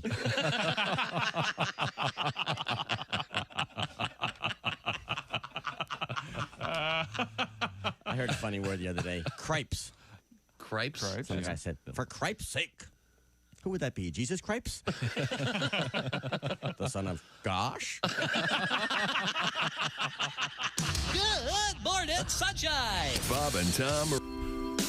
Hey, welcome back to the Bob and Tom Show. Christy Lee at the news desk. Hello, Chick. There's Pat Godwin in the performance room. Hey, Chick. There's Josh Arnold at the I Hate Steven Singer sidekick chair. Hi there. There's Ace Cosby. Hey. I'm Chick, and here's Tom with our special guest. Thank you very much.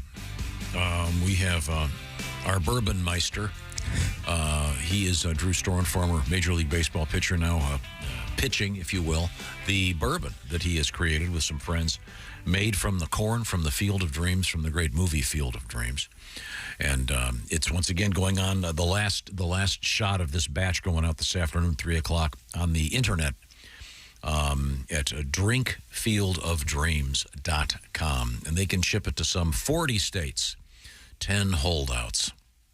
Those pesky holdouts. Let's not focus on those. Yeah, that's true. Yeah. You know, you raise a good point. Okay. Time now for Today in History. What do you got there? 28th? September 28th? Yeah. Same page? 551 BC. Okay. All right. We're going back a ways. Yeah. Yeah. Now, they've changed that. Right now, it's... I still say, what were they doing? What are we counting down to? Does anybody know? Isn't it now BCE, before Common Era or something? Something like that. Yeah. I think you're right. 551 BC. Happy birthday, Confucius. Oh. Which, that's not a good name. From confusing. Yeah, it sounds like the guy's confused. Yeah.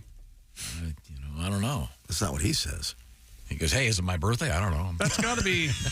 Pat, that's not what he says. You're right. What does Confucius say? Well, it's on a fortune cookie. That's got to be where they got confusing, right? Confucius. You'd think maybe, but he never seemed confused. Like man who...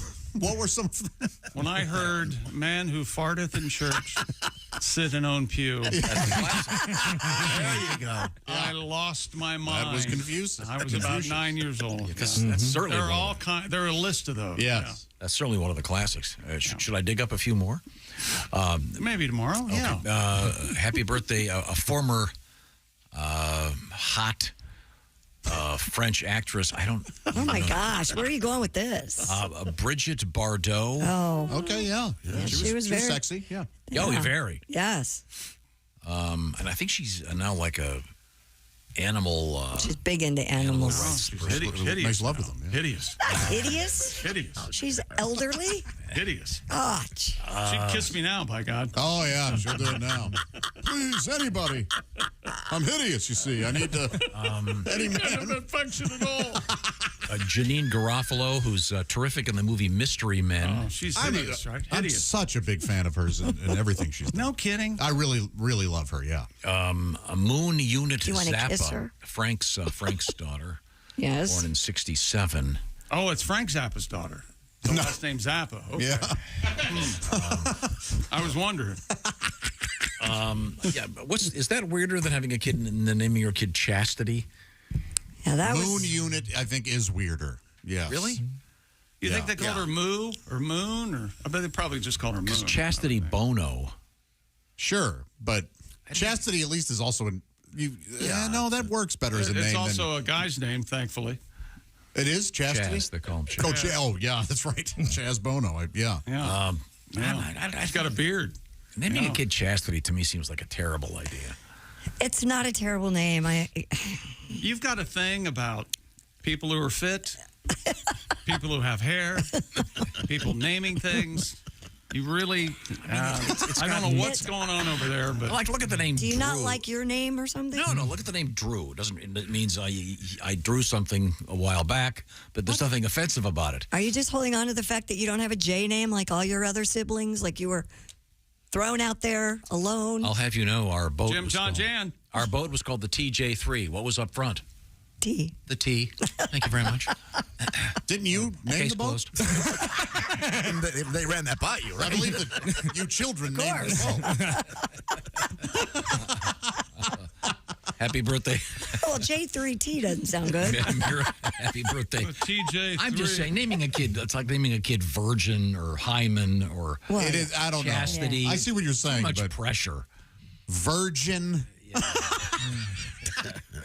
It's the second time lot you've of mentioned pressure. Virgin Okay, in the last sorry. half hour. Mira Sorvino, she's lovely. She is great actress. She's on Dancing with the Stars, I think. I think I saw that yesterday. Yes, you're right. She won an Oscar, right? Didn't she? Yes. Yeah. For Mighty Aphrodite. It was a misstep. Okay, who's this? who's this? Born in 1972, Ditta Von Teese. She's a burlesque dancer. Really sounds like a burlesque sexy. dancer. What? Yeah. No, she's a brain surgeon. I am Dr. Von T. I'll be carving into your skull. Got some great makeup. Go on. Please play my music. Boom, boom, boom, boom. 1918. You'll like this one, Pat. You're a Philadelphian. 1918, a Philadelphia parade exposes thousands to the Spanish flu. Yeah, that was rough. Resulting in a lot of death. Okay. I remember that. 1980, Carl Sagan's Cosmos premieres. You do a pretty good Carl Sagan show. Carl Sagan, Cosmos. That's right. Tom, go ahead. Billions and billions. Billions of stars. Yes. Star Trek The Next Generation debuted on syndicated television this date in 1987. So, Next Gen. Speaking of virgins. Make it so. 1994, the 5,000th Broadway performance of Cats. Okay. We're clearly at the bottom of the barrel. What have you got over there? Things we learned. Pat spilled coffee right off the bat today as he was trying to put his cup into the microwave to reheat his coffee. Boom. Splashed it all. Boom. Splashed it all over. What was interesting was the string of profanities that emerged from his mouth. I learned a lot. Tom, on the set of Cats on the in the Broadway play, right? They only emptied the litter box on Sundays. How'd you like to be that guy? Yeah, this is some of those method actors. Yeah, they really got. We could get some fresh sand in here, for God's sake. There had to be an actor that was so method that he insisted on. Crapping in the box. Absolutely. Now take this out. Suppose there was ever an actor that played in Cats whose last name was K-A-T-Z, Cats? Cats? Probably. Yes. Odds are. I mean. Would you go see a Broadway play called K-A-T-Z? Memories. Of a 401k I used to have. And that's Oh, my God. Sundays at the ball game with my father. I'm Billy Crystal. 400 Sundays? Was that thing? 400, yeah. Let's see. I bet it felt like it watching that. Christy Lee show, when she went saw Ringo Starr. I did. In Clearwater, Florida. Loved it. Made Had a lot of fun. Highly recommend it. Go see the show. Alex Virgil won this week's Pigskin Pick'em, or as Tom called her, it was a skirt that won. No, I didn't say that. You said I would say that. I never talk like that. Really? Totally unfair. Are you sure? I believe an exact quote was, "Well done, honey buns." We were all embarrassed. We'll be in Boulder, Wisconsin, Friday, November 17th. The second show has been added, and tickets are going fast for that one. That's right. I get a $15,000 bonus if that second show What? sells out. That's What? right. Yeah. Pat, did you get a part of that? I got a little piece. I got $150. Yeah. Josh is once again lying. This is the Bob and Tom Show. Think you know your pro football? Then play Pigskin Pick'em every week at bobandtom.com/contest. It's your chance to win a Mini Max Big Green Egg. This is the Bob and Tom Show.